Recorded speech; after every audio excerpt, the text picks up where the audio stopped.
all week to celebrate, and then next week we really lock in on the San Francisco 49ers. But once again, the Chiefs are headed to a Super Bowl, the fourth Super Bowl in 5 years, another AFC championship for Kansas City, for Patrick Mahomes, and we welcome your input throughout the show today, as always, on the Jay Southland Tow Service text line, 913-586-7610.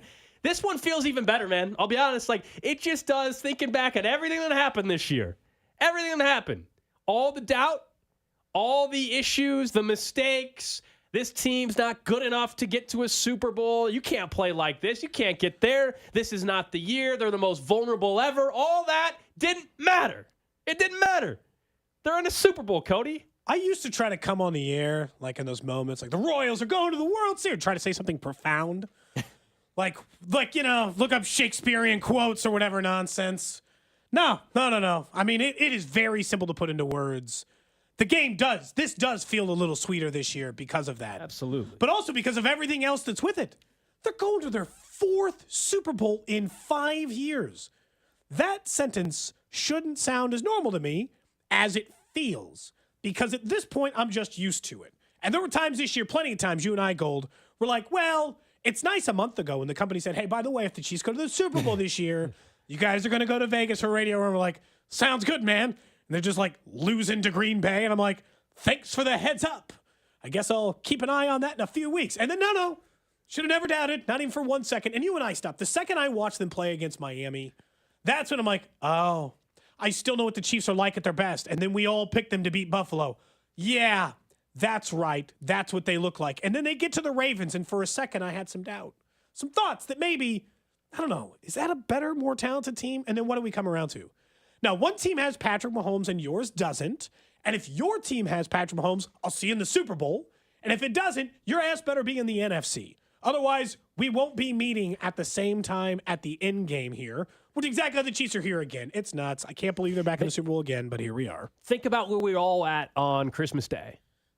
And that performance against the Las Vegas Raiders. And all the discussion around that game. And maybe the worst game other than the Super Bowl in the Patrick Mahomes era at that point in time.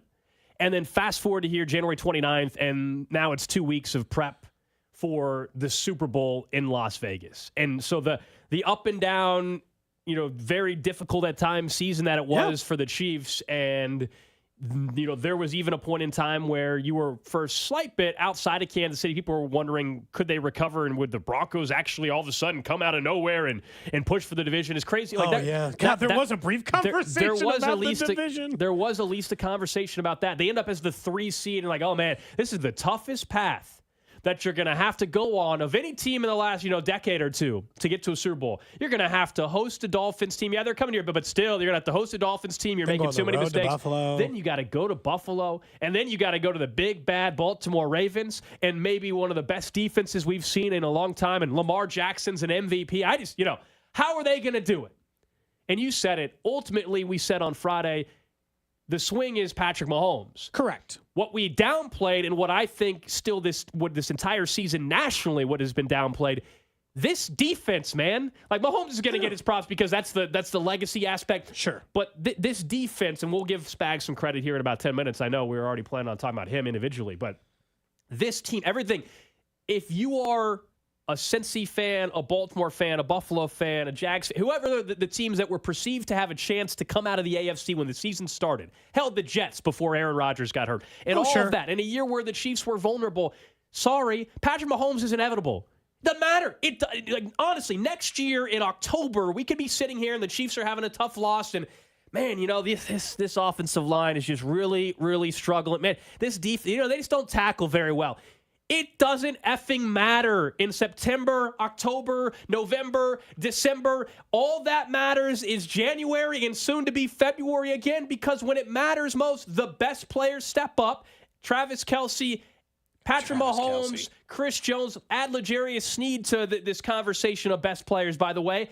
And when it matters most, Andy Reid and this coaching staff figures it out. When you go back, it's so funny because you might not remember all the offseason conversation, because once they get to the Super Bowl and win it, we all kind of forget about what the national perception was. Last year, the national talking point is that the Chiefs were in a rebuilding year in order to build them stuff back up, right? They traded away Tyreek. They got to recalibrate. They got all these rookies in. Once they sort it, they'll be a danger to the rest of the league, but just give them a little bit of time. Win the Super Bowl. Then this upcoming offseason, maybe they thought, you know what? They won the Super Bowl last year, so just as long as they did okay with all these wide receivers, maybe they'll be all right. Then halfway through the year, the entire conversation was, well, they're throwing to guys with feet for hands, so this team's going absolutely nowhere. Hell, it brought people back out of the woodwork from the Tyreek Hill trade. It did. It brought them back into the, Chiefs should have never done it department. And yet now still back into the Super Bowl. The offseason stuff is so funny. And also just, we're going to talk about all the little things in the game that led to the victory, including, L'Jarius Sneed's play. It's an all-timer. And, it's an all-time Chiefs play. Not just Chiefs Super Bowl. When they do those, Super Bowl highlights, the Super Bowl's coming up, they're going to show L'Jarius Sneed full-blown diving into that ball and knocking it out from Zay Flowers and then getting recovered by the heading Chiefs. into this game, I'm talking all-time, 35 years from now, Chiefs fans are remembering L'Jarius Sneed's play. It's an all-timer. It's Jet Chip Wasp. Yeah. It is one of the single biggest plays in Kansas City Chiefs history, so it will definitely get its turn. I can't believe before this game. So we go into this game, and you and I both know that there's a difference between playoff Patrick Mahomes and regular season Patrick Mahomes and regular season Lamar Jackson to play and all this stuff. Why the hell are you sending your kicker out there to poke the bear? Who sends Justin Tucker out to try to stir some stuff up? That's the worst messenger. Kelsey's tossing his helmet to the side, the kicker. I'll be honest, the second I saw that, 100% the Chiefs were winning. That's your muscle? Your muscle's Justin Tucker? That's who's bringing the heat? And that can't be your most competitive person on the field. Can't be your kicker. Got to be somebody else bringing juice. I saw some people initially, the one video that got sent out, for those that didn't see it, again, it was clearly initially Patrick Mahomes trying to warm up, and for whatever reason, Justin Tucker had the tee set up at the goal line, because, we know they're kicking field goals from the goal line. They don't kick any from the goal line. They don't, as a matter of fact, So I don't know what. And he was right next to him. He knew what he was doing. Justin Tucker was trying to poke the bear, but as you said, why are those the two guys you're trying to irritate? Travis Kelce and Patrick Mahomes, and so then Travis threw the helmets, whatever. And then what did Travis do? Just real quick, was Travis good in the game or was he bad in the game? He was incredible. He was Hall of Fame worthy. I'm going right back to my never aging. Man's ageless. It's ridiculous. Just do whatever he wants. It was kind of a boneheaded discussion before the game by Justin Tucker to try to even think that was smart whatsoever. And then you hear from Patrick Mahomes, I get it, he fires at the team before every game, but you have this, it was that, and then hearing Patrick before the game say this. You want it. It's a mentality when you step on that field. Everything you got every single play, and we find a way to get a win. Playmakers on 3, 1, 2, 3. Just locked in, man. Just locked in. How are you not amped up? I mean, this team, we wondered, in the past years, are they just playing with their food in the regular season, all that? I don't deep down still think that's what this was. I still think they were trying to figure themselves out. They truly were trying to figure out, who they were as a football team. I think the key is we should actually give some credit to Drew's Bengals for one thing. Why are you rubbing salt for one thing? No, it's one thing. You're welcome. That Cincinnati game changed everything for the Chiefs. Not the Raiders game where they hit rock bottom. No, the Cincinnati game changed that's when everything. They discovered that Kelsey, Pacheco, and Rice when are the they right said, people let's stop effing around with trying to make Tony and other players who they're not in this system. Let's realize who we are to be our best in 2023, not 2022. Let's rely on Pacheco, who, by the way, had 24 carries again yesterday. All the talk about the toe. The dude had 11 more carries or 10 more carries in this game than he had the game before, and he was hurt. Lean into that more. Realize that you got a hell of an offensive line. Trust that.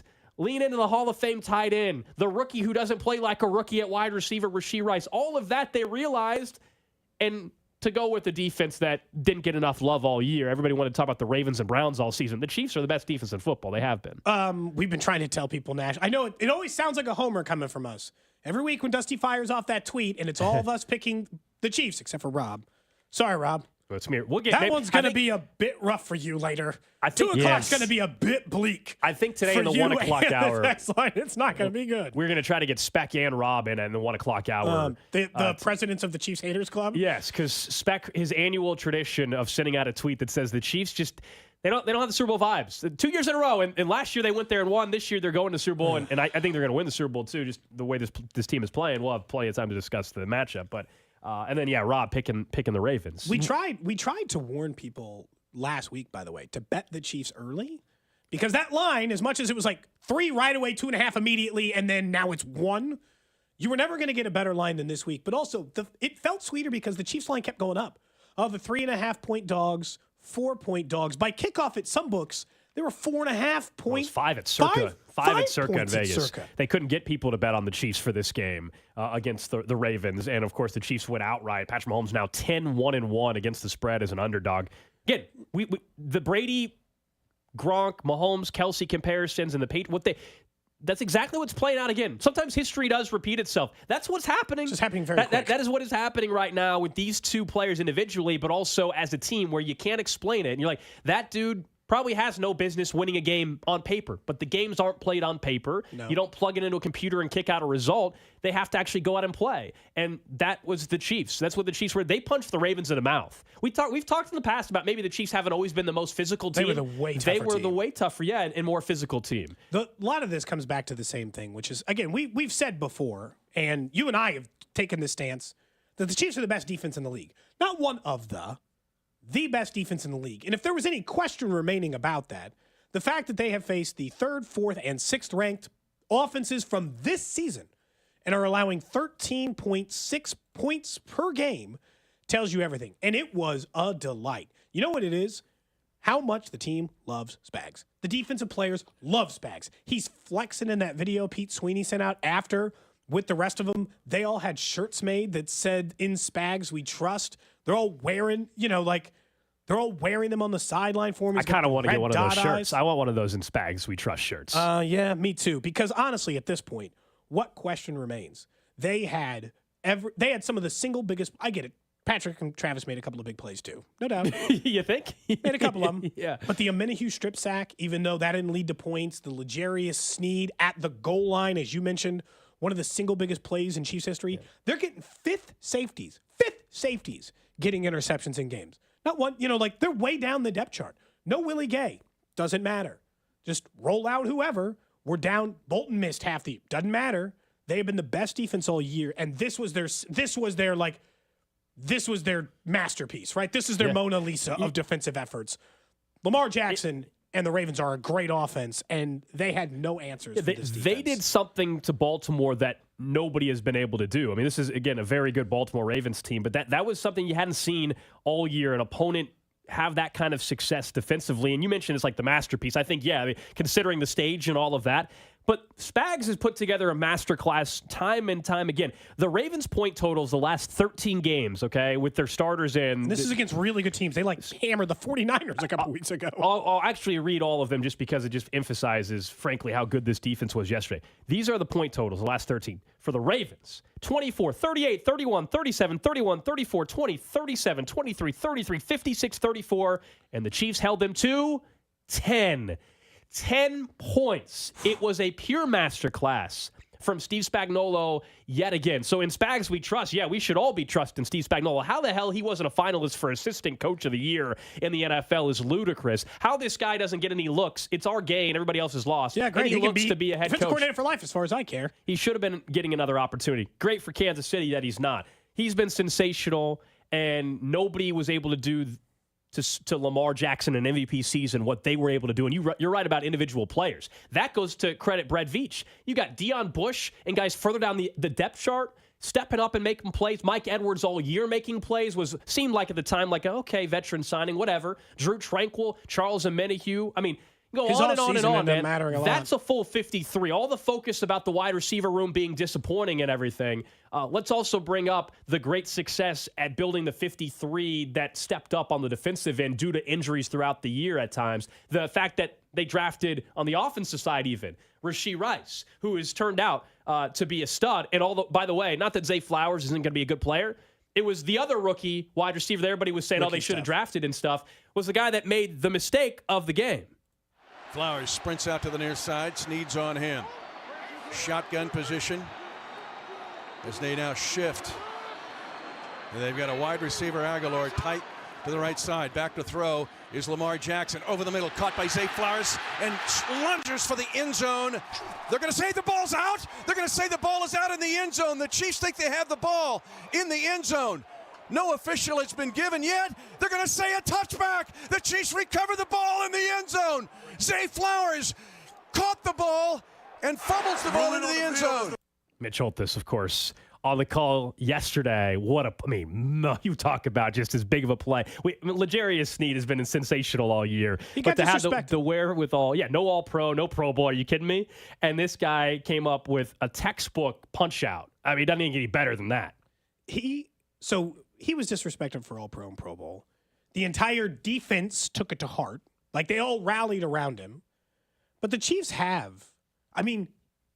they have the single best cornerback duo in the league. And, correctly on Twitch, right? Someone says the Let's Play Baseball says, hey, Burrow says, let them taunt. I've told you, I'm fine with taunting if we're going to do it.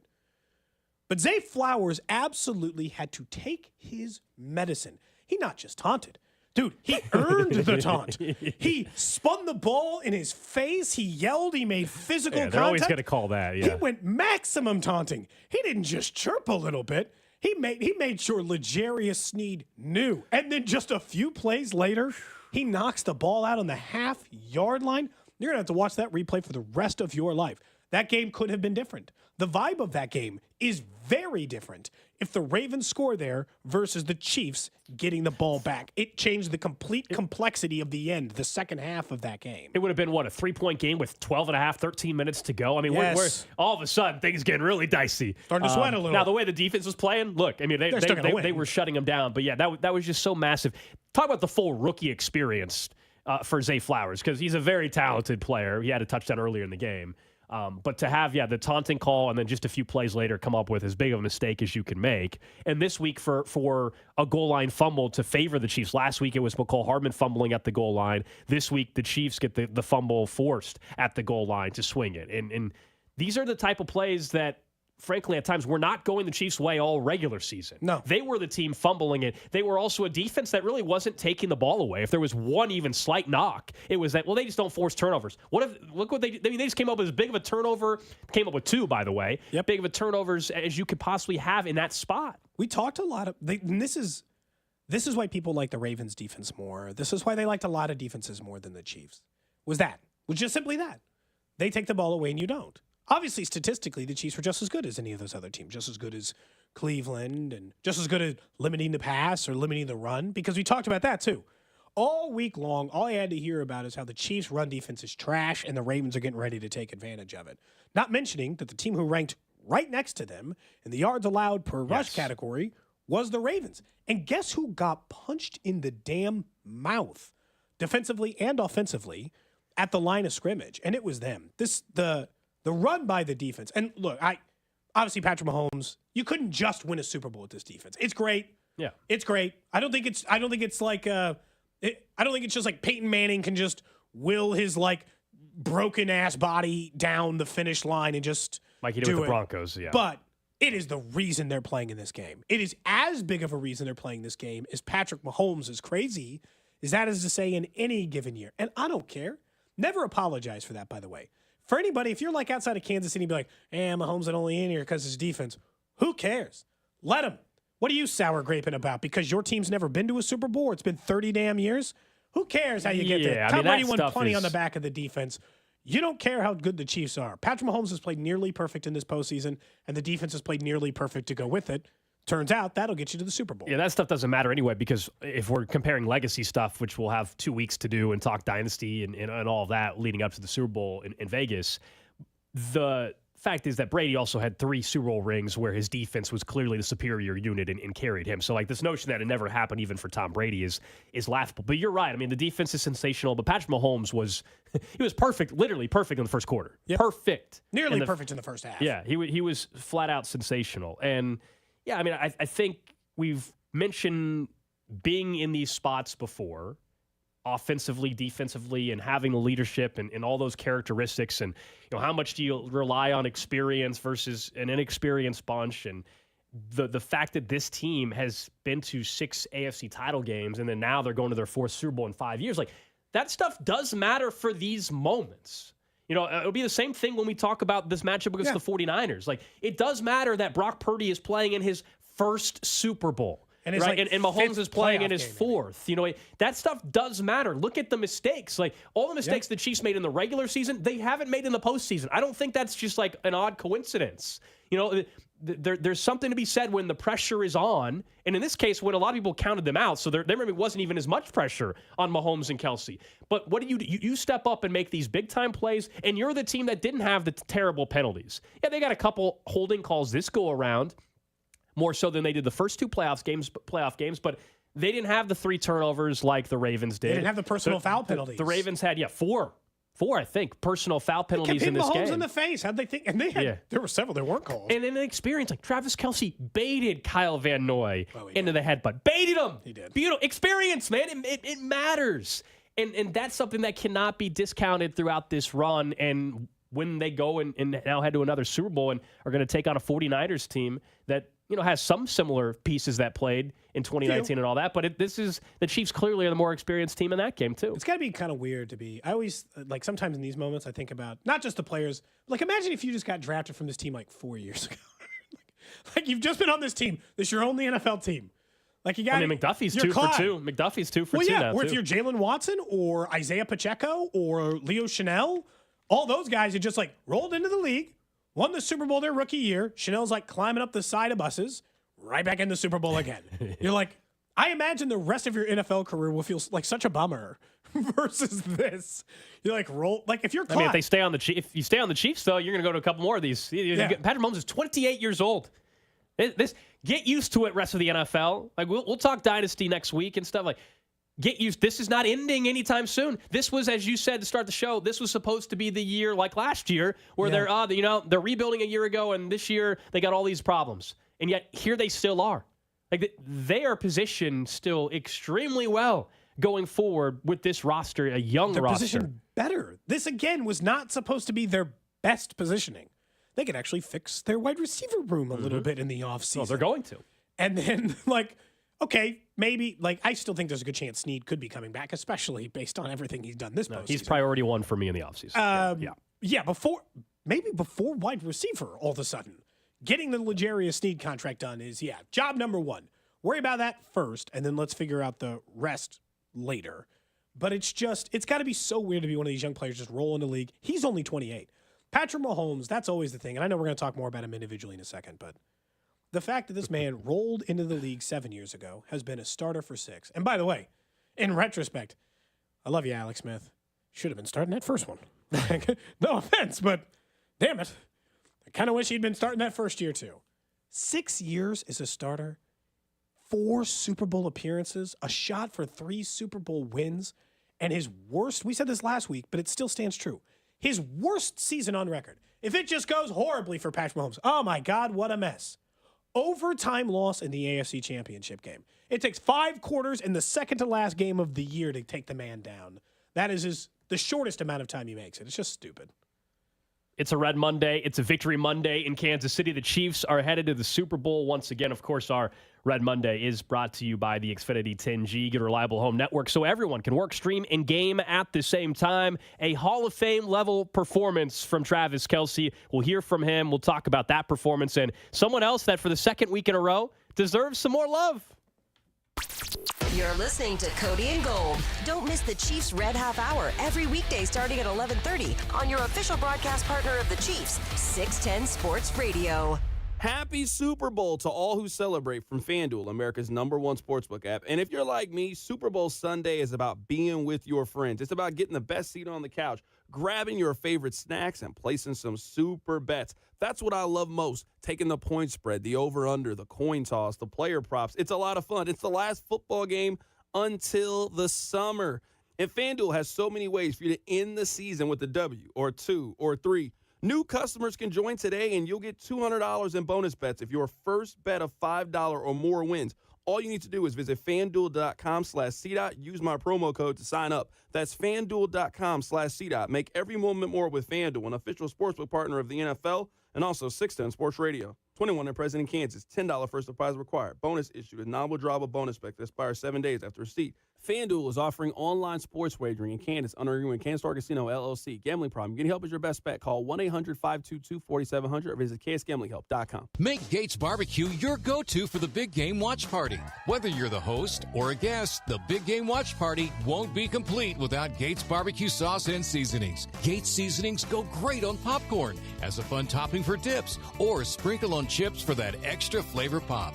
Nothing says the big game like a Gates party tray. Stop by any of their 5 locations and pick up one. You'll be the hit of the party. Spice up your big game watch party with Gates Barbecue. Gates Barbecue, a Kansas City tradition. Sick and tired of achy joints? Dread the idea of surgery? You need to call QC Kinetics today. Hey, it's Bob Fesco. The state of healthcare is always changing. The old ideas like steroids and surgery are no longer your only options. Regenerative medicine at QC Kinetics is transforming lives with innovative, non-surgical, drug-free treatments that deliver lasting results. If you have any sort of joint pain, call QC Kinetics today. Their advanced state-of-the-art treatments harness and direct your body's natural ability to restore and repair damaged joint tissue. This is a revolutionary approach that can get you long-term relief with no downtime. Make 2024 the year you reclaim your mobility, reclaim your independence. Call QC Kinetics now for a free consultation. 816-412-6299. That's 816-412-6299.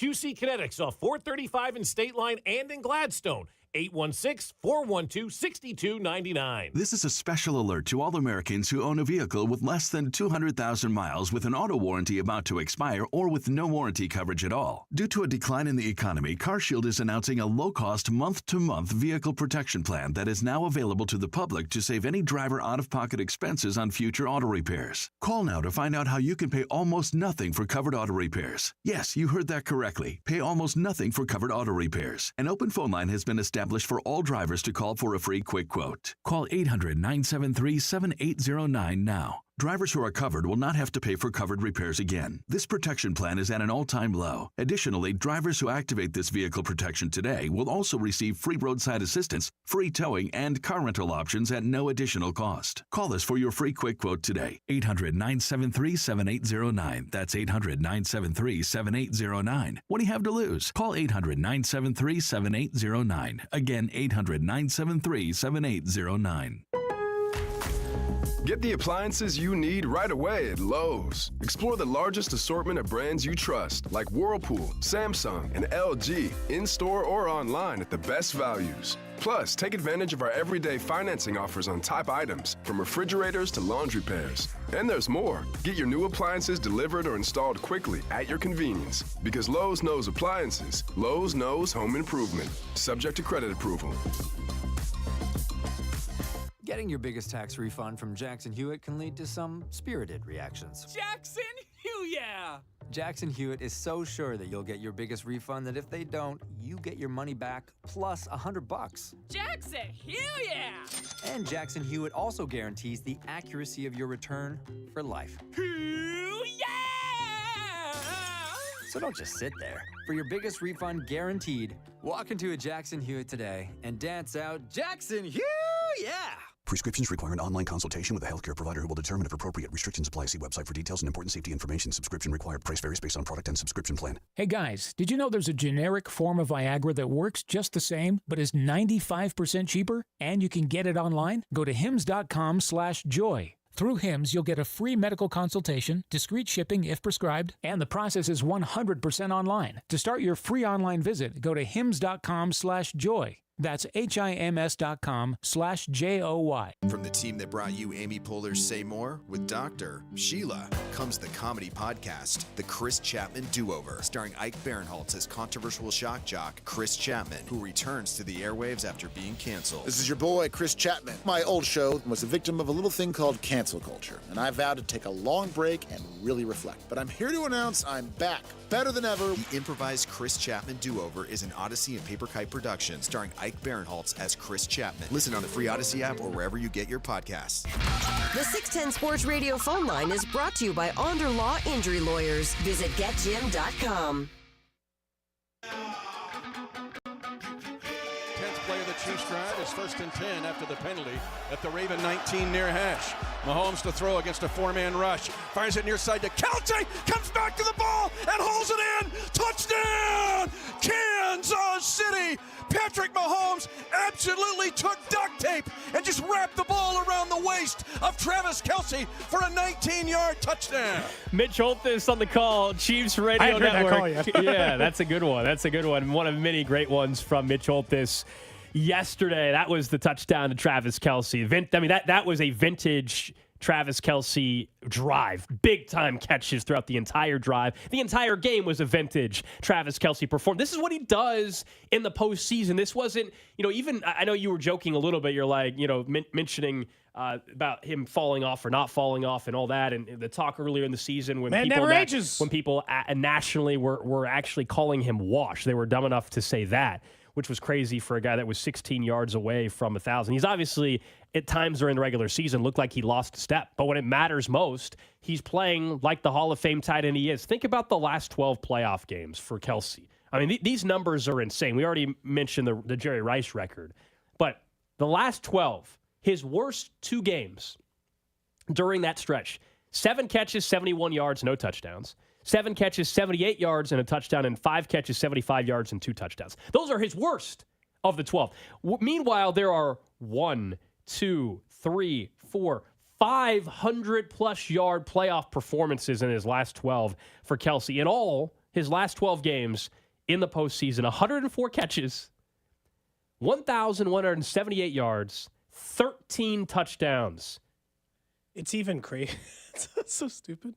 Someone just did it for the Mahomes era. He's played a season. It's like 16 games. 1,500 yards, 18 touchdowns, and like 133 catches. You're like, excuse me?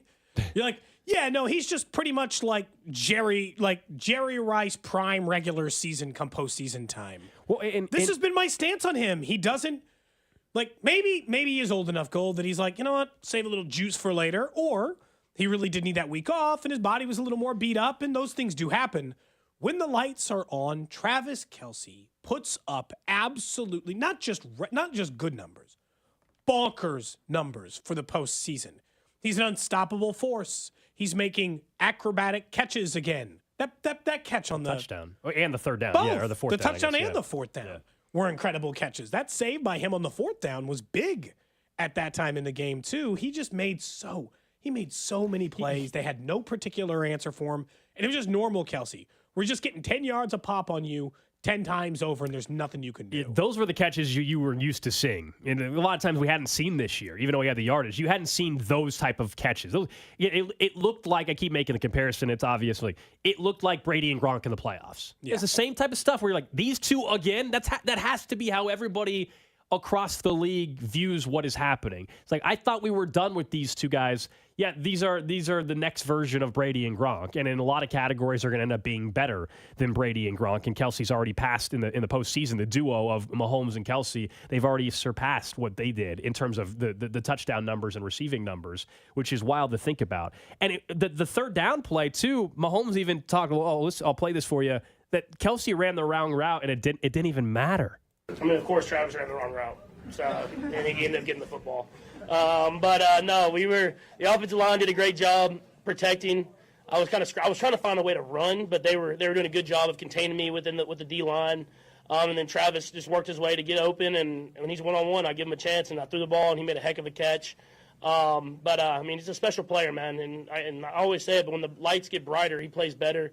And that's the true mark of a champion, and that's what he is. And that applies for both of them. I know Mahomes was talking about Kelce. That applies for both of them. That third down he was referencing was the one where he was just trying to stay alive in the pocket and buy time, and eventually he just floats one out, and Kelce made a diving catch. It was insane. They just know each other so well that they can just do no wrong. And I'll still make an argument.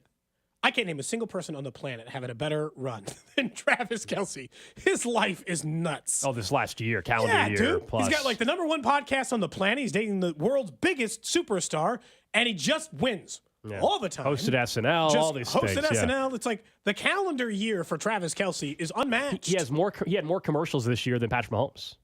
Well, I mean, life is good. Life is pretty good for one Travis Kelce. And fortunately for Chiefs fans here in Kansas City, Travis Kelce is playing like the Travis Kelce that's going to be the first ballot Hall of Famer, that's going to go down as the greatest tight end of all time. That's the level he's playing at again. There were times during the season, obviously, he was not playing at that level, and he's that. I think what's happened here, too, this explains a lot about what's been going on offensively. Because you complain a little bit about the second half of the Chiefs offensively. I get it. They didn't really move the ball against the Ravens. They had the ball a bunch and really kind of stalled out. I will put some of that on Andy Reid, who loves nothing more than to absolutely slam on the damn brakes when he's got a 10-point lead against a good team. By the way, he can do it now because he got the defense to match that kind of ability. You don't have to keep putting points on the board. You're up 10. That was the first time the Ravens had trailed by 10 since 2021. It had been 2.5 full years since the last time the Ravens trailed by 10 to anyone at home. And that's what kind of position he was put in. But when Travis Kelce plays like this, then you don't notice all the little things that we used to complain about or creep up about the offense. It makes everything easier. Makes MVS, who we can talk about in just a minute, down the field easier. It makes the Rashee Rice routes easier. It makes everything easier when Travis Kelce turns back into that, because that's been their offense for so long. It's like putting on an old glove. Once they start firing like that and it's just I'm whipping it around to Kelce 10 times, and then I just got to sprinkle in everyone else, well, it turns out that's why it works so well against Buffalo or Miami, or even in the first half against the Ravens when they were really moving the ball. It's that, and then just add in the fact that for the most part until yesterday with some of the penalties, the drops, penalties, turnovers, they've cut them out. Yeah. It's forcing it, Kelce, so no turnovers. Yeah. It's Kelce making the big catches again and all that, but how do you get to a Super Bowl? I think before the playoffs started, and even when we were questioning this team, and everybody was to a certain extent, you were saying, hey, if they can do this and cut out this, then they've got a chance, and they've cut out all of it. Like, it's not like they just started catching balls, but they're still getting penalized. Sure. No, for the most part, they've stopped on the turnovers. They have stopped on the penalties, the really bad ones, and they've gotten all these big-time catches. And a guy that was Mr. Drop all year has come up with 2-3 catches in the last 2 weeks to seal games. We're, of course, talking about Marquez Valdez, who gets his full name pronounced, by the way, when he's making catches. Yeah, not MVS, Marquez. No, Marquez Valdez Scantling sealing wins. 19 seconds to the 2-minute warning of the game. 3rd and 9, Chiefs at their own 46. Ravens, 4-man front, playing press on the outside. Mahomes will throw it in the pocket. He's launching one long. Marquez Valdez-Scantling catches the ball at the Raven 30 on his backside. Shades of the catch he had against Cincinnati in the end zone last year in the AFC Championship game. Marquez Valdez-Scantling saving the best for last. His 2 catches last week, and on his rear end catches a 32-yarder from Mahomes for a first down. Playoff MVS. That's what it is, huh? I wasn't ever anticipating playoff MVS. Just like we all predicted. The two we did kind of talk about it last week. Just like we all predicted, the 2 big wins will be iced by MVS. That's what's happened. He had a huge AFC title game a year ago. In this one, he had the 1 catch when it matters most. Give him credit for that. Everything in the regular season still applies, but now I don't think it matters anymore for anybody. Worry about the offseason decision, which will be an easy one in the offseason. But for now, appreciate stepping up when it matters most. That's all you can ask for. We last week discussed whether or not MVS was going to be the award winner for what we had eventually deemed the Frank Clark inaugural doesn't matter what you do in the regular season. Congrats on your postseason success award. Mm-hmm.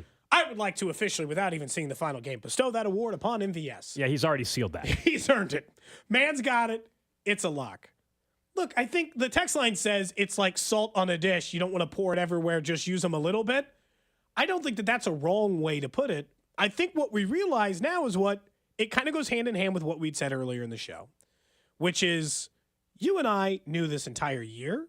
Just like I think the Chiefs kind of knew the entire year, just took them a little bit longer to accept it, that Rice and Pacheco and Kelce were the only people in the offense that they needed to get the ball to regularly. But if they just want to toss one up to MVS every once in a while, who am I to complain? How about that call, Cody? Like, I think we all appreciated the fact they didn't just run it there and then likely had a punt, but to not only call a pass, but it wasn't just a little dump off, and it was a deep pass designed for MVS. I mean, that takes some, to be able to do that if you're Andy Reid and Patrick Mahomes, going back to the trust part of it. I mean, credit everybody involved in that play. And MVS, I don't care how he had to catch it. Like, it was a weird catch. He had to fall in his kind of fell back. rear end, and who cares? He caught the ball. I don't care. Hey, if that's how he has to catch footballs to make sure he actually fall down every time. Sure, fine. I think it is a good redemption story. I don't think we owe MVS apologies for what we did it was a earlier. terrible It's regular fine. season for him. It's a terrible regular season, whatever. But look, I at times would have questioned, I'm like, why are you standing up for this dude anymore?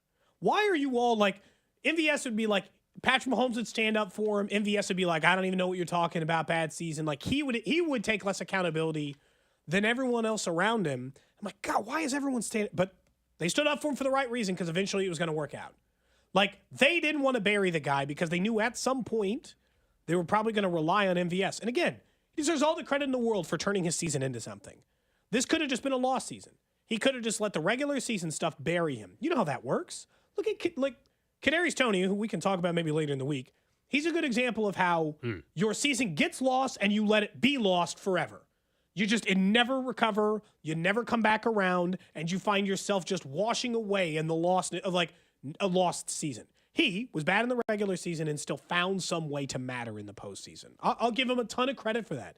He has shown up in 2 straight playoff games to ice them on their way to a Super Bowl. He makes one more catch in the Super Bowl and it ices that one too. Put his ass in the Ring of Honor like we were talking about last week. He can have a center spot. Put him where he needs to go. Man, to be a 2-time Super Bowl champ, and apparently a big factor in the actual games that mattered in the postseason. Yeah, no, I mean, great for him. I mean, I'm sure it's been a brutal season for him from seeing all the discussion about his season, and then for him to come up with just massive catches. That is it's got to feel amazing if you're in his spot, and he's helped this team when it matters most. So props to that. And it's weird because the Chiefs still, for the most part, stuck with him overall, right? They kept playing him. The snaps were still always 70+%, if not more of the snaps. So the Chiefs still stuck with him. They made adjustments as the year went on, but overall, once it worked, Kansas City realized, okay, what his role is. They realized the role that Kelsey, Pacheco, and Rice need to have. Yes. And then if you look on the reverse, we haven't talked a ton about what the Ravens didn't do in this game yet, but the Ravens, a great running team. Didn't run. They had 6 carries for their running back, Cody. Gus Edwards, who's a touchdown machine, had 13, I think, in the regular season. No touchdowns. Carry. Yeah, they had no touchdowns, but 3 carries overall in the entire game. Justice Hill, 3 carries. I mean, they ran the ball 6 times with their running backs, and I know the Chiefs play great, but there's no way the game plan going in was, hey, we're going to have Lamar try to go cook this Chiefs secondary that's been unstoppable this year. It made no sense whatsoever. They got flustered. They did. They got flustered. The Chiefs confused the hell out of them. And then the pressure, going back to the experience part, the pressure got to Lamar, literally and figuratively, right? I mean, they were able to dial some things up, but also you could tell he was frustrated throughout. By the way, can we also give MVS credit for the tweet of the season? Yes. Last night on Twitter, and I know everybody who listens to the show doesn't get on Twitter. Last night on Twitter, MVS fired off a tweet about the bank, which is the name of the Ravens Stadium. M&T Bank Stadium. With several photos of Chiefsaholic attached to it. And the last person I expected on the planet to fire off at the bank was the exact quote. With 2 photos of Chiefsaholic and Chiefs gear was MVS. That was one of the single best tweets of the season. That is fantastic. It is a very good work. tweet. I can't complain. This is not Chiefsaholic's last drive. And he believes, and we believe, that when the final whistle blows and all of the facts are known, that he is going to be redeemed in the eyes of his community, in the eyes of his fans. What do you think Chiefsaholic... do you think he caught wind of it yet? I had to. They probably had to. Remember, we learned that he listens to the game on 106.5 The Wolf. The Wolf listens on The Wolf. Get him a Nielsen meter, really boost our ratings. Let's get. I'm sure he found there's got to be. No, I think they let him listen to the game on the radio. I actually think that is a real thing. Oh, I thought you were talking about I'm sure he's seen the photo. I'm sure there's a way that he has got He has seen the tweet. Oh no, from no, no! MVS. I don't think he's seen the tweet. No. I bet you he has. I don't think you Hold get on, social media What you think the guard in the morning said, "Hey, did you see this tweet from Marquez about shooting?" There's no way. But they get email. Someone might have emailed. They have access to Guys, computers. it's 10:45 in the morning. You think that first thing in the morning? I think he's seen it. I doubt it. Not yet. It's not like you and I. We wake up in the morning. We just pull up Twitter 5 seconds after waking up. You don't think? But he has access. He's probably already done his yard I bet time. he's seen it. He's probably sitting in the middle area. I don't. He knows what Getting happened on in the the computer. game. I don't think he was What- shown MVS's tweet. Come on. What are the chances his lawyer uses this to say, hey, even Chiefs players like him? Chiefs players adore. If that's the Chiefs defense, Aholic. then if that's the defense, And puts you're the screwed. tweet up there. You're screwed if that's the defense. I think he's seen it. Him sending that. I sent it to you guys immediately. I'm like, I can't It's even very believe this. good. I can't It's even very believe his good. tweet. It's Yeah. so good, I can't even believe it. We know that the Chiefs are going to take on the 49ers. The biggest story out of that game last night, I think there's two. I think one is that Purdy has been kind of up against it 2 times in a row and has managed to make the right big throws at the right time, although one did go off a defender's chest and That was into a crazy Ayuk's catch. body, which is a whole nother thing. I get wanting to bury Dan Campbell today, especially because this is absolutely we got him there. The first one doesn't bother me, I'll be honest. The first one, that is what's gotten them there. At the time of the game, I understood it. I understand the idea of going up more scores. He was trying to win the game right then. That's who Dan Campbell has been this entire time. The second one, when it would have tied the game up, I got no explanation for that. That's one of those where even whoever you are, you sometimes need to make an adjustment away from yourself to save yourself. This is like Andy in the running game. Sometimes you have to be different. And in that moment, Dan Campbell needed to choose a field goal. He needed to choose a 48-yarder, trust his kicker to put the ball through the uprights 75% of the time, and just move on with his life. That was the one that buried them last night. And they were never going to recover the second that they failed that 4th down conversion. Yeah, the story of the Lions this year has been ultra aggressive. That's who they are. That's who Dan Campbell is. It's why, frankly, they got to the spot that they've been in. What got them there ultimately cost them, though. And you're right. The difference was the 27-24 moment where they had a chance to kick a field goal. Now, their kicker, Michael Badgley, sucks. He's really struggled. He's not very good. So he it's hadn't not- made an outdoor kick of that length in like years, apparently. So he's really struggled. So it was definitely not a sure thing. But in that spot, I think you still have to send the kicker out there. But it's hard to. This wasn't like Dan Campbell differentiated from what he did in the season. I think I would have a bigger problem if I was a Lions fan if that was like out of nowhere he just started going for these. This is who he's been all year. And you win and lose that way. That's his style. And, did Lions fans deserve to go out that way? No. I mean, you had a lead and your team gave up 20 or 34 in the second half, whatever it was. Like that's brutal. That's rough. They were kicking the Niners ass in the first half. They had the Niners. I mean, even before halftime, they could have kicked it. Even before halftime, they could have gone up by 20, right? Instead, it was 17 at halftime. I mean, They definitely blew their opportunity. You never know when you're going to get back. If anybody can speak to that, it's Lions fans who have waited 30 years just to be in this spot. And they were that close to going to their first Super Bowl. And they're next year they're not going to be terrible, but they're going to lose their OC. Jared Goff's going to get an extension, but he's not a top. He's not the young crop of Burrow, Allen, Mahomes, Lamar. No. So it's different. It's not like you're having this guy as Like, your are you quarterback going for back? 10 You don't years. know. It's not like Goff is your top tier quarterback for 10 years. Let's just see. And like anything else, you're going to have to start paying Goff more. You're going to eventually have to pay Amon-Ra St. Brown more. It gets tougher. Dan Campbell acknowledged that after the game. But, yeah, Chiefs 49ers, man, just like 2019. I really wanted the rematch of the two, I'll be honest. You did? Yeah, because the Chiefs Chiefs Lions. Oh, I thought you meant the rematch of. No, the rematch from this Okay. one. I wanted. They played the first game of the NFL regular season. The NFL is rigged, scripted, whatever. Here they are, the Lions' first chance to win a Super Bowl, and the Chiefs, the perennial, here we are, bad guys. No, I didn't care about the 49ers Chiefs rematch. Again, that's kind of like Baltimore. Those cities got more juice than Baltimore because San Francisco, sadly, beat the Royals in the World Series in 2014. The Chiefs then beat them in a Super Bowl. So that city's got a little bit of juice between it. But I don't know. And I'll be honest, I was fine with either quarterback matchup because my logic brain says, wait, I'm going to get to choose a Super Bowl opponent, and the two starting possible quarterbacks the Chiefs might face are Jared Goff and Brock Purdy? Well, I'll be honest, sign me up. That doesn't sound all that bad. I know that it can be worse because they're going through Josh Allen and Lamar Jackson. They're going through two guys who finished above him in the MVP. Purdy also finished above him in the MVP, so he's really not going through that list.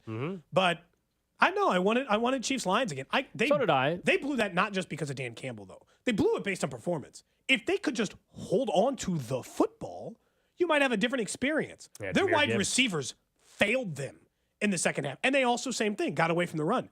They had no answer No, but for Jahmyr. I'm saying Jahmyr Gibbs fumbled the ball Yeah, too. he Like did. think about these two games. The rookie Zay Flowers makes the crucial mistake against Kansas City, and the rookie Jahmyr Gibbs makes a crucial mistake in the Lions loss. I mean, that's in the playoffs. It's very simple. Sometimes those are the plays, obviously, that swing games. And both rookies made massive mistakes in their respective games, and in large part it cost their team the game. Yeah, But the Chiefs are still going to be the villain. But if it was the Lions, it would have just been. I mean, the Chiefs would have been truly the most hated team in sports history for a 2-week period.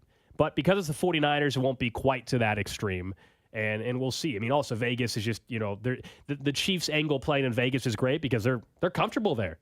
They play there multiple times over the last couple of years. They win there. The Raiders basically are Arrowhead West typically. And the Chiefs get a practice at the Raiders practice facility during Super Bowl week, which is hilarious. Carrington and everybody else pointing out the that they've never 49ers even hosted a playoff game before. Yes, the Chiefs are going to play a playoff game Yeah. before the Raiders. So good. Their own stadium that they just built years ago now. And there's always the legend of the construction worker or whatever that has the Chiefs flag buried underneath the stadium. I mean, They've never lost a game at Allegiant, even though it's not their home building. Oh, God, it's so good. I do love all of that. I'm not going to lie. And we'll have... And not just because you and I are going there. We're going to see Allegiant Stadium for the first time. Yeah. Oh, okay. Trust me, I'm fired up. I'm fired up for everybody in Kansas City, but also extra fired up of how, frankly, spoiled we've been as a show. I just want to point out we're undefeated in Super Bowls. So it's not, everybody You and I wants, are 2-0. everybody wants to give Patrick Mahomes all the credit. We're undefeated in Super Bowls. I'll be honest, I was a little surprised to see you in the AFC Already, Champ man. shirt. Already. I thought we agreed this is Super Bowl gear or nothing for this team now, Well, no, we don't buy divisional gear anymore, but I'm glad you brought up the shirt thing. So I do already have an AFC locker room shirt. Did your mom buy it? But no, this one I bought Okay, myself, because a couple actually. of times you had said your mom was like, hey, Yeah. I'm at Yeah. Rally House. Yeah. Can I get you a shirt? Yes. No, this time I actually went out and bought one. In large part because I think you do. We talk about stepping back and appreciate the run. We can't now start acting like AFC title game wins don't matter. Can't be above Lamar Come Hunt on trophies, now, you're saying. we can't do that. You I'm got to almost appreciate. there. You got to appreciate the ride. This win symbolizes a 4th Super Bowl appearance and potentially a 3rd Super Bowl win. So yeah, I went ahead and bought this. Now I don't think I'm going to buy the hoodie myself. I'll wait and see if they win a Super Bowl and do that. But yeah, I wanted to get this. I don't know if I like the design. I'll be honest. I like it better than last year's. What was the look The on last? castle? Oh yeah, I didn't like that. I didn't do it The for me. castle though, was that That was like a thing they tried to make happen like Fetch. Nobody else was saying it, and still to this day, nobody's saying it. So I don't know what happened. That was the Super Bowl one though. Yeah. Okay, but I'm talking about that was the the Super Bowl championship one. one, I don't remember Yeah, now. the Super Bowl one was because the Chiefs Kingdom and the Castle tie-in. This is just the one they gave to everybody, and the all-in thing. I guess get it like Vegas all in. It makes sense, right? The neon lights and all in I as think in the Vegas. design's actually It solid. works. Anyway. So, I think it's pretty What solid. about people want to know about your shirt? You're wearing. We Oh, both this have is- this. This is the barbecue rib shirt. The Yeah, this Guy is the Fieri one from Homage. Guy Fieri's shirt though. Yeah. And someone And wanted to it's know not- if you're the wolf on there looks like someone thought the wolf was high, but no, the wolf is blowing smoke, as in barbecue smoke. Barbecue smoke. I mean, for the sake of the Chiefsaholic conversation, I guess it could be something else for this one. But no, this is a barbecue-related And- Guy Fieri combination shirt. And you're not off the hook. I already saw someone bringing this up. I was DM'd by three. Oh, no. Cody, I was DM'd DM'd by 3 people? 3 people last night, and there's a text already in. People haven't forgotten. Long standing, you owe me something. Yeah, I do. And that is an agreement we made and a bet we made over a year ago for you to go to the strip club for the first time. And you kept threatening that if it would be in Vegas. And I if the said, Chiefs got if the there. Chiefs get to Vegas, that's the time. Well, we're going to all be in Vegas for a week. I get a week in Las Vegas. Just saying. That's a long time to be in Vegas. The pressure is on. You got to make a decision. You got to either buy out your bet with something for me or the I owe show, you something. or we got to go. Can I think about it? There's also a play. There's Don't also wanna a, make the decision there's yet. also a Friday night Playboy party in Vegas. We Would go you to accept that. that as a trade? I mean, I'd love to go to that. Get yeah. us into that, I guess. Wow, that sounds uncomfortable too. Well, what's Cody, they're better? not walking around nude. It's No, not. Come but on it now. just- It's a Playboy party, not play. They're not like. It's not like you're going to the Playboy Mansion. That would be worse. Wow. Would it? That would be Would it? more uncomfortable. That's what I mean. More comfortable than a strip club. Yeah, I would think so. Anyway. I mean, at least it would be equally as uncomfortable. I guess the exchange of money maybe makes a strip club more uncomfortable. Yes. The exchange of goods. Because then, yeah, that's probably it, Drew. You're right. If I got to rank it out, anytime there's an exchange of money. You're more comfortable in that Playboy mansion than you are going to a strip club. Yes. That's a good We'll talk plenty more about our Vegas plans as we will be headed to Vegas next Monday, broadcasting live from Radio Row. We'll be doing that for the third time since we've been doing this show. Awfully spoiled, awfully lucky, fortunate, and what a time it is to be in Kansas City, to be a sports fan, period. Up next, though, let's talk about the legacy, the impact of the best quarterback in football right now, and a guy that is trending towards the best ever. Cody and Gold, weekdays starting at 10 on 610 Sports Radio and the Odyssey app. Are you in need of top-quality metal for your next project? Look no further than Metal by the Foot. Whether you're a DIY enthusiast, contractor, or business owner, Metal by the Foot has the perfect solution for you. Steel, aluminum, brass, and stainless. The Foot. Blue Demon Welding Supplies, filler rods, and wire. The Foot. Cronius Professional Welding Equipment, service and repairs. The Foot. Located in KC and Topeka. Online at metalbythefoot.com. When you need a piece of metal, remember, metal doesn't have to cost an arm or a leg, just the foot. Now is one of the best times to call up Dury Vision and find out if they can help you with your vision goals and needs going forward like they did for me, which was SBK Advanced LASIK. Now I don't use contacts. I don't use glasses anymore. That is one of the things that I regret not doing years and years and years ago. Look, we all put off things. You say, oh, it's going to be too expensive, or I don't know if I'm a candidate. Those were all things that crossed my mind before I went in for my free consultation for Dury Vision. And one, I found out that I was a candidate for LASIK after being told many years before that I wasn't.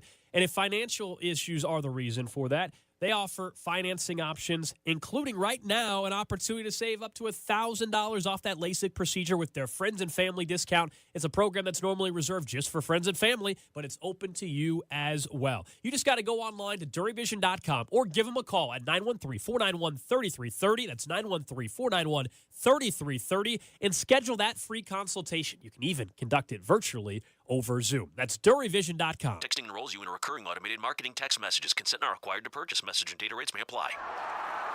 The team's looking good this season. I think so. Man, I miss playing football. Being young with unlimited energy to burn. Ever since I turned 40, I just can't find that fire I used to have. Think it could be lower testosterone? What do you mean? All guys lose their edge when they turn 40. The body has less testosterone. That's why I take Nugenix Total T. I've heard about Nugenix. That really works? Since I started taking Nugenix, I'm lifting like when we played for Coach Carter. I feel more energized at work. It's even spiced up things between me and the missus. Are they still giving out complimentary bottles for people to try? Yep, send a text. It's that easy. Text RIP to 42424 right now for your complimentary bottle of Nugenix Total T. It's the #1 selling testosterone boosting brand at GNC and Walmart. Do it now and they'll also send you a bottle of Nugenix Thermo X, their newest, most powerful fat burner ever, absolutely free. Text RIP to 42424. That's RIP to 42424. These statements have not been evaluated by the FDA. This product is not intended to diagnose, treat, cure, or prevent any disease. I wish I'd gotten treated for my erectile dysfunction sooner.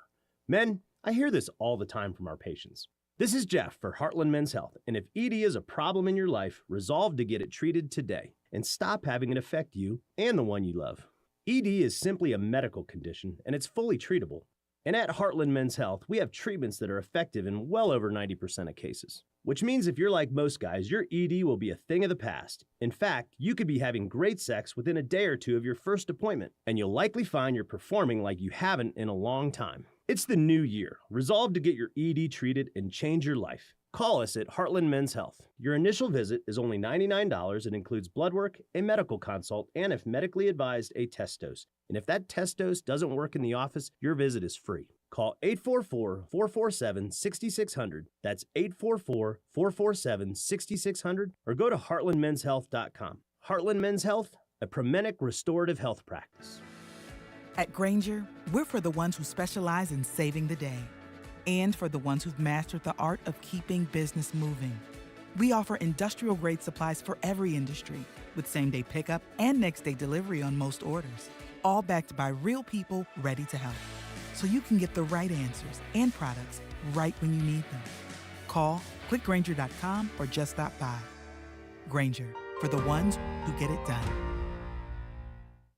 When my daughter gets a cold, I have a secret weapon. DayQuil Kids Berry from Vicks. DayQuil Kids is specially formulated to treat kids' most bothersome cold and cough symptoms quickly. And the best part is that DayQuil Kids Berry tastes really great. Aren't you supposed to be resting? Maybe. Dayquil Kids Berry, the kids' berry-licious daytime congestion, coughing, stuffy head, stuffy nose, just for kids medicine. Safe for kids 6 years plus. Did you know some ordinary cold medicines can raise your blood pressure? That's alarming! Fortunately, there's Vicks Dayquil High Blood Pressure. It's specially formulated without alcohol, sugar, or decongestants to provide fast, powerful cold and flu symptom relief for people with high blood pressure. So if you have high blood pressure, try Dayquil High Blood Pressure, the daytime coughing, aching, fever, sore throat, colds, and flu for people with high blood pressure medicine. Use as directed and keep out of reach of children.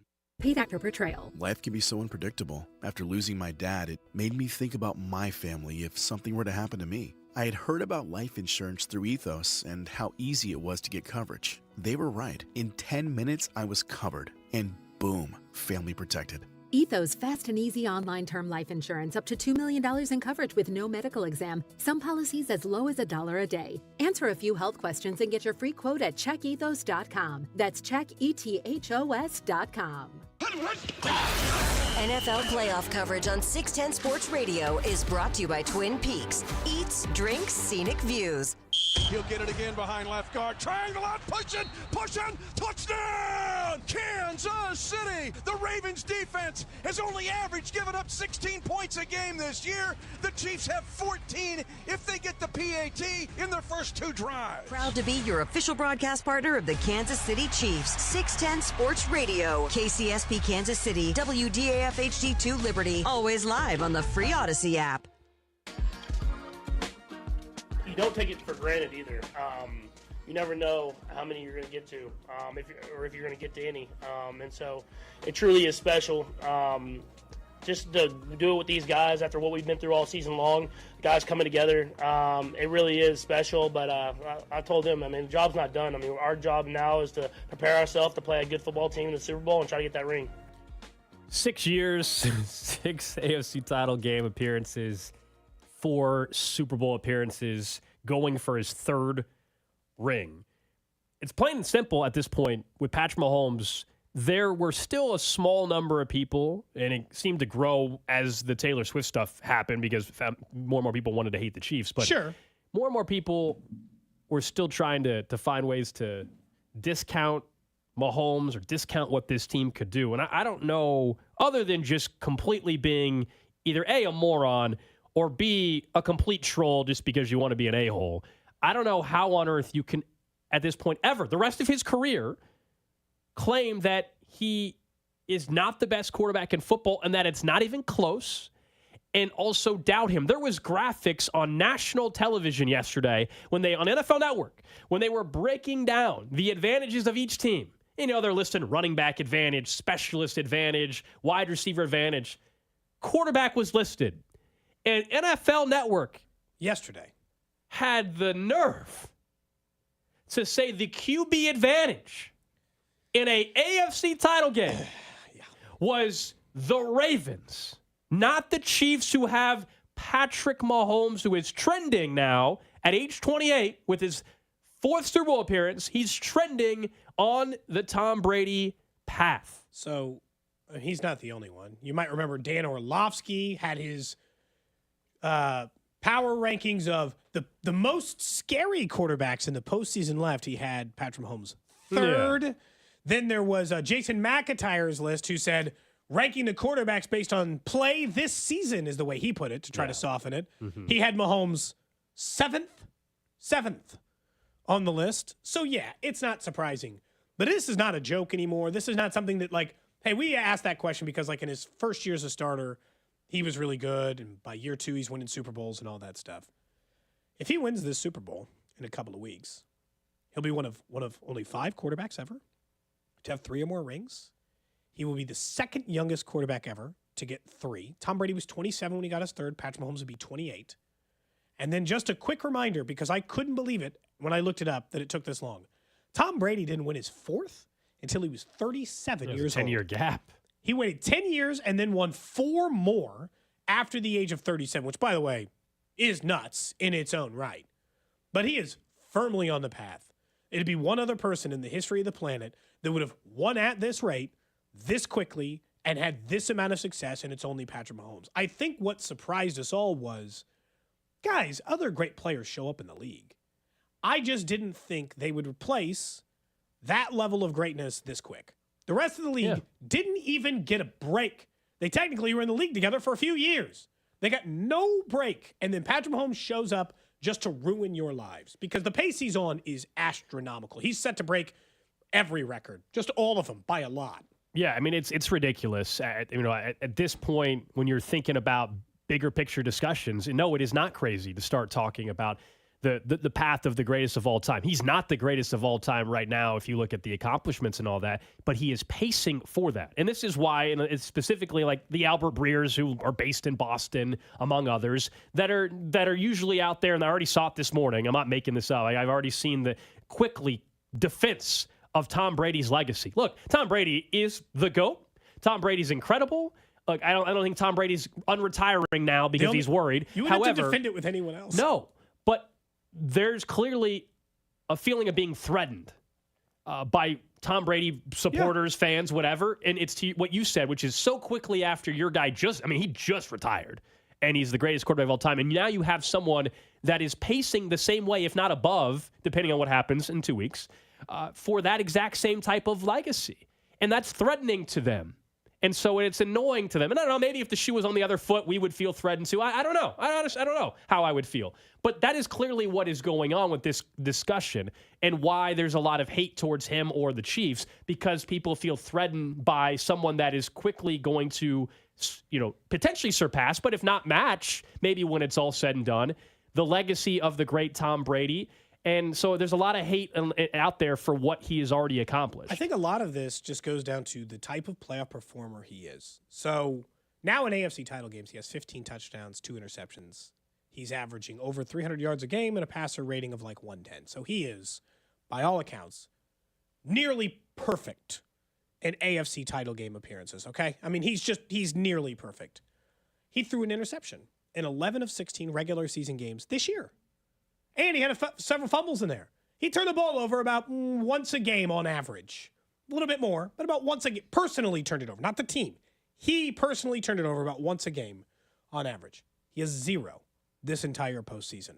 There are times when Patrick Mahomes shows that, like, what they thought he might have been when he came into the league. They're like, oh, he's Favre. He's a gunslinger. He's supposed to throw it everywhere. He'll make mistakes to get a mile, right? The way Josh Allen essentially plays now. But when it comes to the postseason, all Patrick Mahomes does is exactly what he needs to do to win. He does that again. And that's what really stands out. All the regular season stuff, there have been plenty of guys who put up good stats since Patrick Mahomes has been in the league from an offensive perspective. Not quite as good as Mahomes, but plenty of good stats. In the postseason, he goes to a completely different level. And that's what we're talking about here. A guy that is possessed by playoff football the way that nobody else seen. He is 28. He is already third all-time in postseason wins. He's tied with Peyton Manning. Peyton Manning had a nice long career in this league. He's tied with him. Yeah, this is setting up for the MJ LeBron, but the Brady Mahomes debate. I mean, it's setting up to be a very similar situation, and it's going to take many, many more years to get to a point where it's fully there. But that's where it's setting up to be. That the debate, like the most stereotypical, other than should Pete Rose be in the Hall of Fame, like most stereotypical conversation around sports is LeBron or MJ. We're heading towards, in about 15 years, the most stereotypical debate will be Brady or Mahomes. Like, we're heading that way if Mahomes continues what he's doing. The difference will be, and we'll have a chance on Radio Row to talk to guests about all this. I promise you we will. But, like, is that they played each other head to head, right? And LeBron and MJ never played against each other. Sure. And so I still think the challenge will always be, unless Mahomes gets right there with the exact same number of rings, the challenge will be that they did play head to head, and Mahomes lost to him in a Super Bowl and an AFC title game, and Brady was clearly at the end of his career at that time and still won. So that, fair or not, I know we don't like hearing that in Kansas City, that will be the biggest argument that anybody will make, whether it's 10 years from now, today even, or 40 years from now when people are debating it. And that's why, like, Mahomes can't just have 3 rings when it's all said and done. He will have to have like 5 of them for there to be a real argument based off of the accomplishment tie into it because of the head-to-head. Now, if they never played head-to-head, then I think you could say he has like 4, and you're like, but the fact that he's 0-2 head-to-head is going to hurt him down the road. But the way he's trending, Cody, and if Andy Reid keeps on coaching, and if Travis Kelce has another year or so of this in him, then they have a chance to get, before Patrick Mahomes is 32 even, a chance to have 4 of these things. I told you last week, and this is where I kind of stand on it. And I know the difference between the sports, but it's Tiger and Jack Nicklaus. I mean, one guy has more championships. I don't have any doubt in my brain who the best quarterback is, and the best. And that's an individual sport, but I hear you. Yeah, but in a weird way, that would diminish the titles even further. Like in an individual sport, the titles matter. You're the only person who determines who wins those. In a team sport, like we go back to the Super Bowl that he lost to Tom Brady, million miles of context. Man had no one left playing the offensive line. It wasn't Brady beat Mahomes. It was he lost in a game in which Cody, one team was kneecapped before the game even started. I don't disagree with you. I'm just telling you the debate that this is what makes the conversation. This is what people will have. Like, I'm with you. Like, I think we can just watch Patrick Mahomes play. He is a better quarterback. I mean, it's just ridiculous. Yeah, he's the most talented player to ever play in the NFL. But fair or not, and maybe it's sports media's fault over the last 20 years. I don't know. The fair or not, the way we talk in sports about the greats now in this era, you still got to get to a certain number of rings. Yeah, it's like, the Bill Russell, Michael Jordan, all that stuff. Yeah, like because someone will always be like, "Well, Bill Russell's got 10." Like, relax. Nobody's trying to make a point about Bill Russell. A lot of it has been media driven, but that is how we view it. Again, it doesn't have to be the identical number of rings. No. But you can't have 2 and then try to claim that you're just as good as the guy or the more accomplished or the best of all time. You need 4 or 5. Yeah, and he's pacing for that.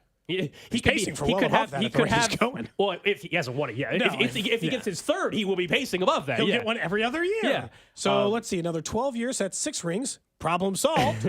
That's 9. We're good. Is part of your argument, Cody, the fact that, like, Tiger, for instance, had to go against more competition than Jack Nicklaus ever had to go against, and he dominated it, where Patrick Mahomes, like Tom Brady had Drew Brees, Peyton Manning, Phillip Rivers, where Patrick Mahomes now is the fact that Phillip Rivers is the 4th person you listed tells me all about the competition I was looking at. Where Patrick Mahomes has Josh Allen, Joe Burrow, potentially coming down the line, C.J. Stroud, Trevor Lawrence. I mean, if they are in fact better than just 1 or 2 year darlings, Justin Herbert, maybe if they can turn it around in L.A., there's more competition where Mahomes is still getting to the AFC title, still winning the Super Bowls amidst more better quote-unquote competition. Yeah. And this is what makes this conversation go great, Gold. The biggest key to all of this is what we're saying is this is not a ridiculous conversation to be having.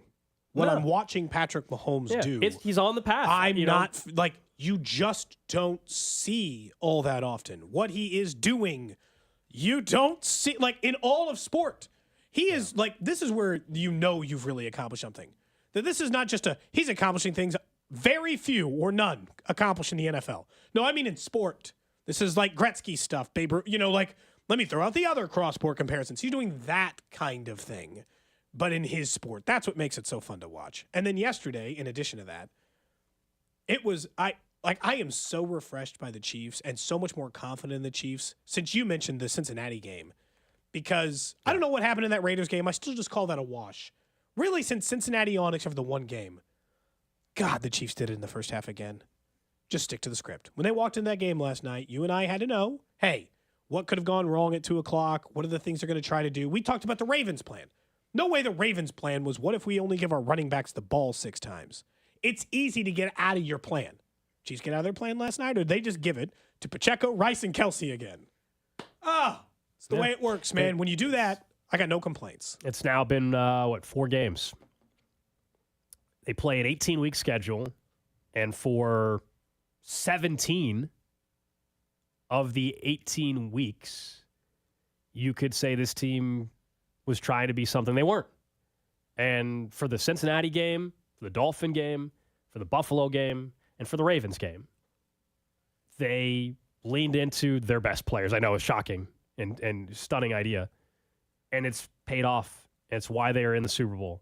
And what you were saying about yesterday, 24 carries for Isaiah Pacheco, 68 yards, like not his best game, but 24 impactful carries when it mattered most. He got big conversions, and he was on a bad toe, and everybody's like, would Clyde Edwards-Helaire have to play more? Clyde had 1 carry. Okay.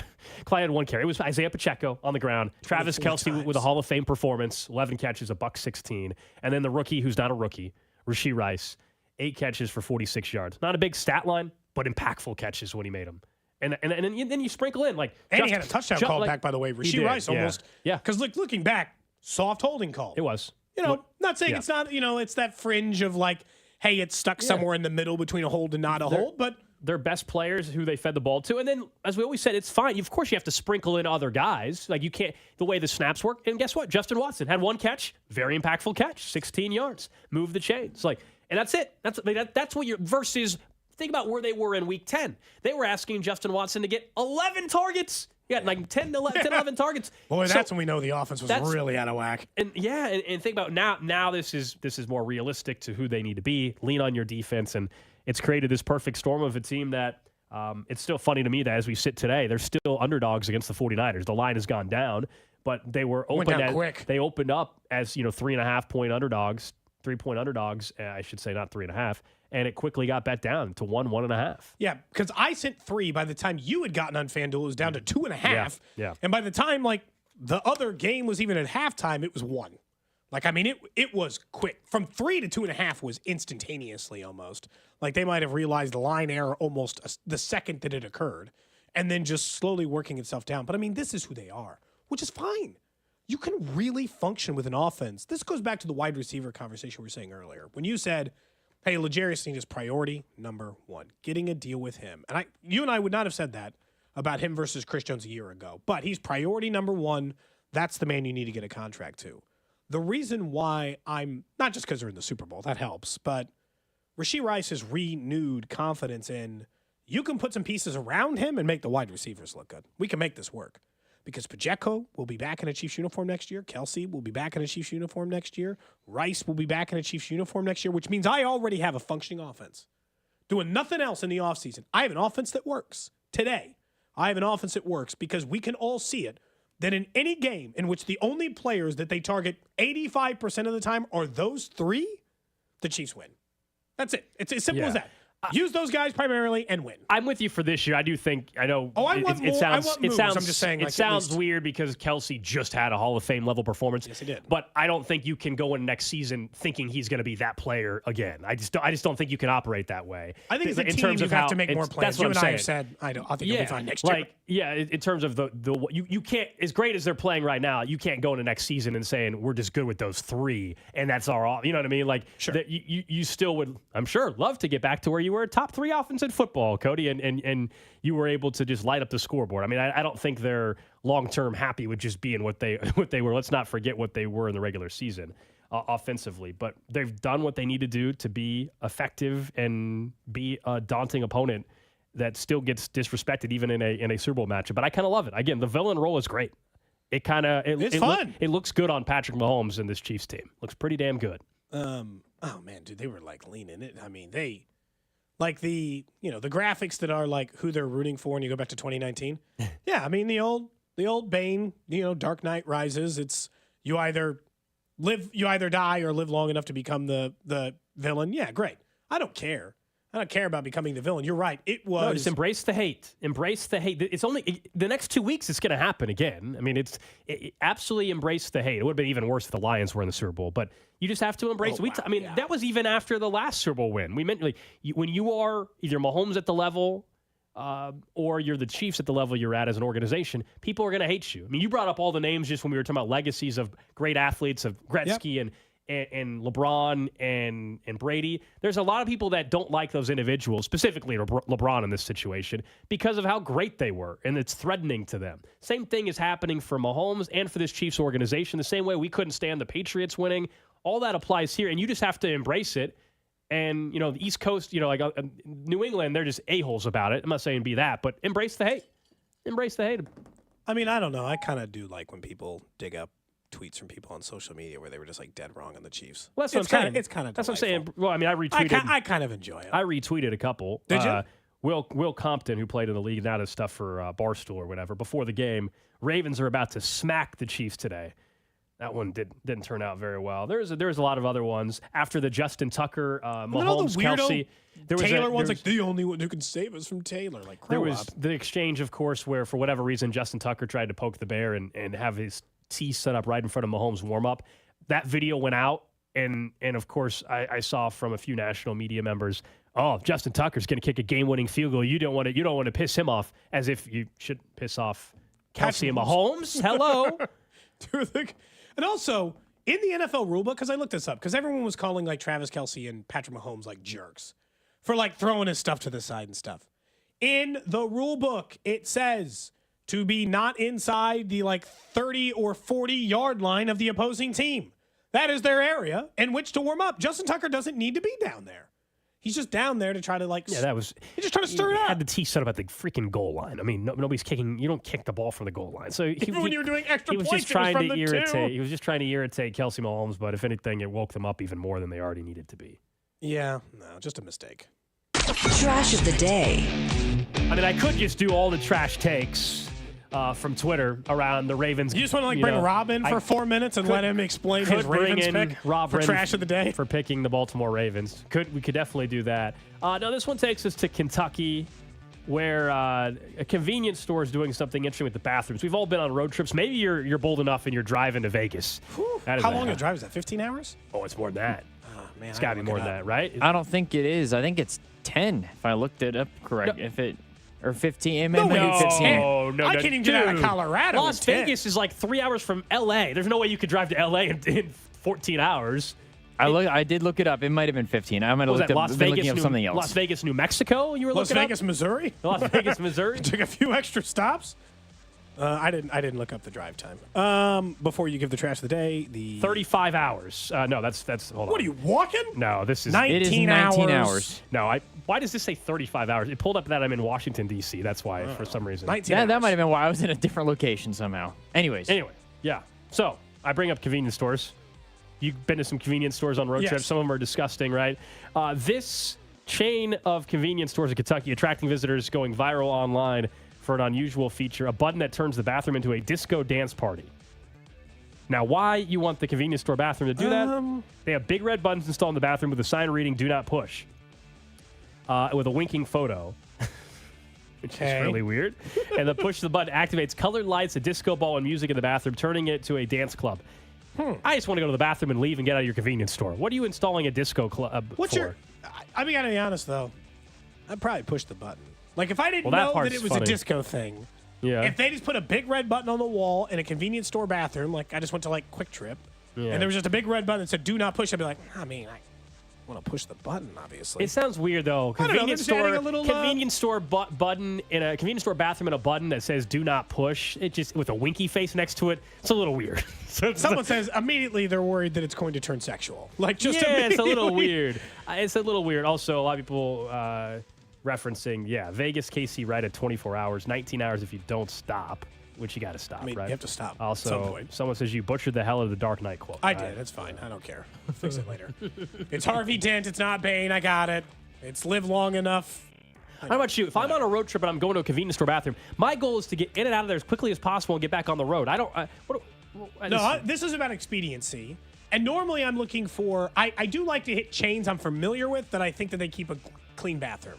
If it's just like Dave's Quick and Stop. Yeah, but Cody, when you're talking about not trying to good catch, old love stops. not trying to get like complex, like not trying to get something from the bathroom, just trying to go to the bathroom, get back on the road. I think you prefer that, but there's sometimes you go on a road trip and you're in the middle of nowhere and there's not like a quick trip every, you know what I mean? Like sometimes there's not a big chain. Sometimes there is a random one. I drove, when I moved out to Boise, I had to drive through Wyoming. There's some spots in like Wyoming where it's just dude. It's like 170 miles to the next gas station. Yeah, and it's just some random crappy gas station, you know? They still got to give you the key.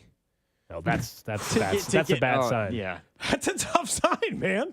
Yeah, just let me go to the bathroom and do my own thing and get out. I guess you don't have to push the button, but So your rest stop, Cody, you're not like rest area? Like, I don't do the rest Like if you have to usually. stop, We used you're to stop going when we to were the gas kids. station. We're driving to Colorado. Yeah, the rest area, I'd rather just stop at a gas station, like a bigger gas station. Typically, yeah. Because the rest stop, it's like, I want to do both.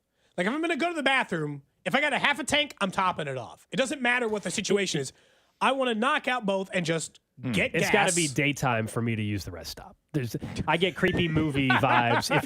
If I'm on a road trip and it's 12:30 at night, and if you're by yourself on the road trip or whatever, like I'm not walking into a rest area at 12:30 in the middle of nowhere. Dude, we used to be at them at like 3 Not in the doing morning it. driving to Colorado so my Yeah. dad could catch a quick nap before we were like driving the rest of the way out.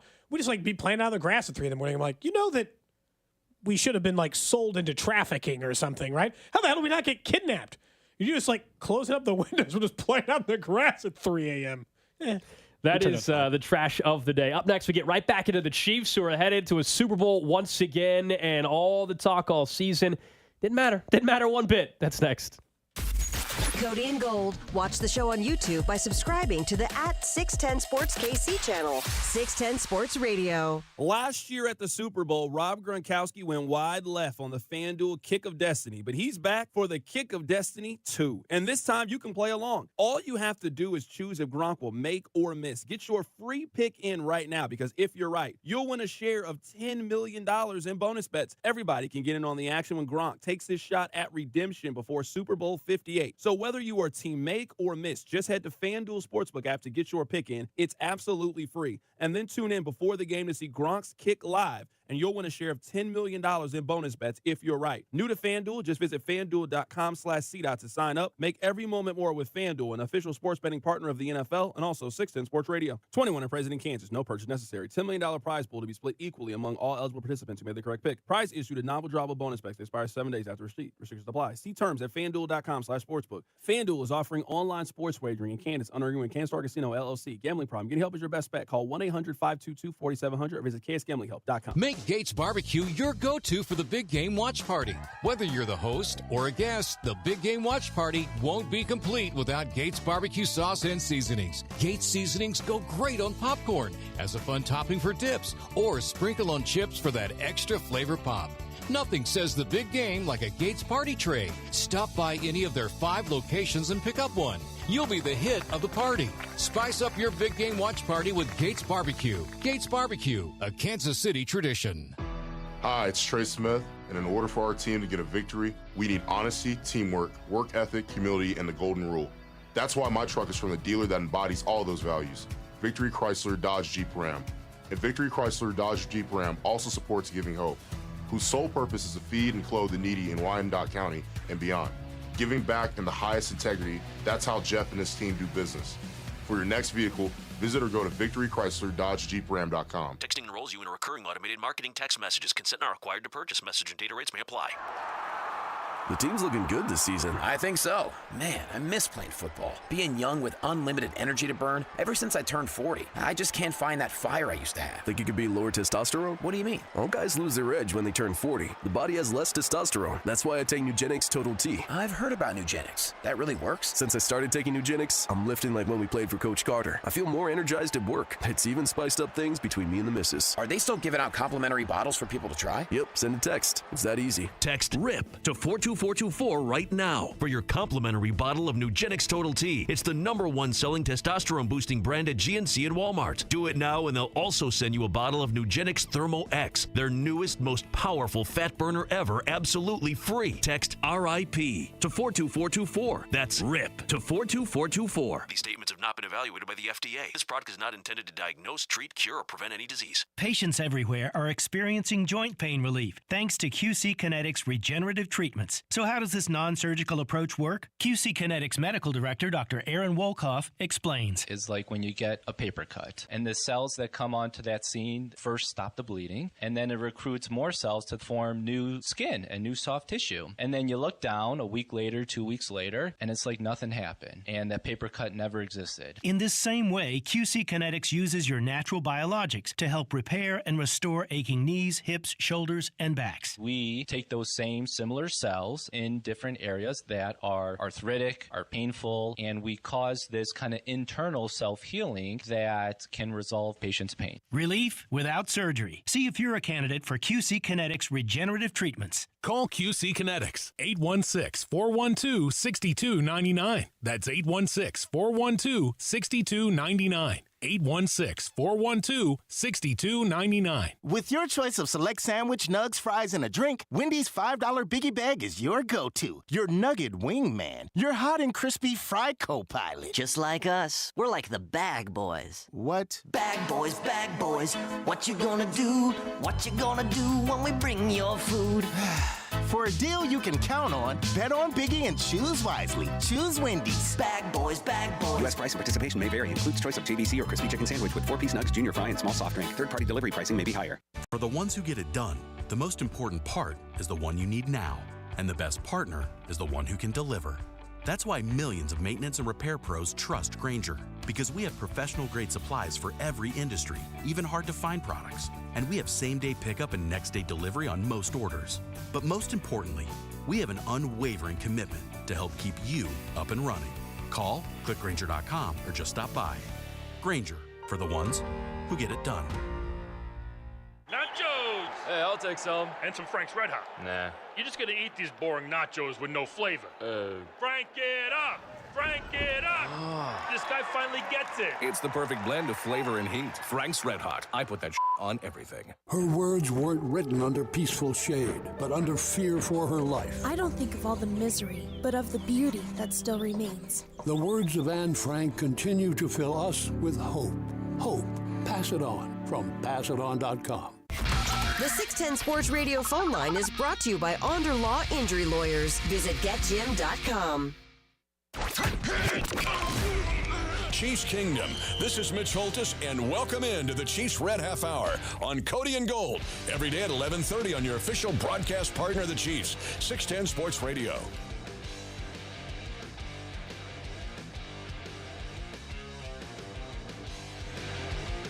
It is the Chiefs Red Half Hour here on a Red Monday, brought to you by the Xfinity 10G, your reliable home network so everyone can work, stream, and game at the same time.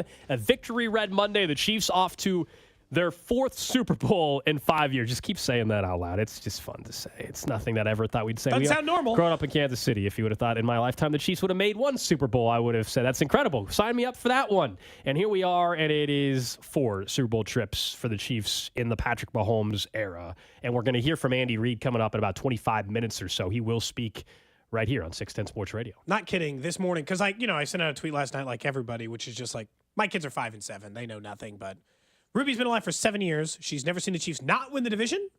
And for 6 years, she's seen them either go to the AFC title game or go to the Super Bowl.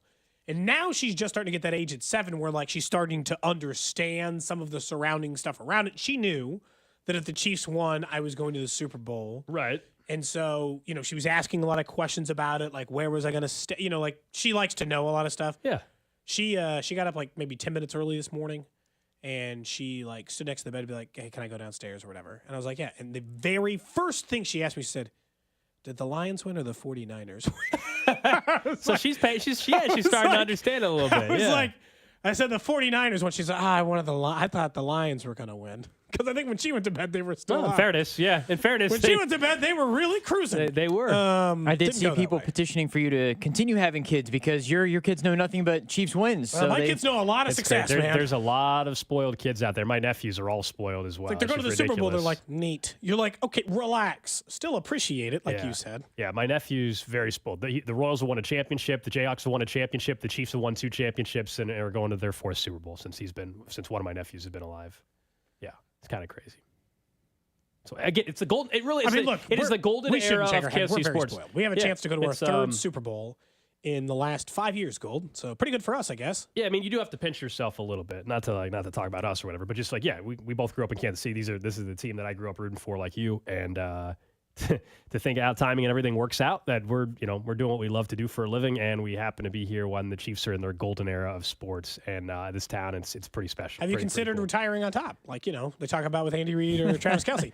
Have you considered the Chiefs win the Super Bowl this year? You quit this sports radio job, you get a different job. Yeah, it's weird. Nobody asked. You peaked out. Nobody, you maxed out. It turns out nobody is asking you and I about retirement rumors, even though you're the same age of you're almost the same age as Travis and everything. So no, I'm a few years older than Travis. Yeah, I guess he's closer to my age than yours. Yeah, I was about to say. It turns out a few more $1 million or 2 or 3 or 4 or 5 or 50. Well, if they wanted to give me Travis Kelce's bank account and said, hey, if the Chiefs win the Super Bowl this year, you have to retire, I'll see you guys later. Like, that's it for me. Yeah. I'll hang them up. Yeah. This run, though, going back to the team itself, though, the fourth Super Bowl in 5 years, and everything that occurred this season, like it makes you wonder, how can you get bent out of shape about anything that happened in the regular season? I know we can't do 4 months of sports talk radio after losses or whatever and be like, no problem, just nothing's wrong, and it's like, we'll see in January. I know they lost by 30 today, but who cares? But that is where they're at. Like, next year will be, if they struggle at any point, like, how are you supposed to really say, you'd be foolish to say, well, they're not good enough to get to the Super Bowl. I mean, this year, what they did against the Raiders on Christmas Day, to now be in the Super Bowl, to have key drops, an offsides penalty against the Buffalo Bills, to go to Lambeau Field and play the way they did against the Packers, like just all of that kind of stuff. And it doesn't matter because when you have the best quarterback, the best tight end, the best head coach, they know how to take it up a notch come postseason, and that's exactly what this team has done. I'm done with the part of saying they have no chance, which, by the way, in fairness, you and I were very careful this year. I think the furthest we got was, I'm not saying they can't win the Super Bowl, but I no longer think they are, right? Like, there was a point this year where I'm like, hey, I'm not saying they can't. I would never say that with Patrick Mahomes based on this way, and I'd say it even less likely now. It's that they had gotten me to my lowest point of belief that they would do it this year. Again, this has been their worst year. This is Patrick Mahomes' worst statistical year as a starter. This is their worst record as a team. They'd won 12 games or more in all the previous. This is their worst finish in the AFC. All of those things are objectively true, and yet where are they? In the Super Bowl. They can. If you're wondering to yourself anymore, hey, do you think this team can just turn it on in the playoffs? Yeah. There were questions this postseason about whether or not it was going to be a difference for Mahomes, because for the first time in his career, he was going to have to go on the road. He did successfully to two of the most hostile environments in the NFL. According to Aaron Schatz, who we've had on the show a couple of times, he does the DVOA stat we've mentioned on the air before, which is just an efficiency metric. This is the most difficult route a team would ever have gone through to win the Super Bowl. They had to go through Miami, who had, at one point, by the way, all three of these teams were 8-3 and tied for the number one seed in the NFL. They were all the best teams in the NFL. Yeah. Except for the Bills. The Bills had to do it late. But at least the team they're getting ready to face in the 49ers and Miami and the Ravens. They were all at one point some of the best teams in the NFL. The Bills finished as the number 2 seed in the NFL, and they ran through all of them. And they were in control of all three of those games. That's what stood out about this Ravens game. They dominated. From the start, they dominated that matchup. The Ravens never looked like the better team. No. Even though you and I both thought they came into the game with more talent. Yeah, and by the way, that's still talent-wise, that's still the end. Like, even sitting there today, from a talent perspective, the Ravens overall have more talent. I would still make that argument. That's still a fact, but it doesn't matter. You ready to have a conversation like if the 49ers have more talent? Yeah, maybe. It doesn't matter. Like all that stuff is foolish. You can't. I mean, when are people going to learn their lesson though on the Mahomes factor here? And this year in particular, they also have a defense that is the best defense in football, playing at a ridiculously high level across the board, even without Willie Gay, and then having some other injuries at time that cropped up. Menahue went out of the game with the knee injury. All of a sudden, and we'll see his status as things get closer to Super Bowl Sunday, and it sounds like he thinks he'll be trending towards playing by the time they get there. We shall see. We've got plenty of time for that. But yeah, I mean, it's just that's what makes it probably more enjoyable too, because I think it's one thing for all of us, and for those of us, depending on how old you are, to experience the first Super Bowl, right? It was against the 49ers for a lot of us, not unless you were around, obviously, prior to that. But, you go to that Super Bowl, and you think about everything that was special, and you never thought that they would get to one. And then they, of course, beat the 49ers. And so that's one you will truly always remember. That one might be always the most special one to you. And if the Chiefs win this year, it has a chance to be that, because the path and how, again, as we just mentioned, at times throughout this season, the doubt that crept in, and the fact that they were the villain and the underdog. That people in 2019, when they last played the 49ers, I think a lot of people were rooting for the Chiefs, truly. I believe that nationally. Right? Because, this Mahomes kid is amazing. I want one for Andy. All that was the storyline, right? I want one for Andy. Fast forward 2024, and people are sick of the Chiefs, and for whatever reason, the old grumpy guy's upset about Taylor Swift being shown on TV, even though it has nothing to do with her. And you got people that just don't like Kelsey because he was in a commercial. You got all this stuff, all these reasons for people to hate him. And so that makes it sweeter, the fact they're in the Super Bowl for me, and the fact if they win it, will be icing on the cake here. And so that just knowing the noise and everybody that counted this team out adds to, I think, this run right now. Sure. Last year when the Chiefs were heading to the Super Bowl, I remember you and I agreed, and I think most people did. Those were the two best teams in the NFL. They were the two best teams all year. Those were the best teams. They went to the Super Bowl, and that was the plan. The two best teams that everyone agreed on this year were not Chiefs 49ers. They were Ravens 49ers. And the Chiefs are the team that stands in the way of the logical matchup coming down because they're able to do things in the postseason that others aren't. And look, I don't know what round 2 of this will look like for Patrick Mahomes when maybe there's no Kelsey. At some point, there'll be no Kelsey. Or at some point, if there's no Reed. I don't know what round 2 will look like for Patrick Mahomes. It'll look different than Brady's because Brady had Belichick the entire time. He had to do it with new players, but he didn't necessarily have to do it with new coaches. And so we should probably grow to appreciate this one. There were so many moments in this game, and it's weird because winning in a different way to me is a good thing. Winning a Super Bowl in a different way is a good thing. Steve Spagnuolo being the reason why, a major reason why they might win their 3rd Super Bowl, great news. Because Patrick Mahomes is always going to be Patrick Mahomes. He'll always be great. He'll always pull a rabbit out of his hat. He'll do the things you need him to do. But this year you needed a defense to go with it. And what do you have? Johnny on the spot. Veach put one together. He trades away Tyreek Hill. It ends up getting him 2 incredibly valuable starters for this team right now. You get the cap space to add the extra defensive starters you need. And then you got Steve Spagnuolo, who I think has an argument for the greatest defensive coordinator of all time if he wins this one. Here's why. He is responsible for 2 of the biggest upsets of all time. He is responsible for now shutting down, from a metric standpoint, like 4 or 5 of some of the greatest offenses that ever played. And he, like Patrick Mahomes or Travis Kelce or Andy Reid, shows up come postseason time. Spags' defense got better.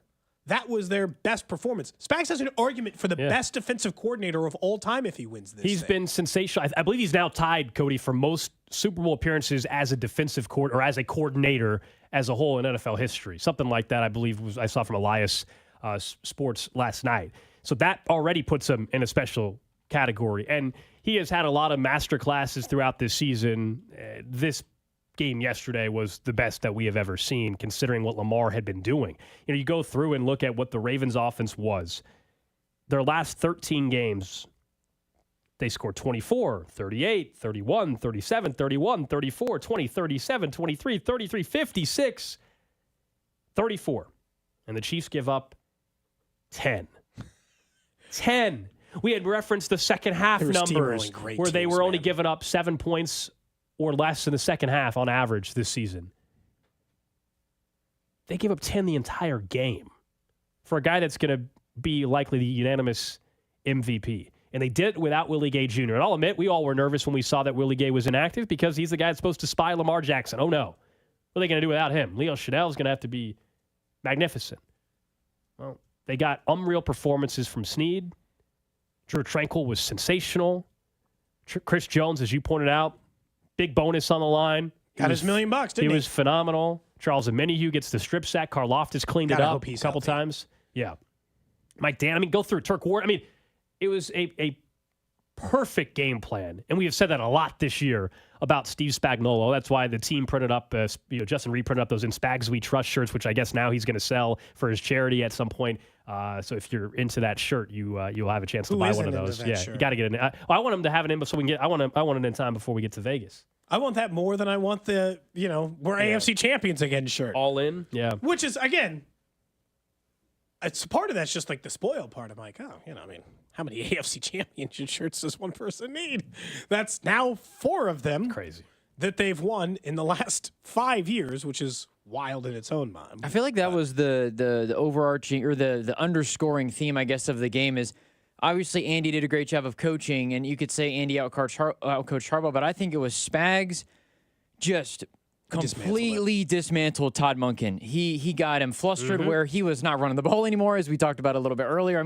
They were throwing the ball on first, second, and third down. They totally went away from their MO. And I think, Spags obviously deserves all that credit because Todd Monken did not. The game plan for them looked like it completely changed in that second half, even though they were only down by 10 points. Like I was excited when Spags got the job because it seemed like the Chiefs kind of need a little help on the defensive side. I don't think I realized exactly what you were getting. And like once you go back and you're like, oh yeah, that was the guy who took down an undefeated Patriots team, one of the most, probably the most dominant offense of all time, and he shook them to their core. And I'm like, I should have realized. I should have realized then what they were getting in Steve Spagnuolo, who, by the way, hasn't gotten so much as a whiff from a head coaching job. So, like, it doesn't seem like Spags is going anywhere. Nope. Seems like he's the defensive coordinator for a bit. Should have got more looks. Should have got more looks again. It's the Chiefs' gain, obviously, that hasn't happened. It has been a great fit for him. But I know this is the year where universally he's getting praised. But I will go back to even the 2019 Super Bowl run that this team had. And there were plenty of times in that season where people were crushing Spags as well. And in 2020. Yeah. Oh, yeah. We had to have a conversation this year where we said, hey, we can't bring up Spags getting fired anymore. We had plenty of conversations. It was crazy then, but it was because, frankly, they didn't have the same talent on defense. And you think about by the time it came playoff time and for that Super Bowl run, Spags had them ready to go. The defense, we always say, is the defense going to just be good enough for... By the time they get to the play, are they going to be good enough? That was a conversation we had for multiple years. We know the offense is great, but can Spags get this defense good enough? And everybody was trashing him the first 7-8 weeks of the season, and it always took till the midpoint of the season. And then Spags got the defense ready when it mattered most. This year, the defense has been number one all year. Yep. And a big reason, a huge reason, if not the reason why they are actually in the Super Bowl to go along with what Patrick Mahomes was able to do in the playoff performances. But so yeah, Steve Spagnuolo deserves all the credit. The fact that he wasn't a finalist for Assistant Coach of the Year in the NFL is criminal, based on what he has done. It's insane. Does media vote on that award? It's a combination. For assistants? Combo, I think. I'm not 100% sure on that. Players media? I'm not 100% sure.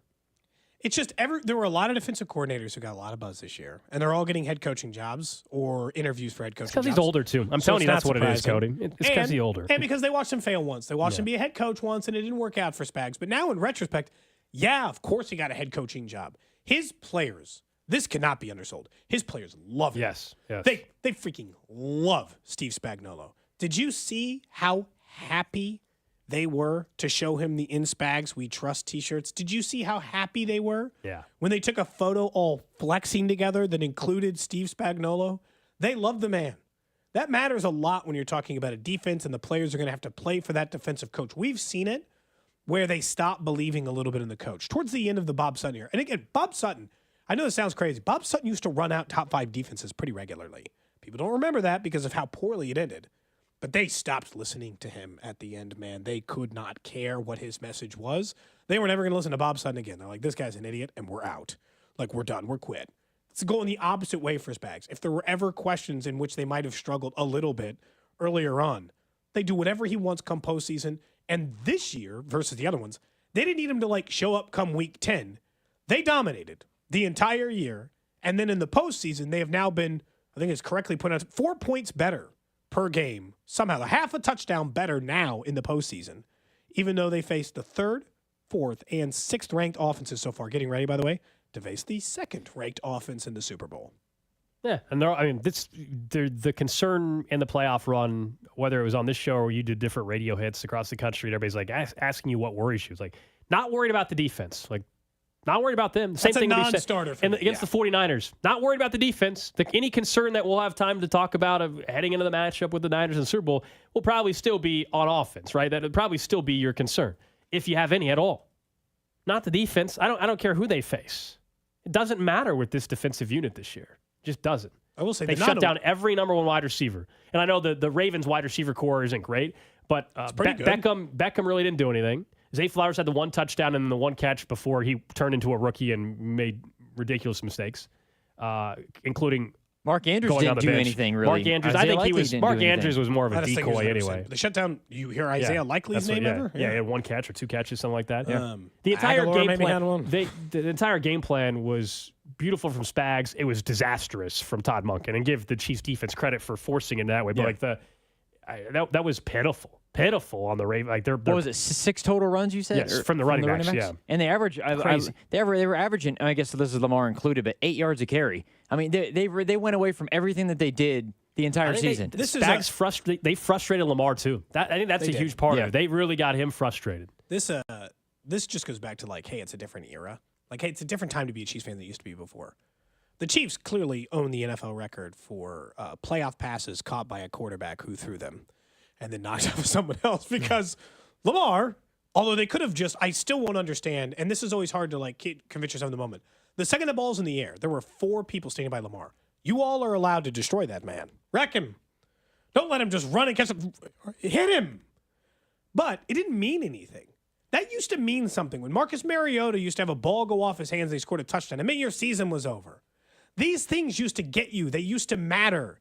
You used to care about kickers missing one kick or quarterbacks catching their own passes because it used to signify Andrew Luck was getting ready to complete a 30-point comeback on your ass. Not with Mahomes. Not with Spags. Lamar can catch his little pass. It can be a fun little highlight play for him for a little bit. Well, that's nice. But it doesn't mean they're actually losing. It's just like whoops-a-daisy amongst an otherwise perfect performance for the Chiefs that they let Lamar catch his own pass on a drive, by the way, that still ended in 0 points. Yeah, I mean, you're right, though. That would have been the play. Like, there was a lot of things if the Ravens would have ultimately come back and won. But that catch, just the flashback, as you said, to Marcus Mariota, would have been disgusting. Just would have been sickening to know that he caught his own pass. It would have been like, you got to be kidding me. Sky Fox on Twitch says, they're not going to make the same mistake. Or why not? Sorry, says, they're not going to make the same mistake. Shanahan's just going to pound Christian McCaffrey. Maybe. He might. Hold on. In fairness, we just said that last week. We're like, Harbaugh and Monken, they won't make the same mistake as Sean McDermott and that coaching staff. There's no way they'll eventually just say, throw the ball. That's what Sometimes they did they did the whole game. The whole game. That's why when we talk about Steve Spagnuolo being a genius here, we'll see. Their defensive game plan causes other offenses to completely get out of whack. Yeah. It's happened. So I don't know. I mean, the 49ers clearly will have, again, we will have plenty of time to talk about them over the next 2 weeks. They got weapons all over the freaking place. No doubt about that. Weapons all over. They're pretty talented. But again, I trust that in 2 weeks, Steve Spagnuolo is going to have something schemed up. And I think that we asked the question. Legarius Sneed and McDuffie are going to continue to lock down wide receivers like they have all year. I asked you the question on Friday. I said, how many points do they have to score to win the game? And we're all like, 20, like 21 would feel pretty good. 24 would be a lock. That was obviously 11 would have got it done. We didn't realize. I thought 17-14 was the score that I gave on it.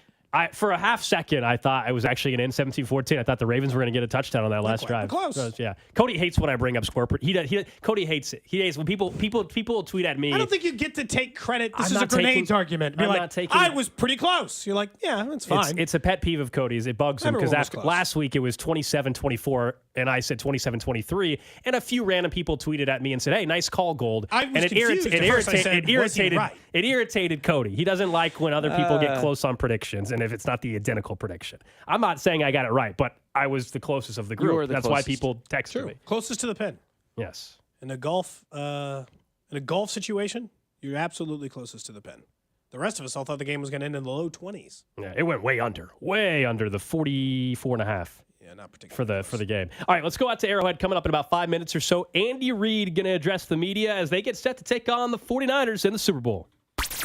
You're listening to Cody and Gold. Don't miss the Chiefs Red Half Hour every weekday starting at 11:30 on your official broadcast partner of the Chiefs, 610 Sports Radio.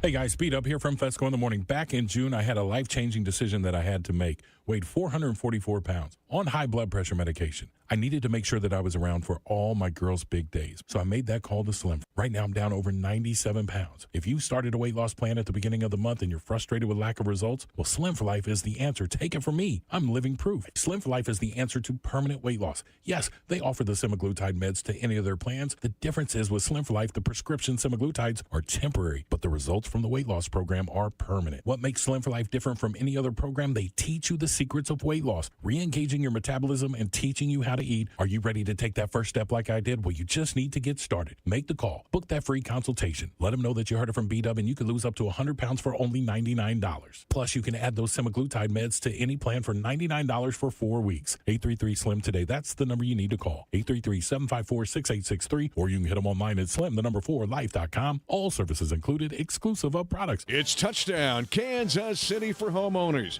When you sell your your home as is in any condition to rexbuyskc.com. This is Mitch Holtis, voice of the Chiefs. And now, sell your home to Rex.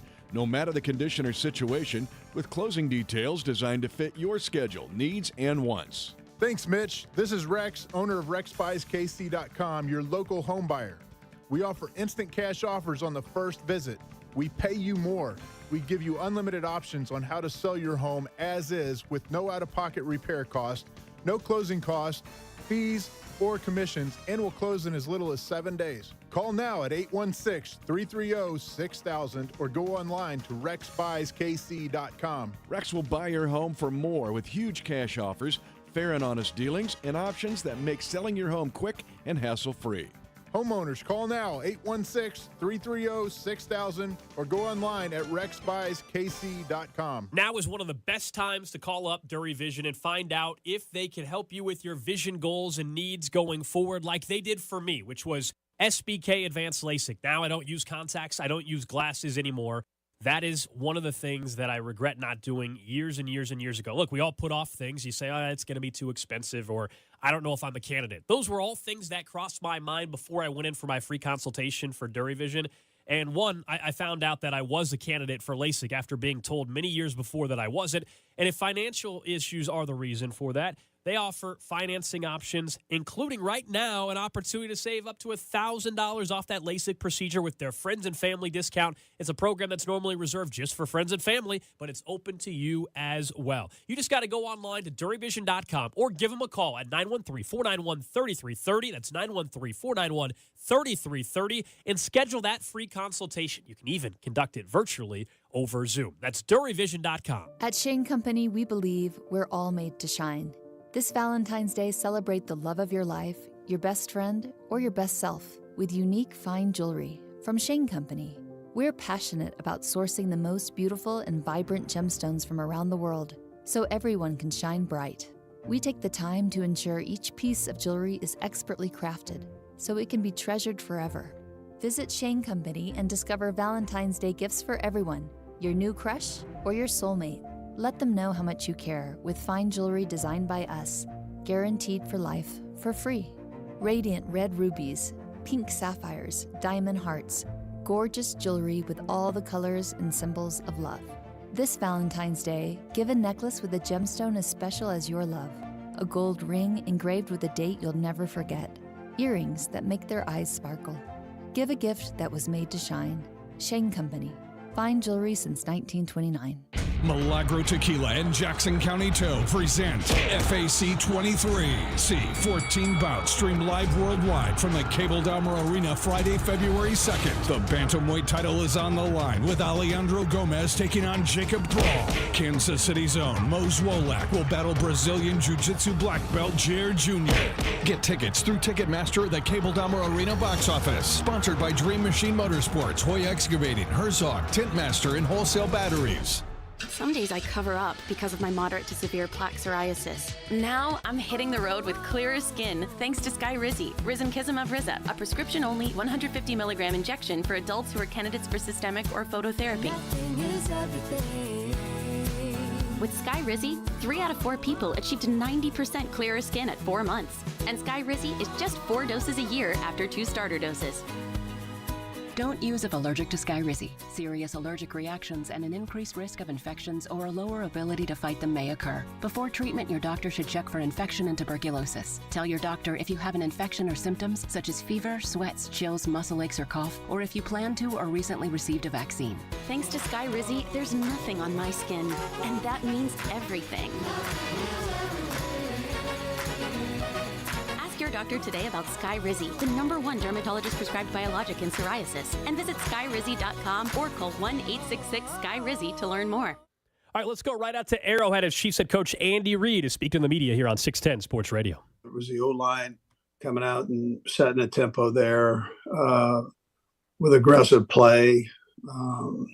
Those Trey and that whole group, Creed, both tackles I thought did a nice job, and then the running back Pacheco played hard and aggressive, and Pat did a nice job likewise. So all around, just a good, solid job there. Defensive line really started um, started the fight up front there, and had pressure on the quarterback, kept him in the pocket, which was big. And then that helped out with the back end, whether it were the linebackers who I thought tackled well, and then the secondary, which stayed aggressive and challenged receivers.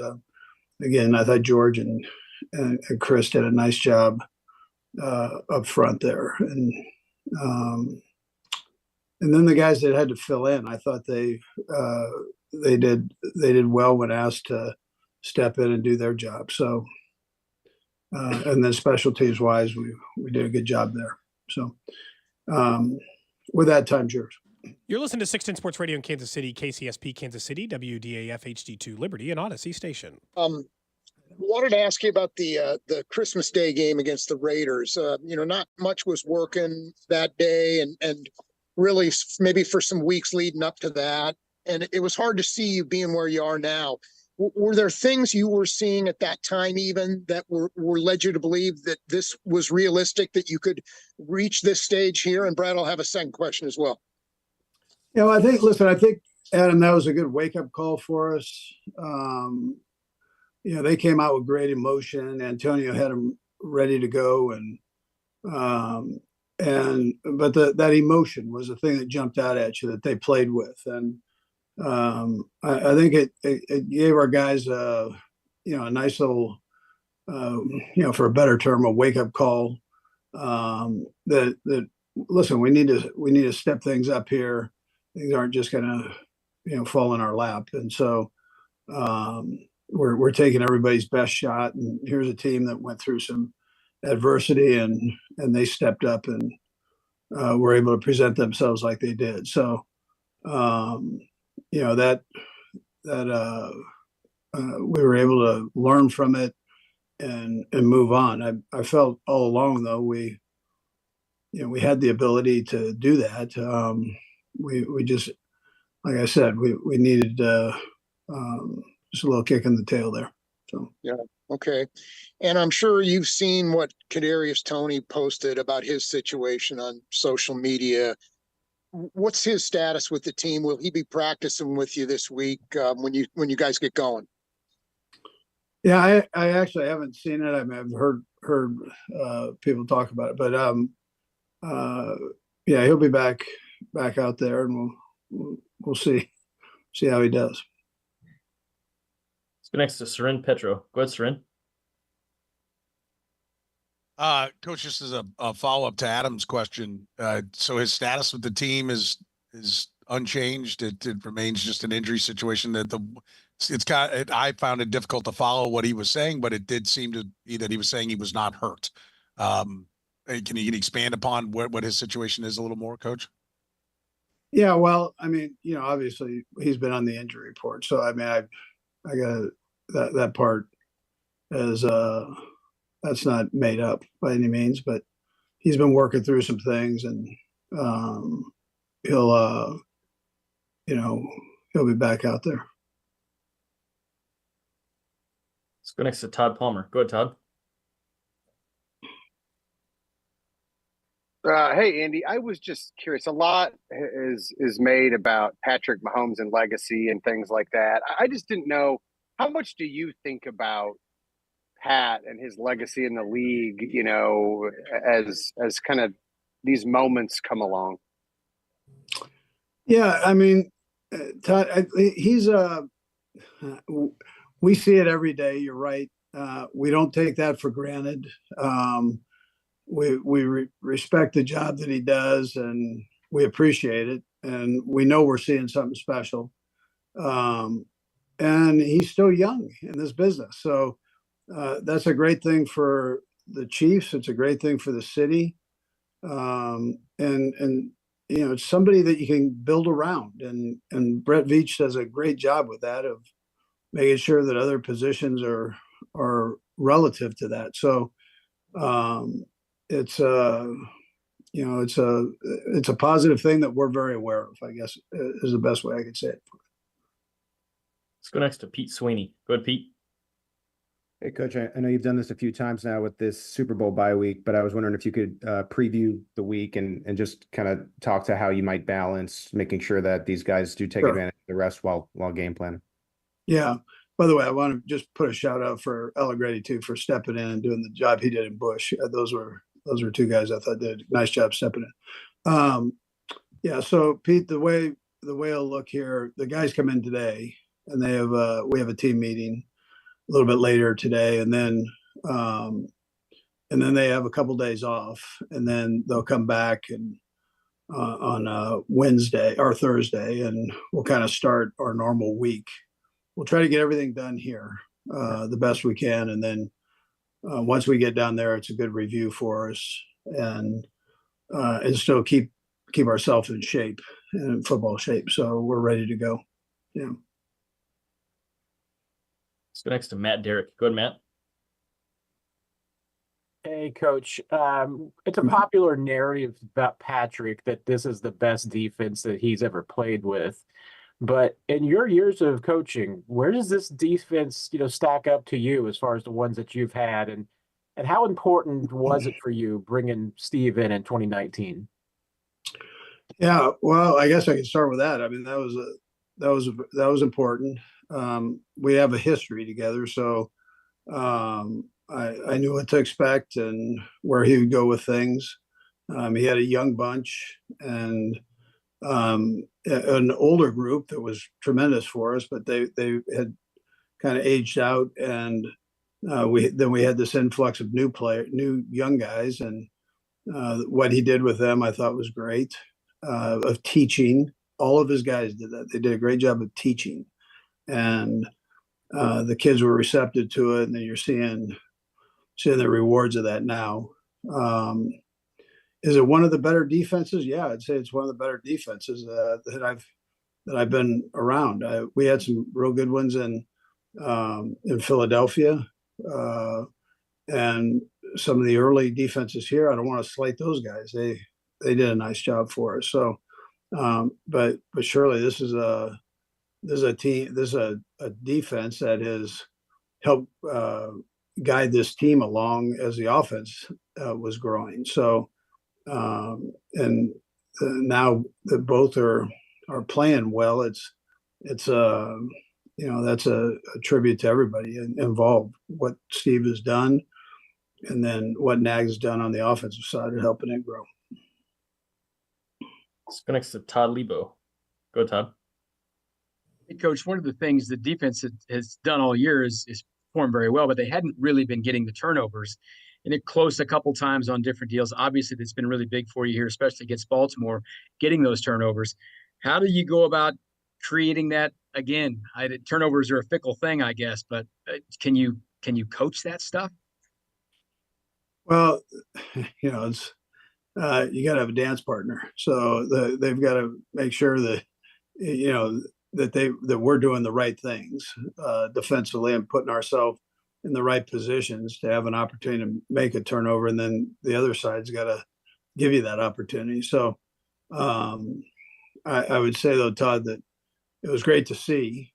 We had a chance for another one too. Bolt's got that cast on. That's some of it. That's the fact that he's even playing is a great thing, and making the tackles he's making. I don't know how he does it, but he had a chance for another one. So, but the guys are doing a great job. They're doing a great job with their eyes right now, and that'll be real important in a couple of weeks here when we play 49ers. Looks like we got two more. We'll go Nick Jacobs and then Sam McDowell. Go ahead, Nick. Yeah, and when you kind of think back to training camp and going through the season here, and especially these past 3 weeks, is there anything about this team collectively that's either kind of surprised you or impressed you and is going to stick with you about how they battled to get to this moment? I'd tell you yes, Nick. I mean, it's a group that there's a great spirit about them, and there's a certain toughness that they have to where they don't get down on each other. They challenge each other. They support each other, and it's been that way through the highs and lows. I mean, nothing's changed. That Adam mentioned that Raider game. Well, they just said, hey, we got to up our game.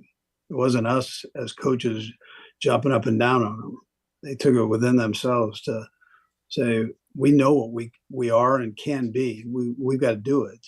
And I mean, that jumps out at me, just that attitude. I mentioned it after the Buffalo game. I mentioned it yesterday afternoon that there's a grit to that. And maybe you're not the most talented. Maybe you're not the fastest or the quickest or whatever, but let's go maximize what we are and let the chips fall where they may.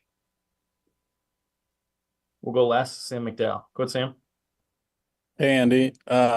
Yesterday, Patrick in his post game had implied that Travis sort of improv'd on that third down route that ended up with the fluttering pass that he dove to catch. Just wanted to ask you what the intention of that play was originally. Yeah, he was working more across, and he kind of came back on that a bit. Just that Pat was moving, so he had to get himself in position to get that. I mean, the fact that he laid out like that.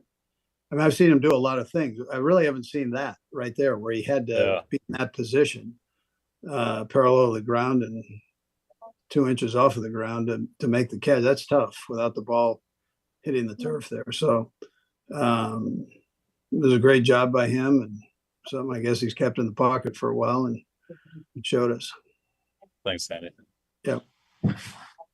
Coach, we appreciate the time. Thanks for joining us. All right, so that was Andy Reid. Speaking of the media, he kind of laid out the rest of the week because the Super Bowl's not till the following Sunday. They're off for a couple days, but Andy does go ahead and the rest of the week is treated like a game week in terms of the preparation, the game planning, and then that way it's a little bit lighter load the week of the game when they're out there. But and they have a million media obligations and everything's weird and different. Look, this goes back to the experience part. Now, Kyle Shanahan's been in the Super Bowl with the 49ers before, so he's also experienced. Not like you're going up against a coaching staff that hasn't prepared for it. But as far as like everybody will try to make a big deal about the distractions and all that kind of stuff around the Super Bowl.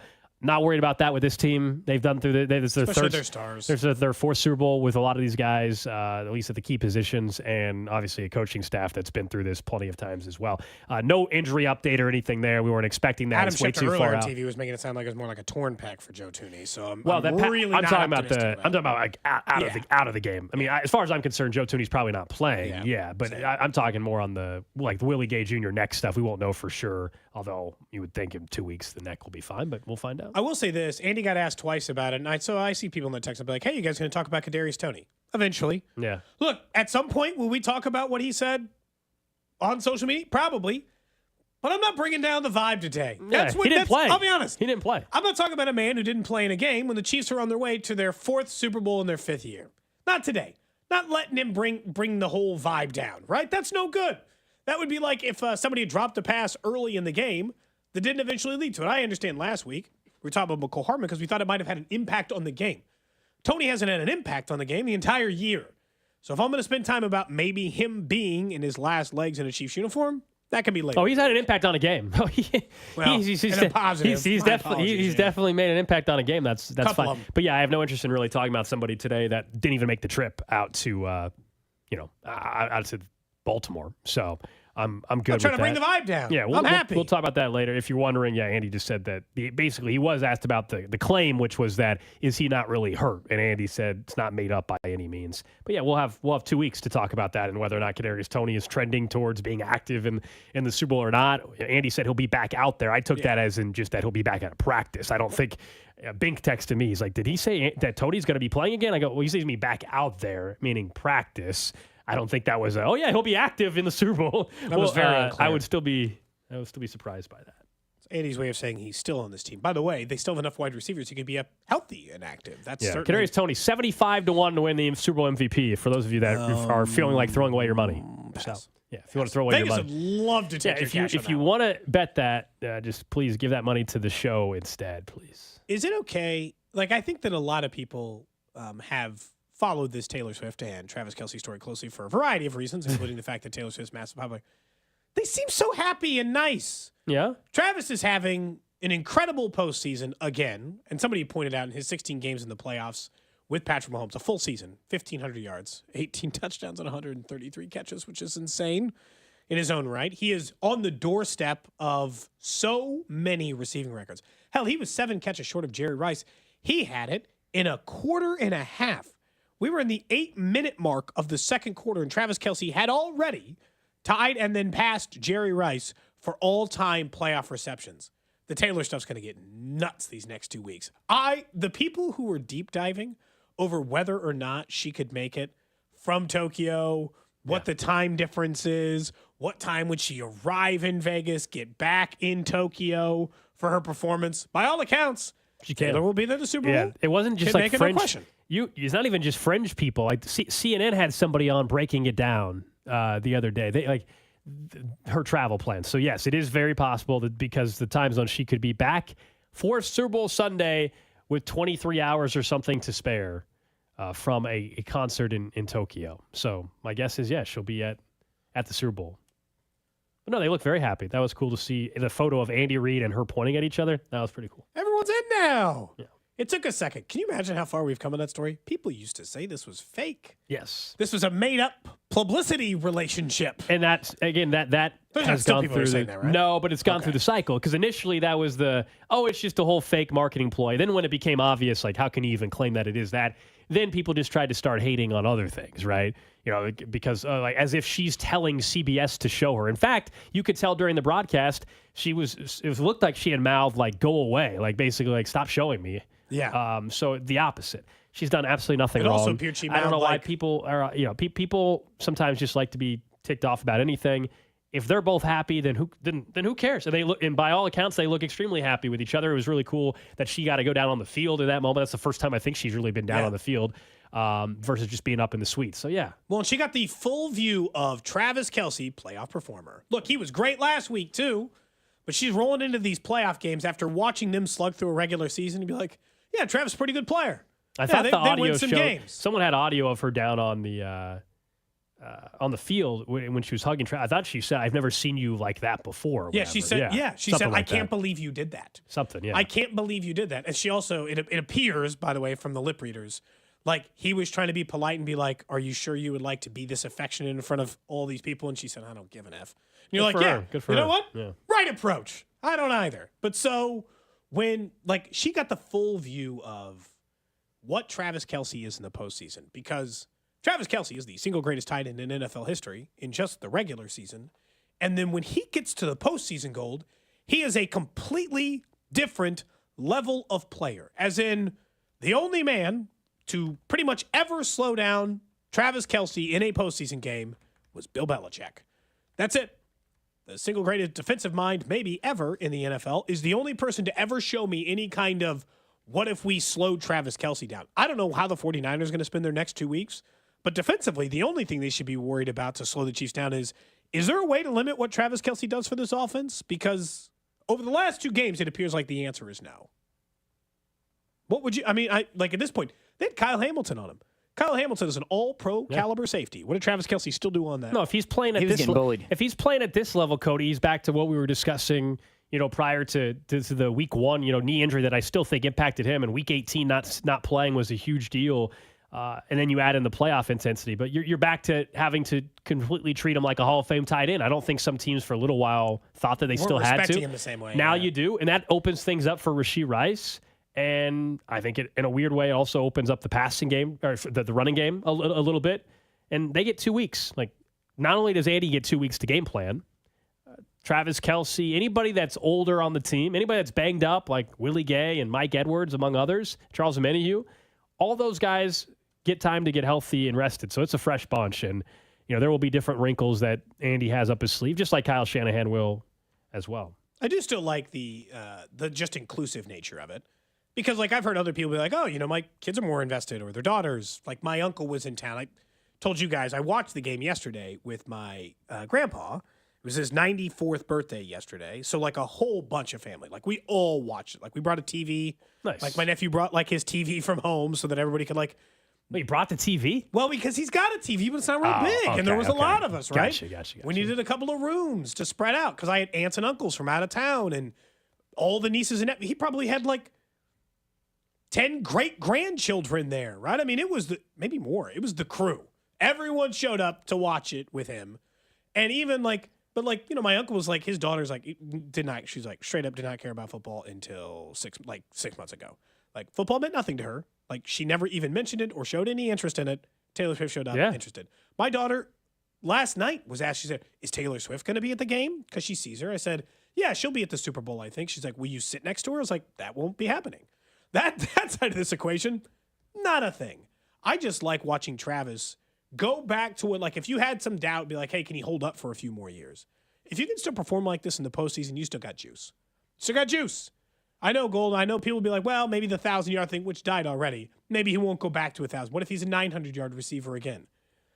Just as long as he's going to be in the postseason again, Travis Kelce still holds incredible value for the franchise but that's why, years into the future. And that's why in the offseason they still will have to, and they will, they're going to have to rework, as we all know, the wide receiver room, though, because if you aren't counting on, like going into the season where you can be a 1,000-yard receiver, then you have to have other pieces, whether it's directly another tight end or otherwise, to help you out. But yeah, when it matters most, the great ones step up. That applies to Patrick Mahomes. That applies to multiple guys on this roster, and Travis Kelce certainly is part of that as well. He was absolutely sensational yesterday. The catches they weren't getting from him in the regular season, they got, and that's why this team is in the Super Bowl. They've cut out the drops, the penalties, the turnovers, but also your best player is not just making ordinary catches; he's making the extraordinary catches. And you heard Andy Reid was asked about that third down sequence where Kelce ran basically the wrong route, or at least adjusted or whatever, right? Like, I guess it wasn't necessarily the wrong route as much as it was an adjustment. He said he's supposed to run across, and then, Patrick started running a little bit, so Travis started to go the other way.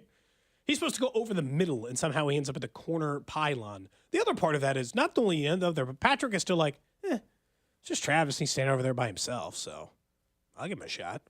I don't care. It's Kyle Hamilton. Travis is over there. But Kelce also, and this is why I still go back to Week 18, as much as we can make a big deal about, well, it's just the playoffs, he plays better. He's just moving around a lot better. He looked at times old walking around in the regular season. He did. He doesn't look. No, he looks fresh. He looks super fresh. Yeah. He looks like old. He looks like Travis 7 years ago. Looks exactly the same. Yeah, before we were like movement, this style, play, catches, all of it. This is old Kelce, not he's old Kelce going on, right? I mean, there's a big difference in what we're watching him do, and no reason to think that that's not continuing with 2 more weeks off. Freshen up. Get ready for the 49ers, and he'll be amped up because he's going up against another great tight end in George Kittle. So I think that adds to it if you're trying to outperform somebody. Do you think that Kelce is partly responsible for why the Ravens got out of their game so quick? Like sometimes it's like they had no answer. You'd be like, they were scrambling and grasping at straws from jump because Travis Kelce was catching every single pass for 10, 12 yards a gain. In the first quarter and a half, the Chiefs had 7 plays over 10 yards, and 5 of them were to Travis Kelce. I felt like they found themselves the first time they got punched in the gut and they were trying to catch their breath for a second where they're like, okay, what the hell's happening in this game? The vibe's bad. Like that's how the Ravens must have felt, was because Kelce immediately hit him. Like from the jump, hit him. And it just didn't feel like they could ever really recover defensively. I think that was where the offensive line, to their credit, dominated. I mean, that was the be more physical. Nobody had, you said punch them in the mouth. Nobody had done that to the Ravens this year. And so it started, yes, Kelce had some big-time catches on the opening drive, but they were successful on big chunks running the ball with Pacheco on the first drive. And so that's a credit for an offensive line. The one concern was, what do you do without Joe Thuney? Well, Nick Allegretti stepped up in a huge, huge way. They didn't allow a sack, for right? This team. One sack. Matabuke. Oh, right. Got the one. Got the one, plus 150. He got the one sack. Hater betting against the Chiefs. You could have just taken an MVS over and won the same money. We had a conversation on the show last Friday, and I said, if you want to hit prop bets, sometimes you can't just bet all the Chiefs ones. I picked the Chiefs to win the game. We all picked the Chiefs to win the game. I had a couple props for the Chiefs, but I also wanted to make some money. So I bet on Matabuke to get a sack at plus money, and he got a sack. Everybody's happy. We're all good. All good. Like, you think in the Super Bowl I'm not going to have a single 49ers prop bet for a player? Of course I will. I don't have the answer to what it is yet. I've got to find a little early. A little early.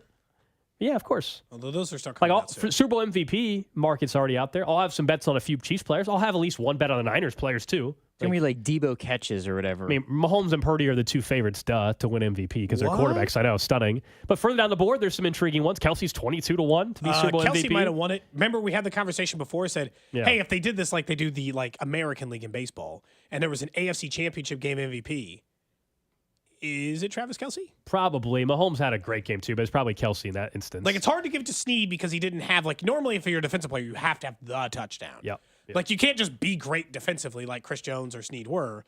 You have to actually score with the football in order to do it. You and I would agree that the defense was the better unit again. But That's I bet why Kelsey the would have MVP gotten the market. award. Yeah, that's why the MVP market's always tricky. We'll have time to talk more about that next week on Radio Row. But it's already out there if you want to bet MVP. It's been out there for a couple weeks. Let us know when you're going out there. Like to meet fans. I'm sure we'll have some fan interactive stuff just like we did before. There'll be a couple of times we're out and about somewhere where we're going to tell you to come meet us. So if you're heading out to Vegas, look forward to seeing you. Definitely we'll have some more details on our Vegas plans over the next couple of days and heading into next week. Up next, though, we'll get to the random question of the day and someone that for 2 weeks in a row deserves a lot of credit for what he's been doing. Cody and Gold, weekdays starting at 10 on 610 Sports Radio and the Odyssey app. Men, it's the new year, and for many of us, it's a time of deciding to make positive changes in our lives. This is Jeff for Heartland Men's Health, and if you're suffering with erectile dysfunction and are tired of the frustration and embarrassment ED causes, you should call Heartland Men's Health today, because there probably isn't a better resolution you can make than to be done with ED. You see, ED doesn't just affect you, it can also affect your partner, even if they don't talk about it. But here's some great news. If you're like most guys, the treatments at Heartland Men's Health will give you back your sex life, because our protocols have success rates that work in well over 90% of cases. Seriously, you might even find you're performing like you haven't in years. So, make an appointment and get ED out of your life. Your initial visit is only $99 and includes blood work, a medical consult, and if medically advised, a test dose. And if that test dose doesn't work in the office, your visit is free. Call 844-447-6600 or go to heartlandmenshealth.com. That's heartlandmenshealth.com. Heartland Men's Health, a Promenic restorative health practice. Make Gates Barbecue your go-to for the Big Game Watch Party. Whether you're the host or a guest, the Big Game Watch Party won't be complete without Gates Barbecue sauce and seasonings. Gates seasonings go great on popcorn, as a fun topping for dips, or sprinkle on chips for that extra flavor pop. Nothing says the big game like a Gates party tray. Stop by any of their 5 locations and pick up one. You'll be the hit of the party. Spice up your big game watch party with Gates Barbecue. Gates Barbecue, a Kansas City tradition. Happy Super Bowl to all who celebrate from FanDuel, America's #1 sportsbook. And if you're like me, Super Bowl Sunday is all about scoring the best seat on the couch, grabbing your favorite football snacks, and placing some super bets. And FanDuel has so many ways for you to end the season with a W, or 2, or 3. Not only can you bet on who will win the Super Bowl, but FanDuel also has bets for which players will score a touchdown, how many points will be scored, and so much more. New customers join today and you'll get $200 in bonus bets if your first bet of $5 or more wins. Just visit FanDuel.com/610Bob to sign up. That's FanDuel.com/610Bob. And make every moment more with FanDuel, an official sports betting partner of the NFL and 610 Sports Radio. 21 and present in Kansas, $10 first deposit required. Bonus issued as non-withdrawable bonus bets that expire 7 days after receipt. See terms at sportsbook.fanduel.com. FanDuel is offering online sports wagering in Kansas on an agreement with Kansas Star Casino, LLC. Gambling problem? Getting help is your best bet. Call 800-522-4700 or visit ksgamblinghelp.com. Did you know some ordinary cold medicines can raise your blood pressure? That's alarming. Fortunately, there's Vicks DayQuil High Blood Pressure. It's specially formulated without alcohol, sugar, or decongestants to provide fast, powerful cold and flu symptom relief for people with high blood pressure. So if you have high blood pressure, try DayQuil High Blood Pressure, the daytime coughing, aching, fever, sore throat, colds, and flu for people with high blood pressure medicine. Use as directed and keep out of reach of children. Paid actor portrayal. Life can be so unpredictable. After losing my dad, it made me think about my family if something were to happen to me. I had heard about life insurance through Ethos and how easy it was to get coverage. They were right. In 10 minutes, I was covered. And boom, family protected. Ethos fast and easy online term life insurance up to $2 million in coverage with no medical exam. Some policies as low as $1 a day. Answer a few health questions and get your free quote at checkethos.com. That's checkethos.com. My 13-year-old acts like a puppy again. Almost overnight, she's a different dog. Perfect poops. When people switch their dog's food to the farmer's dog, the effects can seem like magic. But there's no magic involved. It's simply real meat and vegetables with all the nutrients dogs need, instead of highly processed pellets. No tricks, just smarter, healthier pet food delivered in packs portioned for your dog. It's amazing what real food can do. Get 50% off your first order at thefarmersdog.com/no magic. Getting your biggest tax refund from Jackson Hewitt can lead to some spirited reactions. Jackson Hewitt! Jackson Hewitt is so sure that you'll get your biggest refund that if they don't, you get your money back plus $100. Jackson say, hell yeah! And Jackson Hewitt also guarantees the accuracy of your return for life. Hell yeah! So don't just sit there. For your biggest refund guaranteed, walk into a Jackson Hewitt today and dance out Jackson Hewitt, yeah! I lock up my Old Spice Fiji aluminum-free dry spray to keep that 24/7 lasting freshness safe for myself. Fresh coconuts, palm trees in the wind. It's like catching waves in Fiji. Actually, I just talked myself into a refreshing spritz of Fiji. My Old Spice is missing! No! Psst, hey, Mark, remember, getting help from Progressive is so easy. You can use the mobile app, chat with us online, or call us. And you pick now to tell me. I couldn't miss Little Grace's ballet recital. Oh, thanks for inviting me, by the way. Did I? Because you know I'm always here for you. Yeah. I can use the mobile app if I need help. Sorry, you're in my wife's seat, though? Oh, yeah, I gotta go anyway. Tell Grace she nailed her chassé. Get the help you need from Progressive with our mobile app, online chat, or over the phone. Progressive Casualty Insurance Company, affiliates, and other insurers. Not available in all states. On job sites, few things are more important than a solid work boot. At Boot Barn Work, we pride ourselves on knowing that no matter your trade, when there's hard work to be done, your boot should be built for non-stop protection and mobility. Thorogood checks all the boxes. Their Wear Anywhere boots are time-tested and crafted with the highest quality materials for relentless support. For job-fitted boots, Thorogood at Boot Barn Work. eBay Motors is here for the ride. 120,000 miles of night drives, daily commutes, and who knows how many. Are we there yet? Through countless fixes, elbow grease, and a new radiator, you kept your ride alive. With eBay Motors, you have over 122 million parts to keep it running. And with eBay Guaranteed Fit, they'll be the perfect fit every time. Plus, at these prices, well, we're burning rubber, not cash. Keep your ride or die alive at ebaymotors.com. Eligible items only. Exclusions apply. The 610 Sports Radio phone line is brought to you by Onder Law Injury Lawyers. Visit getjim.com. 19 seconds to the 2-minute warning of the game. 3rd and 9. Chiefs at their own 46. Ravens, 4-man front, laying press on the outside. Mahomes will throw it. In the pocket, he's launching one long. Marquez Valdez-Scantling catches the ball at the Raven 30 on his backside.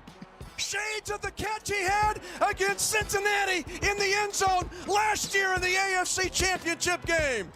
Marquez Valdez-Scantling saving the best for last. His 2 catches last week, and on his rear end catches a 32-yarder from Mahomes for a first down. Mitch Holthus on the Call Chiefs Radio Network.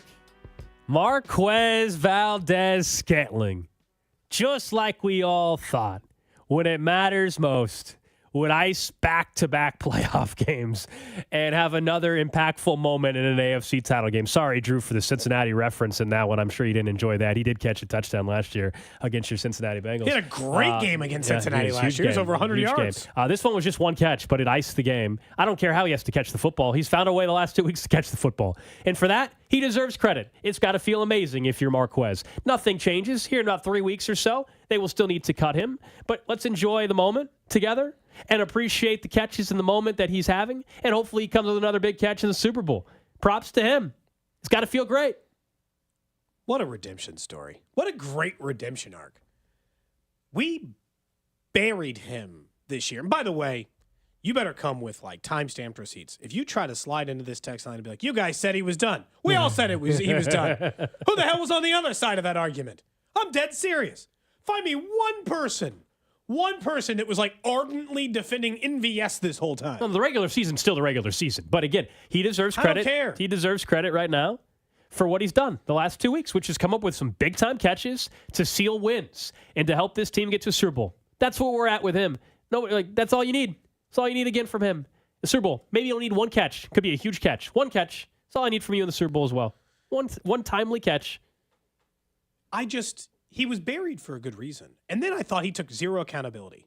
Everyone was taking accountability for him. Patrick Mahomes was like, well, you know, I could have thrown that ball 1 inch closer to his hands. You're like, what? What are you talking about? He hit both his hands. He's a wide receiver. And then all of a sudden, in 2 consecutive playoff games in moments in which it really matters.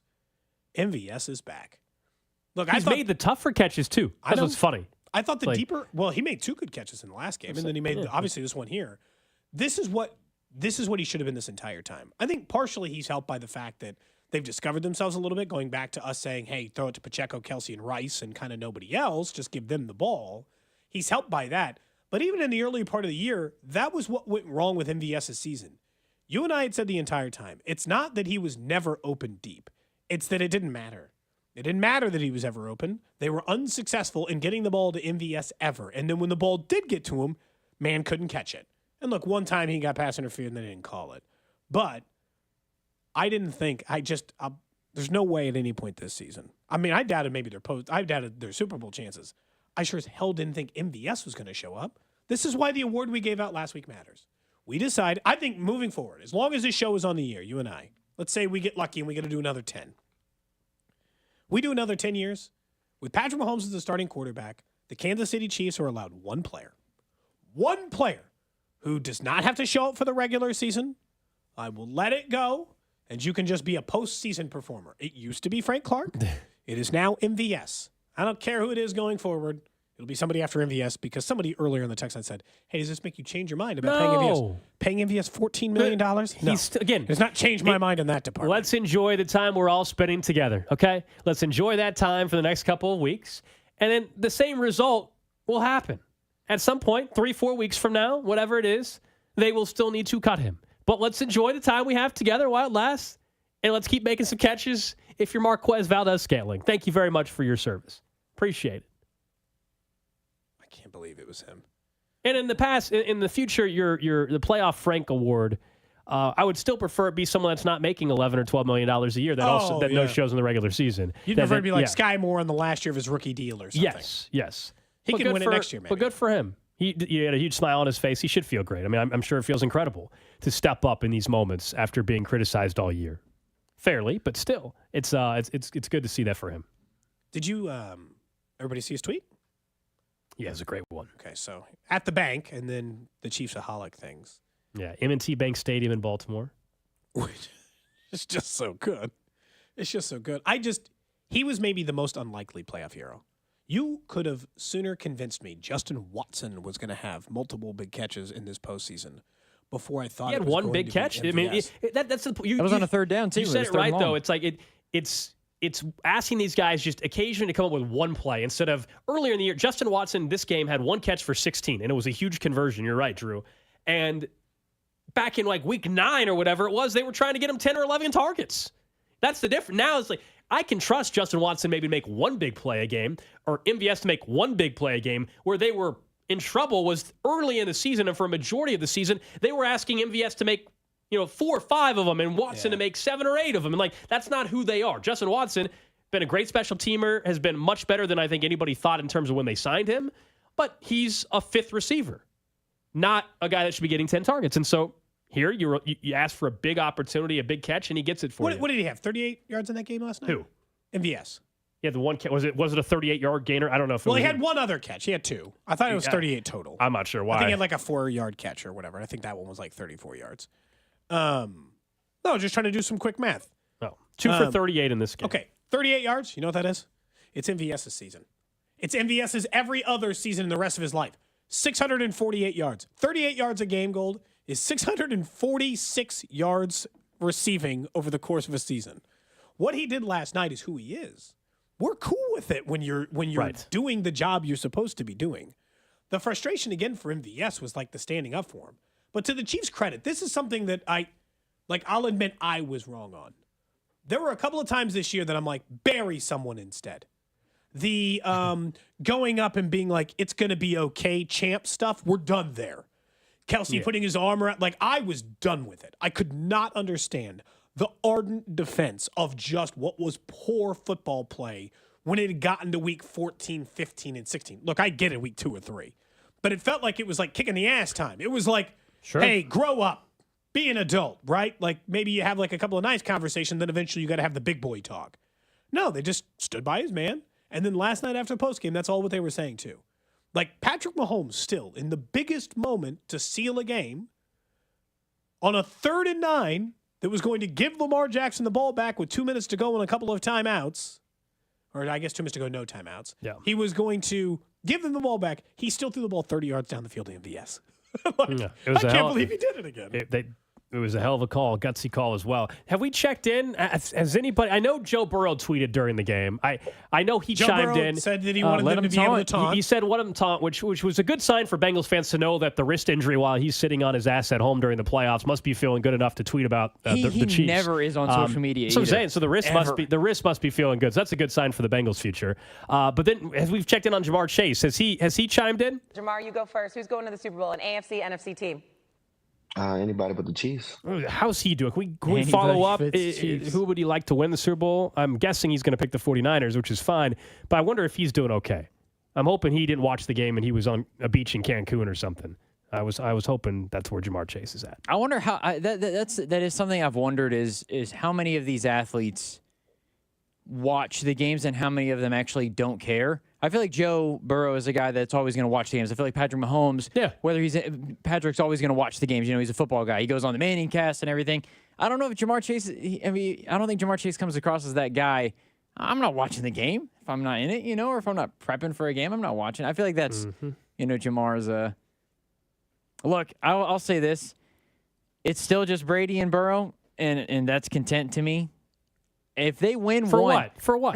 You're taking hang the banner? What? We made an Elite 8? Hang on. That's a Sweet 16 banner. The idea that Lamar Jackson was I have a problem with Lamar Jackson. This You got a problem with Lamar Jackson? No. What do you got against Lamar? This problem last week that we were talking about, is Lamar the next Mahomes Manning? No, it's not. There is one guy that can do it. Have his other guy.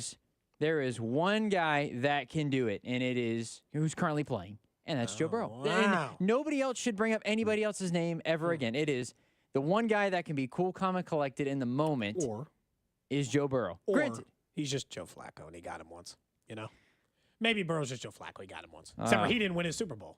Flacco won his Super Bowl. He technically got you guys 3 times. But regular season here's the one thing. Don't We are at the point now, Drew, with the Chiefs where Josh Allen can come to Arrowhead. Well, they're in Buffalo next year. Come to Arrowhead next time they play They'll in the beat regular the season. Chiefs It doesn't matter. I know. And that's kind of what I'm at about, like, when the Chiefs play Cincinnati next year at Arrowhead. If Joe Burrow comes to Arrowhead in the regular season and wins, I really don't care. We don't care. It is kind of funny, too. Jake Browning played better than Lamar Jackson did against the Chiefs. Regular season just doesn't when you're talking about whether it's the Patriots in their dynasty run, teams that would beat the Warriors during their regular season dynasty runs or whatever, same thing applies. Like, it just doesn't. That's not the scale that they're great on. You guys are playing in a different world than the Chiefs. I don't think Bengals fans get up for it doesn't matter. The regular season doesn't matter as much. I think the whole vibe of just let's let the Bengals get in and we'll go from there. Like, the regular season doesn't matter along the similar lines, but obviously the Chiefs have won the Super Bowl, so it doesn't. Somebody said it was funny. The Chiefs basically have yada-yada'd their way through the regular season, and I think that was a very good line because. And the point that we brought up earlier, that you guys brought up earlier, of regular season doesn't matter next year. It's like, look, guys, we're going to yada our way through. If they win 10 games, fine. If they win 12 games, great. If they're the 1 seed, it's okay. But we'll yada our way through, and Patrick Mahomes will be fine. The Chiefs are a win away from, once again, opening the NFL season on a Thursday night at Arrowhead. I don't think Bengals fans Maybe they'll host Cincinnati for that one. Bengals fans are happy that the Chiefs won. I'll be totally honest with you. They're glad that the Ravens fans get to. I think we should. Regardless, we're going to be in Vegas all next week on Radio Row, and we'll do some fun stuff on the show, but also off the show on social media and stuff. I think we need to get you in a Joe Burrow jersey, walking on the strip, and we're just going to have you acting really depressed and asking people, "What's it like? Do you think to be in a Super Bowl and win a game?" What do you think it's like to win a Super Bowl as a franchise? Well, can you guys tell me? You just go up to Chiefs fans and what's it like to win a Super Bowl, and just get their reaction. Would you do that for us for content reasons? You know. I don't feel that way. I'll say this. I do not genuinely feel the way that you will portray me, but sure.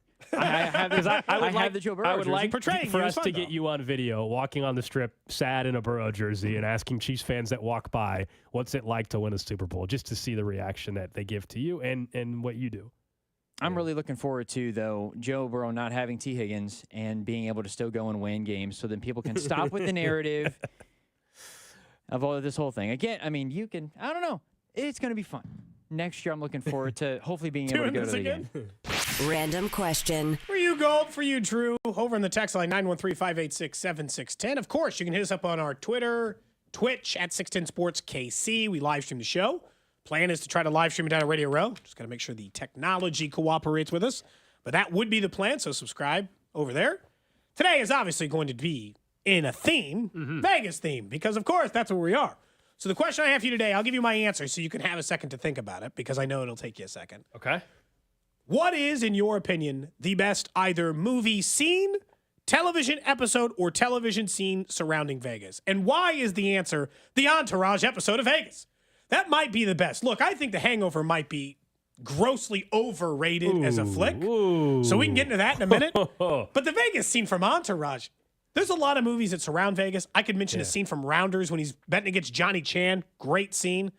But the Vegas season in Entourage, the ups and downs, Vinny betting all the money on, like, that is a fantastic encapsulation of how we would all treat Vegas if we had that amount of money. I think that's my answer, but I'm open to other suggestions on the text line at 913-586-7610. You know how I feel about Entourage. That's why I love that show, and even though the movie wasn't great, it still brought back a lot of nostalgia. So I loved Entourage. That's a good answer. So, yeah, I could just give you the stereotypical Hangover answer, and I don't think it's an overrated movie. I thought the original, not the sequels that they have made, those suck, but the original Hangover I actually thought was phenomenal. It's still, if it's on, I'll still watch it. Mediocre. For me, I actually really like any of the Ocean's, so not Ocean's the original, 11. Not the original. I'm talking about the one George with Clooney, Brad Pitt one. The Ocean's 11 is one of my favorite movies. It still is. Like, just, I don't know, it's in Vegas. It's heist in Vegas. All of it. Yeah. When they get away with the actual crime and they're backtracking, and he's like, when did we have Bellagio on the floor? So good. And he's sweeping it away. Yeah, I do really like that movie. Someone mentioned Rain Man, the counting cards scene. That is kind of a classic one. There's no doubt. If you want to talk about just like actual like gambling type movies, then like 21 and stuff are obviously. The scene of Rounders Rounders has several very good ones, but those aren't. And someone said that's Atlantic City. I didn't think about that. I thought the Vegas one, I was thinking that was there, but the gambling scene. That's never been to Atlantic City. Someone says NCIS Las Vegas, easy. I've never seen it. Casino, obviously, there's a ton of, which scene in particular? That's what I want to know. Lampoon's Vegas Vacation, another movie I would not claim to be good. But him being George Papagiorgio and then winning the cars, like for each pull, winning a new car, that's also a very good Vegas scene. Yeah, a lot of people bring up Joe Pesci in Casino. I mean, that's just... Yeah, it's tough to beat. Love Joe Pesci. Yeah, that's so good. Joe Pesci. I thought I mean, that's a classic. That was one that came to mind, too. So someone saying Chris Tucker playing craps in Rush Hour 2, maybe one of the funniest scenes ever. That it's movie. also good. Yeah. Someone says Heat. Skyfox over on Twitch. Heat is a great movie set in Vegas. Everything's great there. Again, there's so many good available options. Oh, I can't wait for Vegas, man. Is Entourage your answer if I would have just like opened it up and not told you what my answer was? I don't know if it would have been my first. I mean, Entourage is still like, if we're asking truly, not what is considered the greatest TV shows of all time, but if you're asking my personal favorites, it would be in my top 10. I know Entourage doesn't go down as a top 10 TV series of all time. My personal top 10, Entourage would actually be in there. Obviously, The Wire, we just talked about that last week with playing Baltimore. I hadn't thought about this one. Multiple people in the text line mentioning Con Air. They crashed the plane in Vegas, and then Steve Buscemi's winning the money towards the end. Yeah, that's not... You got something against Con Air? No, I like Con Air, but that's not anywhere where my mind goes when I think of Vegas movie, though. No, but I mean, it ends in Vegas. I understand. It ends in Vegas. It's got a massive scene. But the whole movie's not around Vegas, though. I saw that 21 movie. I thought it was kind of mediocre, too. Someone says it's a good Vegas movie. I was like, it's fine, I guess. I actually don't think it's that bad. It's okay. Yeah. The poker movies are usually the worst answer, one. They're never really a good representation of it. My final answer is Ocean 11. Ocean 11. Which particular, is there one scene that stands out as being like... the whole movie's got scene after scene. I know. It's got scene after scene. It just feels Vegas. Yeah. Is that part of it? Yes. Yeah. Oh, I'm the type where before I go to Vegas, I'll purposely watch some Vegas-related movie before. Like if the night before I'm flying to Vegas or something. So on Saturday night, we're leaving on Sunday. So Saturday night... I'll download the Entourage scene. Either that or I'll watch Ocean's 11 or I'll watch 21 or any of these ones we've been bringing up. I'll get, or even on the plane. Maybe on the plane you watch a little Vegas movie. A lot of mention about the text line and over on the streams, Fear and Loathing in Las Vegas. I mean, that's a little obvious. Someone says C-Dot has never seen Entourage. I don't know. Him and I have to talk anyway because I discovered something over the weekend that I could not believe, and I guess this is a take from people. Today's not the day for it because we're excited and in a good mood. One of these times we got to have C-Dot in. I thought he was joking, and I truly was stunned. He tweeted out, because a lot of NBA players this past week scored over 60 points, and anyway brought up Wilt Chamberlain's 100-point performance, and Carrington thinks the whole thing is fake. He didn't think Wilt actually scored 100. And then I did some digging, and I guess this is a take that a lot of people have, or I shouldn't say a lot of people, some people have, that Wilt's thing was completely set up and fake. It's another. I didn't know that was a thing. Neither did I. But Carrington deeply believes it. Wait. No, so there's there audio? The whole conspiracy with that is there's no video evidence. There is audio. I mean, it was like a long time ago. Well, exactly. So the conspiracy part is that there's no the paper's not there. There's no video, and it's only the fourth quarter audio. I think the whole thing, suggestion that it's fake is crazy. But that's the take from some. Okay, we'll get Sean in to discuss that it's later. Another day. It's another More day answers, for that. by the way, before we move on. Joey finds his identical twin in Friends. That's also very good. God, there are just so many good choices. Also, is someone in the text line really suggesting we go to the library when we get to Vegas? Go to where? When you're in Vegas. No. You have to go to the library. I like the library. Is there something special about this library? I've never, and all the times I've heard people suggest. It's a gentleman's club. Oh, got it.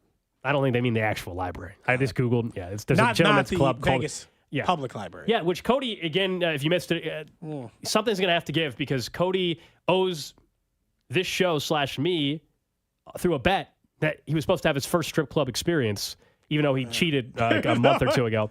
But he was supposed to, and we said, hey, if the Chiefs make the Super Bowl in Vegas, you got to go. So whether it's the library, whether it's Spearmint Rhino, whether it's Cheetahs, what are you going to do? I want to think about it.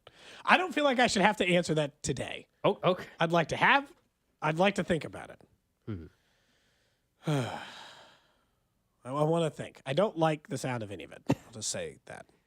Okay. All right. I just think you should do something to pay off the bet finally. You know? I should have known that the library was a strip club. I should have known that. I don't know what. They were trying to trick you. Maybe you would have said, sure, let's go to the library. Let's go to the library. I like libraries. They seem nice. Take my kids there, every couple of weeks. It is a gentleman's club with only 3.1 stars. And yes, if we go, there'll be a pre and post game available. Have you ever seen the movie Showgirls? No, I don't think so. That's the gentleman club that's featured in that movie. Oh, okay. I mean, I'm familiar with the movie, but I don't You've think heard I've of seen it. Yeah.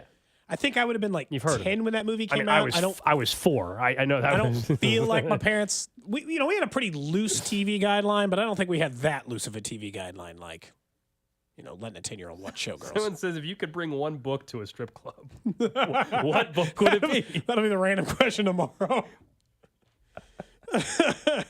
Someone says, did they just call the library so they could say, yeah, my daughter actually, she works at the library, and nobody's like, oh, that's nice. Nice. Good for her. Someone is claiming the owner of Cheetahs lives in KC.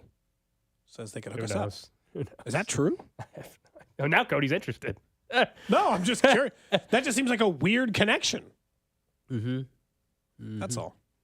We'll get to Carrington later. Should we still? Hey, Drew, in this break, will you go see if Rob's got 5 minutes? Just 5 minutes. And Speck if he's around too. 5 minutes from both of them. They can come in at the same time and explain the hater level that they Rob picked the Ravens to win and was a hater kind of all year. At this point, he might as well choose the 49ers. I was going to say, you need him to pick the 49ers then. And then our boss, Steven Spector, for 2 years in a row, has sent out basically the same tweet every October or November, which is, this team just doesn't give me Super Bowl vibes.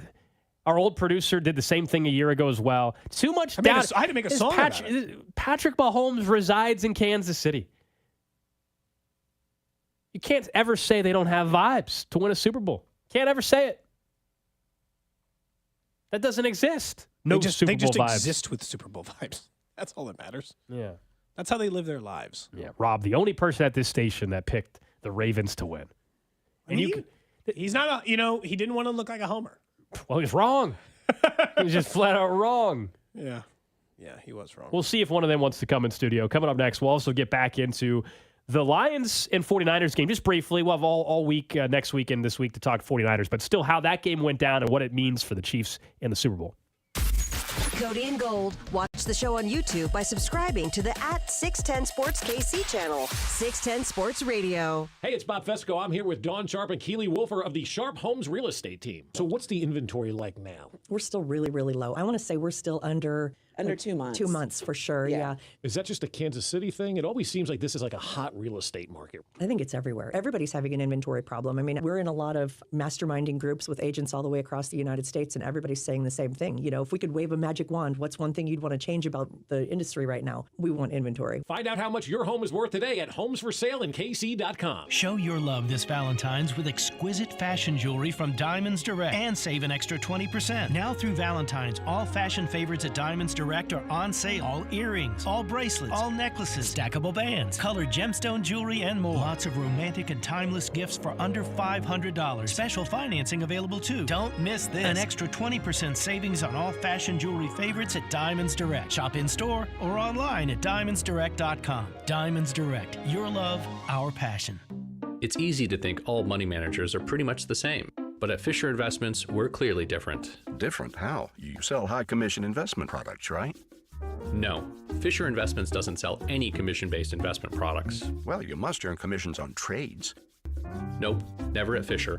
We're a fiduciary, obligated to act in our client's best interest. It's the highest standard of care for a financial advisor. How do you know what's in their best interest? We get to know our clients and then tailor a portfolio based on their goals and needs.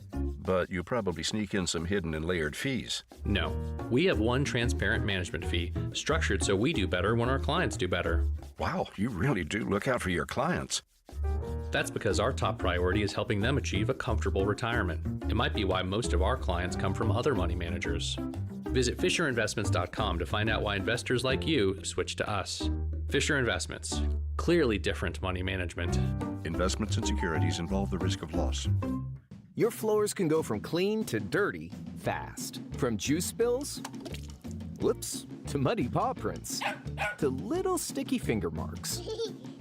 Good thing your Swiffer WetJet works fast too. Swiffer WetJet easily cleans everyday messes as quick as they happen. The next mess is right around the corner. So grab your Swiffer WetJet and just spray, push, all clean.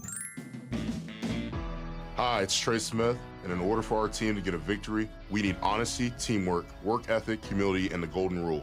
That's why my truck is from the dealer that embodies all those values, Victory Chrysler Dodge Jeep Ram. And Victory Chrysler Dodge Jeep Ram also supports Giving Hope, whose sole purpose is to feed and clothe the needy in Wyandotte County and beyond. Giving back in the highest integrity, that's how Jeff and his team do business. For your next vehicle, visit or go to VictoryChryslerDodgeJeepRam.com. Now is one of the best times to call up Dury Vision and find out if they can help you with your vision goals and needs going forward like they did for me, which was SBK Advanced LASIK. Now I don't use contacts. I don't use glasses anymore. That is one of the things that I regret not doing years and years and years ago. Look, we all put off things. You say, oh, it's going to be too expensive, or I don't know if I'm a candidate. Those were all things that crossed my mind before I went in for my free consultation for Dury Vision. And one, I found out that I was a candidate for LASIK after being told many years before that I wasn't. And if financial issues are the reason for that, they offer financing options, including right now an opportunity to save up to $1,000 off that LASIK procedure with their friends and family discount. It's a program that's normally reserved just for friends and family, but it's open to you as well. You just got to go online to DuryVision.com or give them a call at 913-491-3330. That's 913-491-3330 and schedule that free consultation. You can even conduct it virtually over Zoom. That's DuryVision.com. Choice of a lawyer is an important decision and should not be based solely upon advertisements. Paid for simulated client portrayal. I'm attorney Mike DePasquale. No matter how you've been injured, my law firm is here to help. Mike and his team handle all kinds of cases. Car and truck wrecks, workers' comp claims. Slip and fall accidents, product liability, any kind of case. Mike's got this. No matter what kind of injury case you have, I promise we can help. Call me.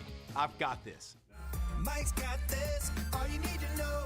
816-888-7500. Mike's got this. We all hear the radio ads about the IRS. They tell you to be afraid, to be scared, and they try to frighten you into calling.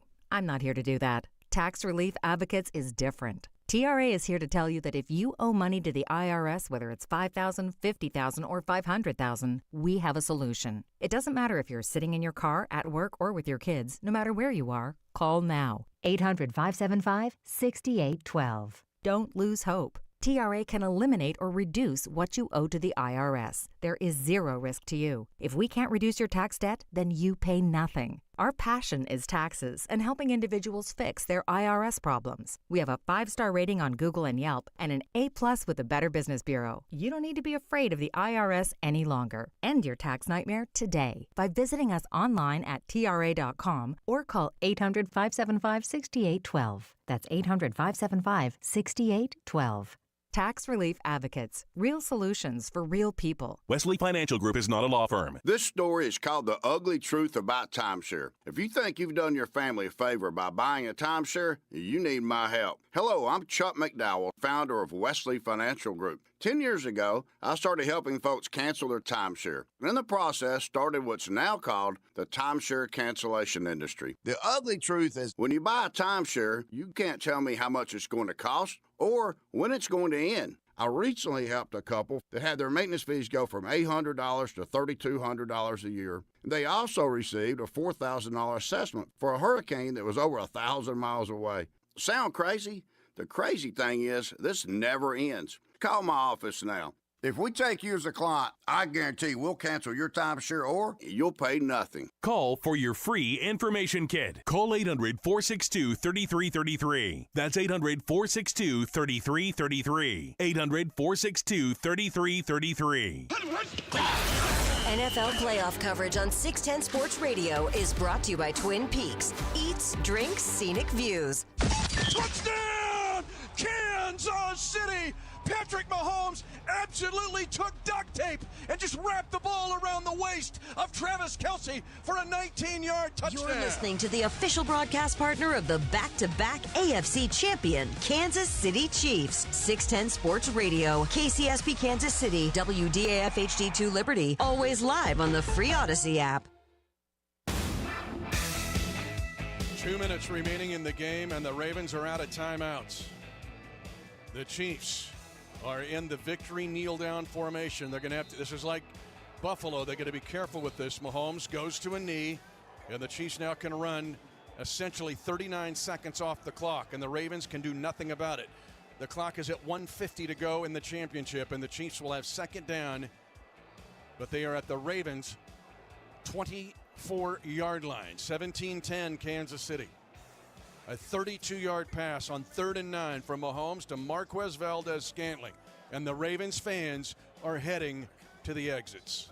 But the story of this game in the second half, the Chiefs defense. A flip by Richie James Jr. That means this game is over! And you can doubt the Chiefs! You can dislike the Chiefs! You can disrespect the Chiefs! You're gonna have to deal with the Chiefs being the AFC champions for the 4th time in 5 seasons! The Chiefs have the Lamar Hunt Trophy, and they're taking it to Vegas for Super Bowl 58. The Kansas City Chiefs are champions of the AFC. 17-10 over the Ravens. Mitch Holthus, Chiefs Radio Network, yesterday over on 106.5 The Wolf. The Chiefs headed to the Super Bowl. We wanted to bring in 2 people in our studio for the 1 o'clock hour just for a little bit because they're 2 individuals who, well, for one, back-to-back seasons for one of them, others just the last couple months, counted this team out. So much as to say, they're the Rob, biggest haters at the station. I think so. You know, the morning show used to play the anti-Chiefer audio or whatever. That would be very fitting in this moment. I'll start with someone that for 2 years in a row, good luck charm, has said they have no vibes. Good luck charm. I'm the negative Peter Schrager. I can get it right every year. We've got Steven Spector and Rob Brendan in studio. Why do you do this to yourself? Spec, 2 years in a row, no Super Bowl vibes. Have you guys ever thought that this is just a reverse jinx? Yeah, you sound like my you sound like my mother with that. She'll text me during the game and be all negative, and then at the end of the game, like, see, I just had to do it. Oh, it's awful. No, I was completely wrong. Like this, that's such a mom thing to say. You talk about bad tweets. That was a bad tweet. I've been wrong 2 straight years, and the Chiefs have continuously shoved it in my face. But to be fair, we had 4 months of sample size, and the team was not very good. Were you also bad at like picking up signals from women? I'm just curious if like it worked. I still am. Still to this day, it's just like you don't have a good vibes on just vibes in general. Yeah, maybe my the vibes Super are Bowl way off. Vibes are bad. It's maybe entirely possible. Yeah. No, I mean, girls was never my strength. Now, at least you did come around eventually and recognize that, hey, Patrick Mahomes is Patrick Mahomes, and you picked the Chiefs to win yesterday, didn't you? And I picked them to beat Buffalo, too. Okay. So, like, it's just strange. Once they got past Miami, you had changed just your maybe tune. Vegas? Yeah. Was Vegas the one where you're like, all right, now I see it? No, I think it was Cincinnati game. I think it was the game. I tweeted December 5th. So whatever game that would have been, it would have been 2 weeks after That would Philadelphia. It would have been after Philly because Philly was Thanksgiving. So that's when I tweeted it, but they didn't. We're all about sample size. They were not very good. Oh, that was after the Packers game then. That's probably what it was. And Yeah. we're like, there's no wide receivers. Travis Kelce doesn't look like himself. We know the defense is good. They turn the ball over a ton. And then they literally stopped doing all of those things. And here they are. Now but again, you recognized at least what that Dolphins game as well. They though. had Patrick Mahomes. And you're like, oh, maybe they're going to win. Rob Brendan, on the other hand, he picked still against him on Sunday morning. I'm tuned into the pregame show. I did pick I'm against him all on Sunday hyped, morning. and you're just like I picked against him on negative Sunday Nancy. morning. What was the score you said? I said 21-16 Baltimore. Baltimore. Yep. 16? Not even like 21. I also bet the over on How do you get to 16? Butker field goals because I thought the red zone issues would reemerge. I mean, they didn't score very much. They didn't score very. I wasn't that off with the 16. What's taking you so long to accept what the rest of us are? Which is one team has Patrick Mahomes and the other one doesn't, and that's enough. And this year they have a great defense. I obviously was wrong. It's gonna be 4 hours of my bad on the drive, hands up. Not gonna I'm be the great, yeah. I'm the idiot in the room. Not the biggest one. Have you guys seen Clay Travis's tweet? Because there are people who were dumber than me. Wait, but what did he say? I quote tweeted it last night, regrettably, but I did quote tweet it. Yeah, What did he there say? were people who were more wrong, so that he called Taylor Swift the Yoko Ono of the Chiefs. Yeah, so I was yeah. wrong. That's right. I'm not as wrong. Now, you but said they had zero chance to win the Super Bowl throughout the season. I said I was out, and you're right. I was wrong because I thought Patrick Mahomes, but his team had the dropsies for 18 weeks. Actually, his team had the drops for more than 18 weeks because in the Dolphins game in the Frigid, they also had the dropsies. And I thought to myself, if you're throwing to mediocre wide receivers who can't catch, it doesn't matter how great 15 is. To quote Giselle, he can't throw it and catch it. Right. Well, Lamar did. Lamar did. He was a top receiver. Well, MVS got over his case of the dropsies in the postseason. Kadarius Toney got over his case of whatever and started doing Instagram Live. Not yet. Now, are you ready? Are you picking the Chiefs to lose to the 49ers No, too? I'll be picking I the think you Chiefs. kind of have to pick the 49ers to win. Yeah, No. Yeah, You can't. You can't. For the They got the city, better you have to roster, bet you know? yes. I mean, I'll be the what was it, Mike Greenberg, the one person, so it's Sacrificial. not the whole thing. The The rule, you can't have everyone pick it or it pivots. Yeah, the tweet you were referencing, by the way, on December 25th, the Chiefs are not a good football team, and Travis Kelce looks like he should retire. He's been worthless the last 7 or 8 weeks. I'll skip the part about the commercials. Then he said either that or Taylor Swift's the Chiefs, Yoko Ono, Yes, maybe both. That takes worse. That's why we don't listen to Clay Travis. Well, That take is worse it's than wrong mine. about the Chiefs. It's wrong about Taylor Swift. And then it was especially wrong about Travis Kelce. My stance on Travis Kelce of he's ageless. He will just play like this forever I is wish looking that were great. true. Yeah, I wish that were true. Unfortunately, Yeah, that won't Are you always guys be. still going to try to be on the other side of this? The man just had 116 yards and a touchdown. I mean, he's a first ballot Hall of Famer, but I'm not Yeah. saying he's never going to be ageless. unless That's a we're different watching the- conversation. He's just going to roll into retirement, still having gotten like 1,000 yards, and then just like click his heels. and Unless we retire. come to the real life version of Indiana Jones, the Temple of Doom or whatever the one with Sean Connery is, I think eventually Travis Kelce will lose some ability. My argument is that he will finish same statistically as he is now on his To be way fair, out. he was worse statistically this year than previous years. That's already so that's what- already define not happening. same. Yeah. No, that's in the range. He's Okay. a little bit. Creating I a would say rate.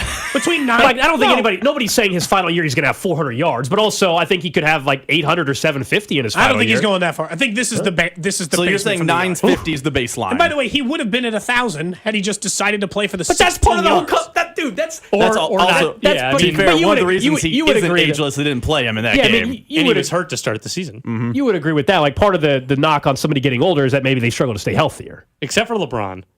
Yeah, LeBron, Yeah, what he's still That doing. doesn't, Oldest make, player in the doesn't, league. make, that doesn't make any sense. But also, there have been Laker years, where he's missed lots of games. That first year in LA, he missed like 60 games. Yeah, like but his entire postseason of 21 years in the league Yeah. has been an extra 4 seasons. So he's different. He's a little bit different. Sorry that you're going to have to wear it today, Rob. I mean, That's everyone 4 has hours. everyone has to hold an L. I was wrong. Patrick Mahomes is just so great that he overcame the deficiencies of this team. Also, I would say the Ravens out-Chiefs the Chiefs because all season I've been saying drops, penalties, turnovers. Boy, 2/3 were a big problem for the Ravens yesterday. You're really The Chiefs- rationalizing over there. the Just say Chiefs- you were wrong. It's Oh, no, okay. I got We're all I'm wrong surprised sometimes. Carrington's not sending you out on the corner over there to hold a we sign have- saying I was an idiot. I still with the think my score. Ben Zobrist tweet was worse. What was that? I said that he was a wife light-hitting says- utility hitter, and it was not worth trading for. So that fairness- was not a good. Hold on, wait. In take. your defense, had they just elevated Whit Merrifield this year, would they have been fine? No. I don't know about At that moment, who knows? At that exact moment, who knows? Could Whit play left field that year? Because remember, Gordon gets hurt immediately after Zobrist shows up. I mean, Witt eventually played some outfield. Yeah, I mean, long term. Right in that moment. I don't know. In 2015, is he that a was left bad. fielder? That's also like they're watch. I mean, we don't have to get into the Blake Bortles. There's a lot of worse takes on this airway. Yeah. Wait, that comes in my folder if you want it. No, there's only that. Search That is Blake the worst. Bortles in my folder. Blake Bortles Don't worry, is the worst take of all. Maybe just search the person's That's the name. king It pops up. That's the king of takes. I know That it's is in the that king. folder. That is the king of the worst takes of all time.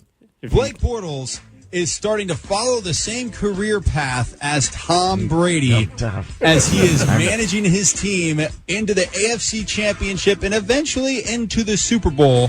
That wasn't great. That's the worst.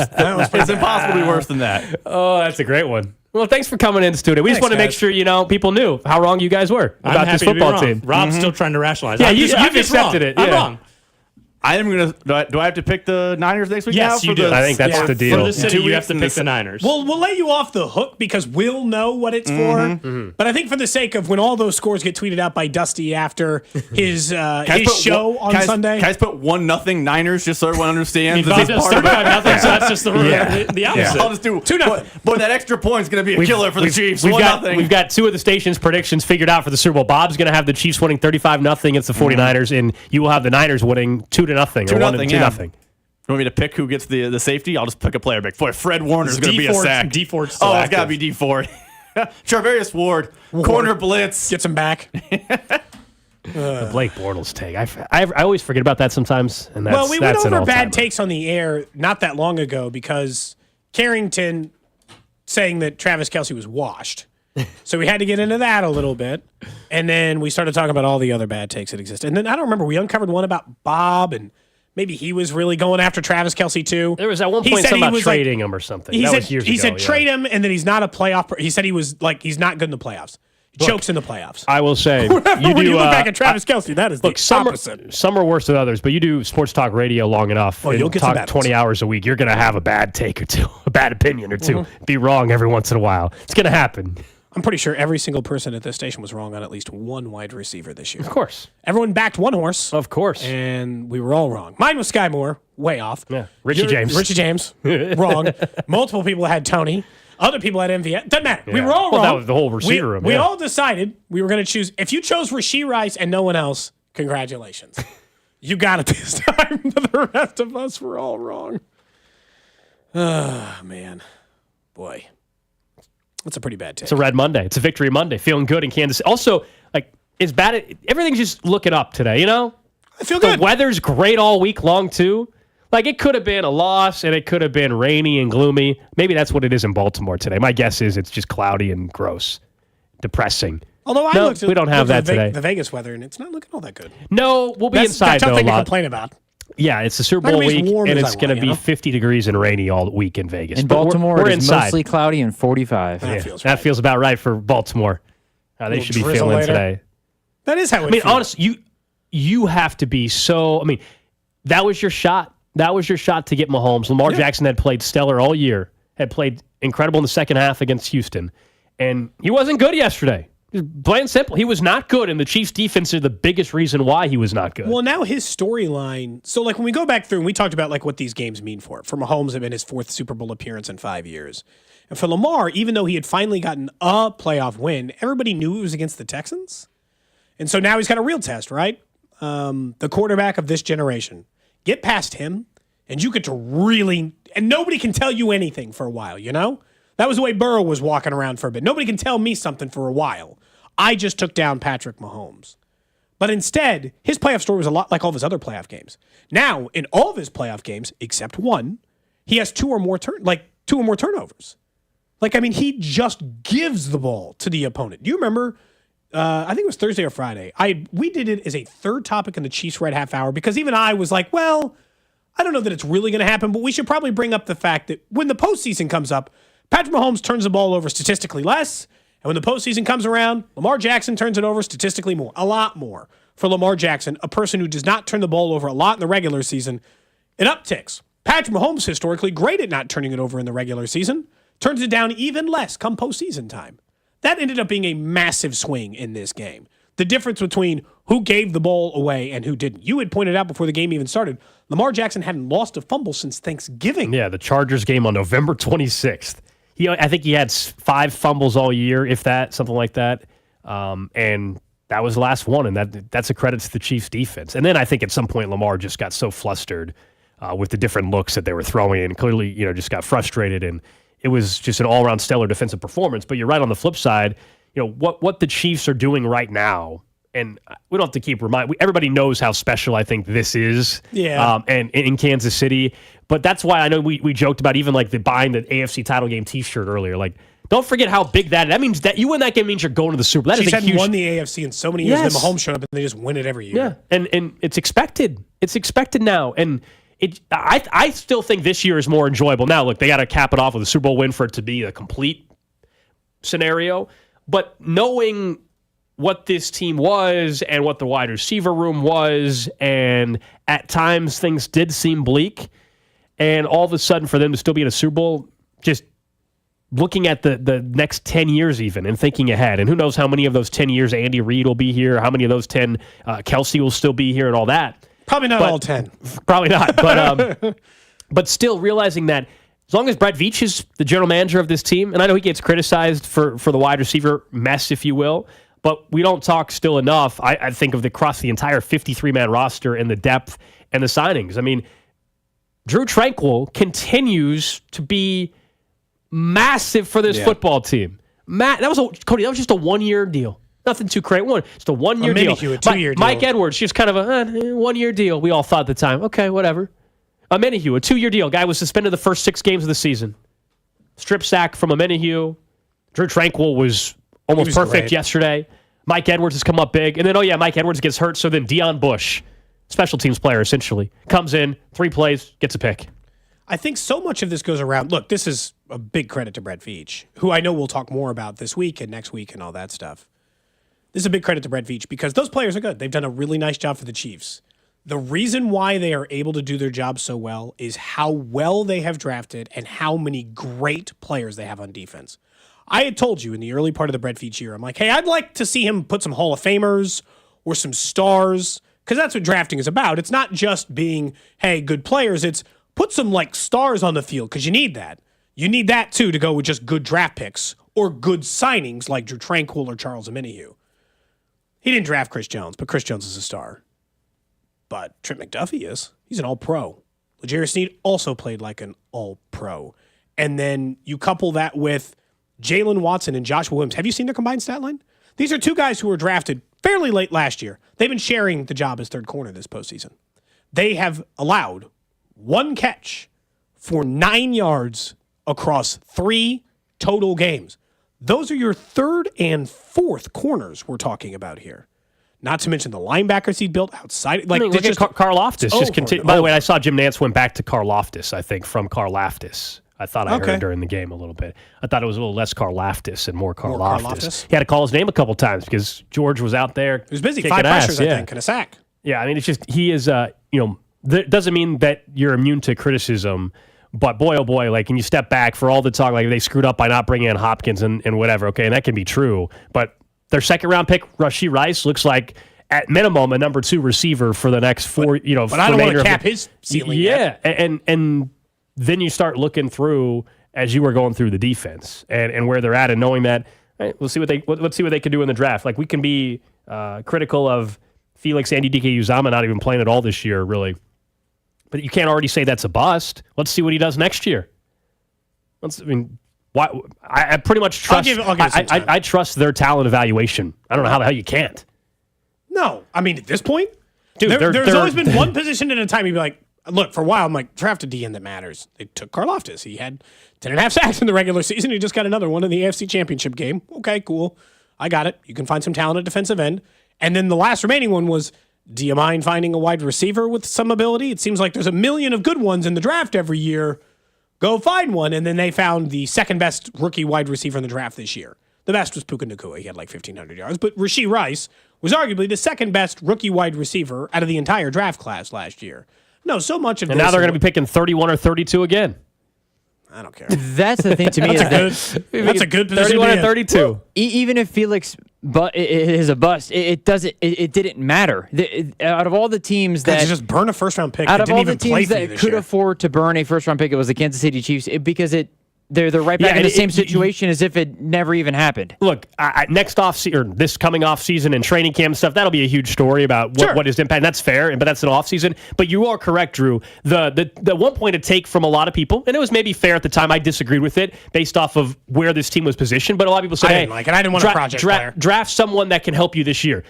Normally, I think it's a great take, but it's hard for that to be your biggest stance anymore because they're in the Super Bowl, Cody. You know what I mean? You can't use it as a knock anymore. I think overall you would, of course, prefer your first-round pick to have an impact. No question. But I don't think you can use it as a huge argument anymore on the Felix pick.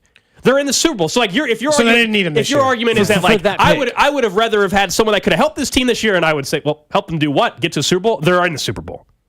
That's win all. the Super Bowl. Hold on. What if they don't win? Okay. We can hold them to that one now. Okay. Look, I think obviously they were willing to take the risk on it. I wouldn't have done that way, but the other reason why I'm okay with it more now, because they didn't have that many draft picks, Gold. We didn't know who was going to have an impact. But if you would have told me, hey, Felix Anudike-Uzomah, it's a redshirt year, just like we thought. But Rashee Rice is going to be this team's leading wide receiver and their second best weapon after Travis Kelce. Wanye Morris is going to give you starter snaps when you need it the most, late in the season when your left tackle goes down. And Shamari Connor is also going to be an important player for you. Well, I might have had a different answer. Yeah. I might have a different answer if they found 3 players that did matter to this team and have helped this team get to the Super Bowl. Every draft, I'm not looking for just the first rounder. I'm looking for 2 or 3 guys that help you get to where you need to go this year. 2 years ago's draft, it was everybody. It was nuts. It was like 7 players. I don't normally count on that. 2 or 3 in year 1 should make a difference for your team. This year, 2 of them were in smaller roles, Connor and Wanye. But I mean, Rashee Rice, how important did he end up being? And while the team is positioned so well going forward because, the cap situation, we'll see. They got decisions to make on Chris Jones and L'Jarius Sneed and others.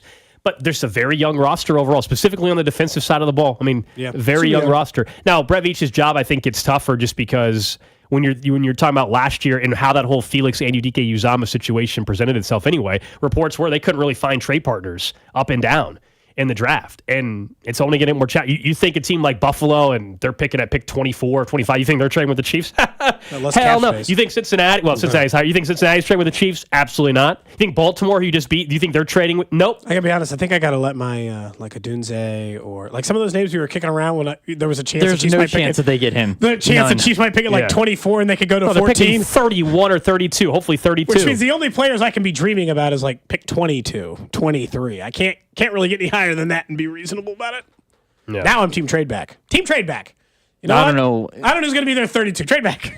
I don't even know who's in the draft yet. That'll be definitely something people will worry about in a couple of weeks post Super Bowl run for the Chiefs. That's for sure. You guys have so much fortune. I'm over here looking it's first world problems. I'm looking at mock drafts. Like, I wonder what they're going to do. You guys are still worrying. We're still worrying about what's in the draft. Nope, I don't care. Nope. Don't worry about it. The Chiefs are going to the Super Bowl next Sunday. So a week from Sunday, they'll be playing in the Super Bowl. That seems important. You know, but the Lions felt like they should have been the team that was with them. Yeah, man. They're going to be kicking themselves for another 30 years, maybe.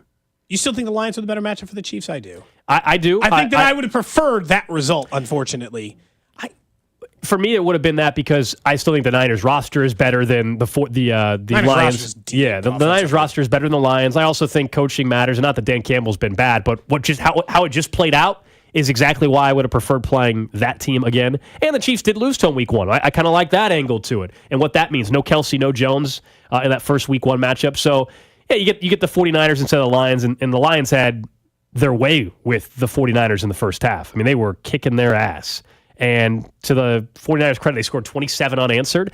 And Dan Campbell's getting criticized today. The way I view it is he's been aggressive all year. It's why they got to where they were. If it was a coach that had never been aggressive and all of a sudden was, and you're like, what are you doing? I think I would have had more issue with it. But to me, when you have a chance to kick a field goal to tie a game in the fourth quarter, you kick it. Problem is their kicker sucks. And they didn't rely on, they didn't trust their kicker. It's tough. I understand the logic that is, hey, this is who he's been and this is how he gets there. But that's the difference between coaching in the postseason and the regular season. They're not the same game. Andy Reid knows that. Andy Reid knows. Like, look at Pacheco. You know how many times Isaiah Pacheco got 24 carries in the regular season? Once. In 17 games, Isaiah Pacheco got the ball 24 times. One time. How many? 28 total. How about that? Catches 0. None. Not a single game this year did Isaiah Pacheco touch the ball as much as he did against the Ravens. You know why? The playoffs are different. You have to coach differently. Guess what Andy did? The opposite. And he was more, we can talk about this later in the week too, and he was more aggressive than normal. Dan Campbell, just in that moment, Gold. He didn't have to change everything about who he was for the entire game, but in that moment, he had to make a different decision.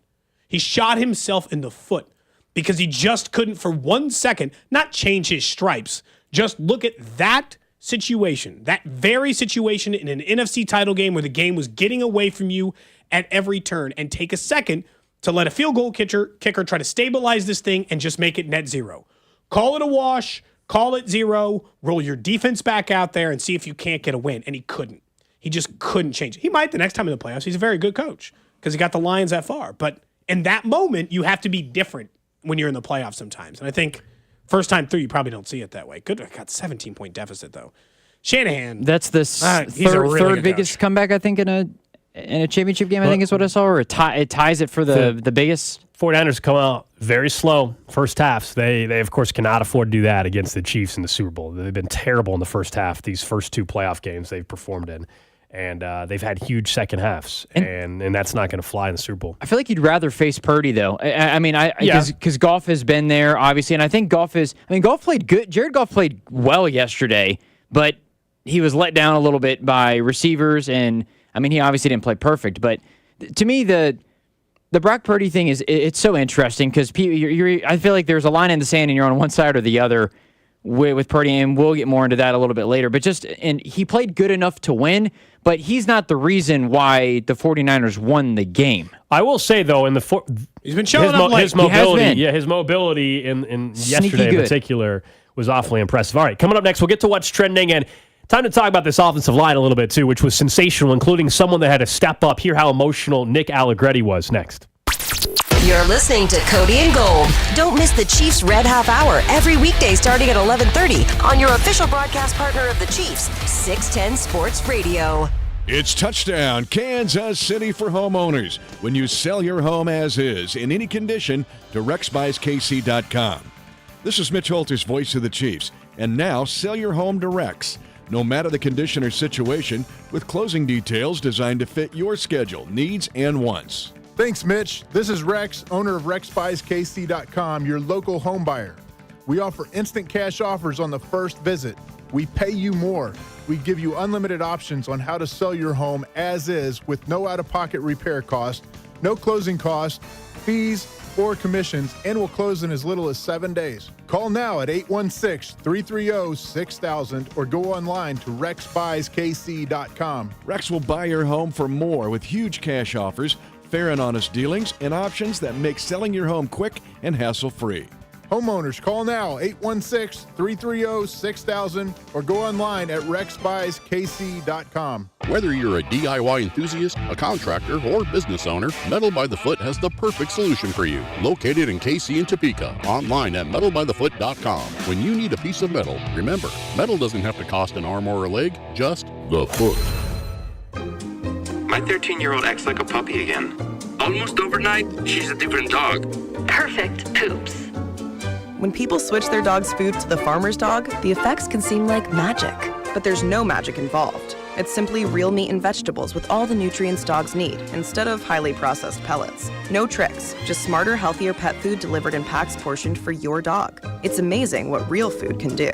Get 50% off your first order at thefarmersdog.com/no-magic. QC Kinetics patient Robert Patterson, a veteran and business owner, struggled at work and in the gym with chronic agonizing shoulder pain. Those injuries just continue to nag, and if you don't treat them, they just get worse. And I just kind of abused my body for a long time, and it finally had said enough is enough. That's okay, because QC Kinetics tells your pain, hey, enough is enough. Their regenerative treatments bring you relief by helping restore and repair damaged tissue with no drugs, no downtime, and best of all, no surgery. I was able to exceed the goals that I had previously attained in the gym. It was absolutely worth its weight in gold, so I could continue to live life without limitation. Ready to get lasting relief from your joint pain? Call QC Kinetics to learn more about how natural biologic treatments can get you lasting results. Call now. It's a free consultation. 816-412-6299. QC Kinetics, 816-412-6299. Join Mark Patrick Seminars, Lose the Weight, Stop Smoking Early Bird Special, $49.99. Seminars Sunday, February 25th, Wingate by Wyndham, Kansas City, or Monday, February 26th at the Holiday Inn and Suites, Overland Park. Texting enrolls you in a recurring automated marketing text messages. Consent not required to purchase. Message and data rates may apply. The team's looking good this season. I think so. Man, I miss playing football. Being young with unlimited energy to burn. Ever since I turned 40, I just can't find that fire I used to have. Think it could be lower testosterone? What do you mean? All guys lose their edge when they turn 40. The body has less testosterone. That's why I take Nugenix Total T. I've heard about Nugenix. That really works? Since I started taking Nugenix, I'm lifting like when we played for Coach Carter. I feel more energized at work. It's even spiced up things between me and the missus. Are they still giving out complimentary bottles for people to try? Yep, send a text. It's that easy. Text RIP to 42424 right now for your complimentary bottle of Nugenix Total T. It's the #1 selling testosterone boosting brand at GNC and Walmart. Do it now and they'll also send you a bottle of Nugenix Thermo X, their newest, most powerful fat burner ever, absolutely free. Text RIP to 42424. That's RIP to 42424. These statements have not been evaluated by the FDA. This product is not intended to diagnose, treat, cure, or prevent any disease. Last year at the Super Bowl, Rob Gronkowski went wide left on FanDuel's Kick of Destiny, and now he's back for Kick of Destiny 2. All you have to do is choose if Gronk will make or miss. Get your free pick in now, because if you're right, you'll win a share of $10 million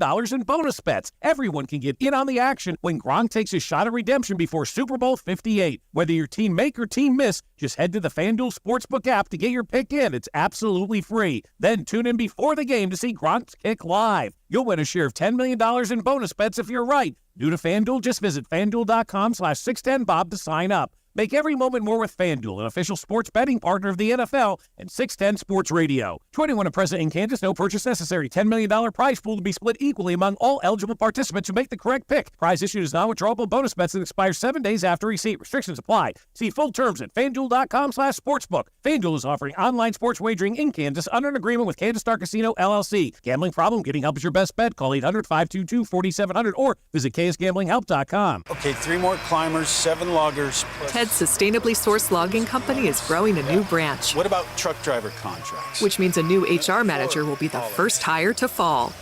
Then we'll need to staff up the warehouse. Indeed can help him hire great people fast. I need Indeed. Indeed you do. You can schedule and conduct virtual interviews all from your employer dashboard. Visit Indeed.com/credit and get $75 towards your first sponsored job. Terms and conditions apply. It's a mystery where Old Spice finds its amazing scents like Himalayan sea salt, but I'm thrilled they have, because no other body wash exfoliates and moisturizes 24/7 like Old Spice Gentleman's Himalayan sea salt body wash. Now, if only there was a mountain range separating the Indian subcontinent from the Tibetan plateau where I could hide my Old Spice and keep my family from stealing it, my impossibly smooth skin will finally be safe. Some people just know the best rate for you is a rate based on you with Allstate, not one based on Carol. She's more focused on hitting a high note than the car in front of her. Why pay a rate based on anyone else? Get one based on you with DriveWise from Allstate. Not available in Alaska or California, subject to terms and conditions. Rates are determined by several factors, which vary by state. In some states, participation in DriveWise allows Allstate to use your driving data for purposes of rating. While in some states, your rate could increase with high-risk driving. Generally, safer drivers will save with DriveWise. Allstate Fire and Casualty Insurance Company and affiliates, Northbrook, Illinois. The 610 Sports Radio phone line is brought to you by Onder Law Injury Lawyers. Visit getjim.com. Chiefs coverage brought to you by Max Motors. 9 major vehicle brands to choose from. MaxMotors.com. It's time you took car shopping to the max. You want the best deal from the best dealer. New 2023 Ford Escape. Max easy price as low as $27,995. Plus 0% for 36 months and over 65 new Escapes in stock. Best financing options available and the highest trade-in values. MaxMotors.com. See dealer for details. What's trending? All right, let's check in on the hot topics trending. Number one on what's trending, of course, the Super Bowl is set in Las Vegas. Chiefs are technically the home team, the AFC the home team. The Chiefs the home team out in Las Vegas taking on the 49ers. Games. Yeah, they're back home. No, but they're underdogs. West. They're underdogs again. 3 straight games. The Chiefs 1.5-point dogs against the 49ers. We've got 2 weeks to see where this line goes, but once again, Chiefs not expected to win a football game with Patrick Mahomes as their quarterback. That's a bold stance for anybody to take after what we have seen. We'll talk plenty more matchup related, but it's going to be a fun couple weeks ahead. We will be out in Las Vegas starting on Monday, a week from today. We'll be on Radio Row for another go on Cody and Gold, all 3 of us. When do you get the suitcase out? Saturday. Yeah. Saturday? That's too late. I got to start packing earlier now. I mean, I'll start doing Slow laundry process. and thinking ahead of like what I need to have ready, but I won't put it in the suitcase until Saturday night. Oh, I'll probably pack like Thursday or something. Really? Get out of the way. Got other stuff going on. For me, it's more like I want to. I'll do laundry, make sure I have what I need, but I'm not going to pack days in advance. No, I'll probably. That would drive me crazy. I think. Why? Having it because I'm also still wearing clothes during the week. Like there I might got be plenty of clothes. I got clothes to pack and not pack. There might be jeans that I wore today that I want to have for the trip. I have to need to wash. They can still get in there. By the way, if you don't use packing cubes, you don't know how to travel. I don't use packing cubes. Mistake. You're not in the majority. I don't think you're in the majority. You're not in the Huge majority. mistake. Both of you. You might be correct that I should, but Poor travelers. You might be correct, but you're not in the majority.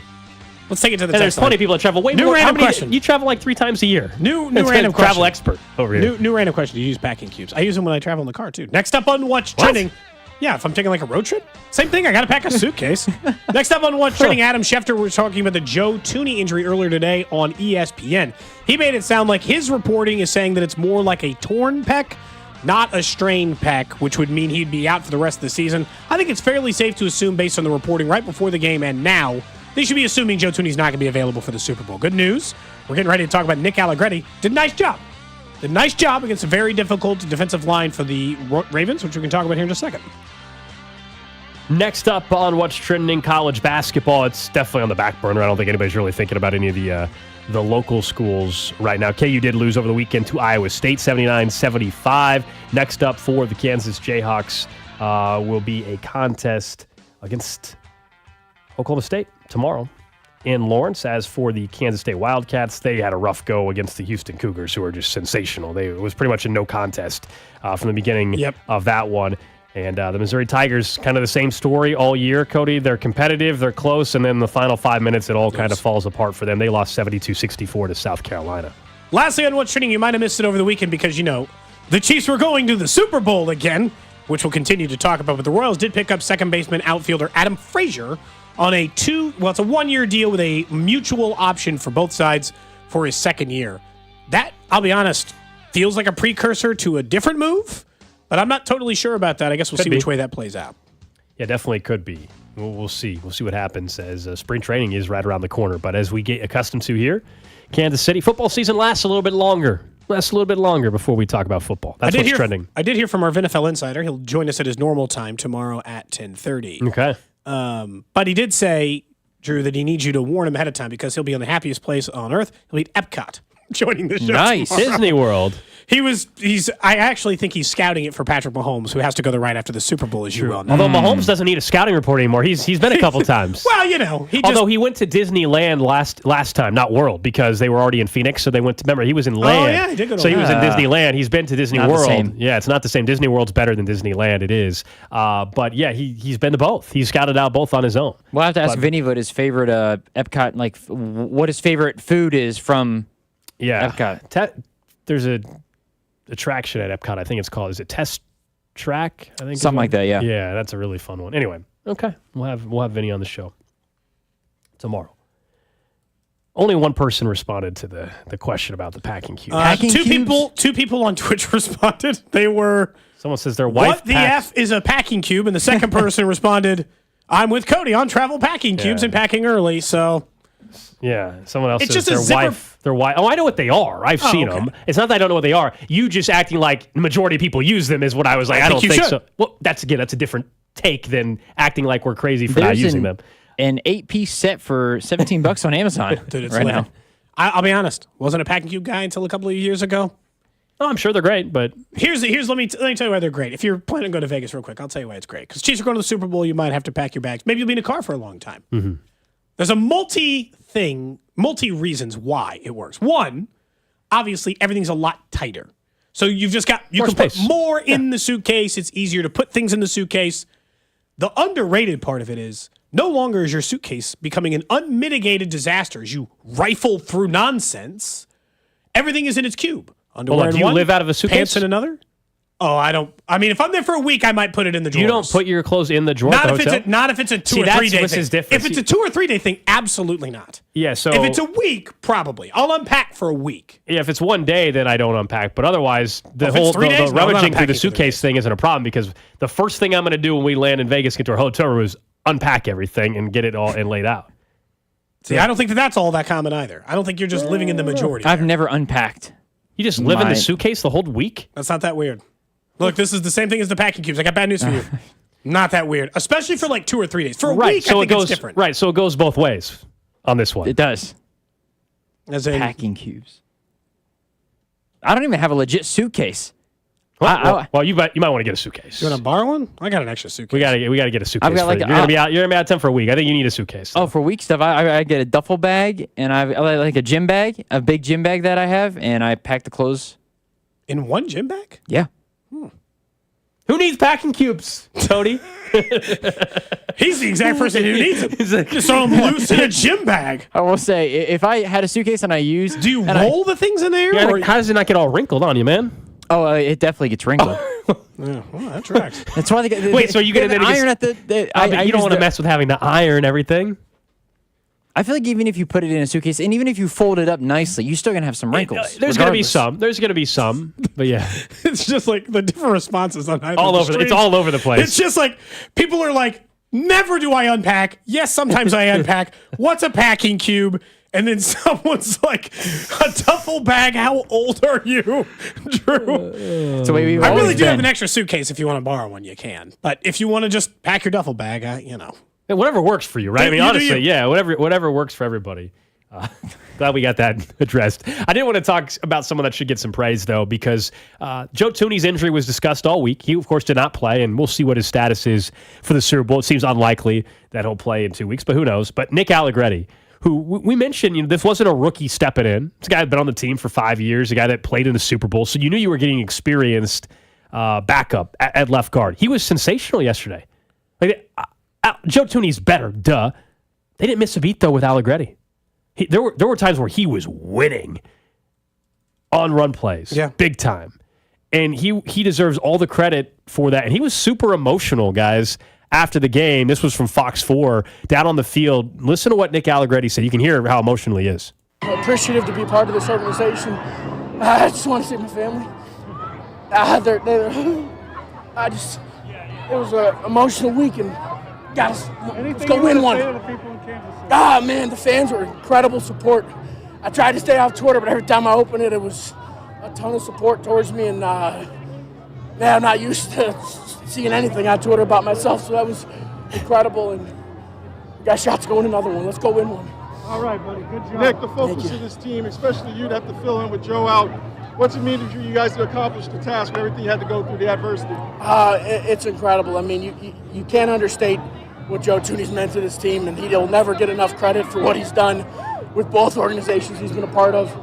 And, the guys, I had a challenge. The guys knew that, and they were there for me all week, helping me with communication, making sure that I was, ingrained in this offensive line, this starting five this week. And, God, I'm so proud of this team, so proud of that offensive line, and honored to be a part of it. So that was Nick Allegretti talking to Fox 4. Yeah, you can hear the emotion, what that meant to him, and good for him. You step up on his spot. You also, I'm sure you're like, you don't want to be the guy that screws it up, this offensive line, and when you got to fill in, and he knows the scheme well because, again, he's been with the team for 5 years. Started a Super Bowl once. And now it's amazing. Start a second. What a different feel that you have about if Joe Thuney were to miss this game against the 49ers in the Super Bowl. It's like, now I think we all probably walk into that game feeling, okay, all right, yeah, Nick Allegretti, absolutely, he can hold his own. You're not, as much. I'm not panicked. No, before you were like, okay, we'll see what that looks like. Not worried at all. I still think it's a mismatch, right? Like, he's not as good as Joe Thuney. I still think missing the best left guard in all of football is worse than having him. Sure, right? but if you're going positional value, and if I would have told you that the number one passing option or your starting linebacker like I thought Willie Gay's injury would have been a bigger deal than Joe Thuney being out. I really did, based off of just what they asked them to do. And both their fill-ins ended up playing great, and it's a big reason why the Chiefs won. It was really cool to see. And honestly, this offensive line has had, they got multiple holding calls in this game, one of which called back a touchdown, several of which against Trey Smith you could call soft if you want. Look, I think I saw the Ravens fans blaming the refs for the loss, which is just they've been to the Super Bowl 4. Your team scored 10 points, okay? Your team scored 10 points in a playoff game. That one call. Lamar Jackson, when trailing by 7 or 8 or more at halftime, by the way, is now 0-10, I think. Yeah, so you had bigger problems with that. And by the way, I just thought, as most football games are, both calls were missed on both sides. They missed a leg whip on Chris Jones, which would have led to a safety, and they missed one of the holding calls that called back. I didn't think the one against Rashee Rice or the one against Trey Smith that stopped a Rashee Rice just touchdown. Didn't impact the play, yeah. But when I just look across the board, a big story of this team is like Nick Allegretti can be the poster child if we want, because a very emotional postgame in which they're going to the Super Bowl. They have really relied on the players, backup players, to make a big impact for them.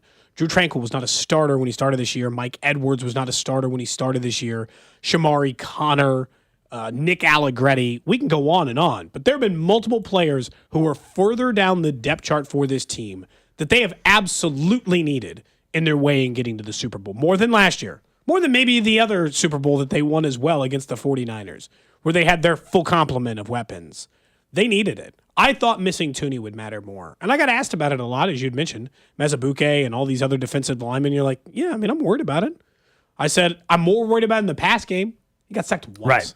He got sacked one time in the entire game. And honestly, that sack it felt like he took just because he was like, well, I'm not going to risk it here. Well, that I'm going sack, to let this clock tick away a little. I was holding my breath. Like, I think a lot of us were that way. For a second, you were thinking, oh, boy.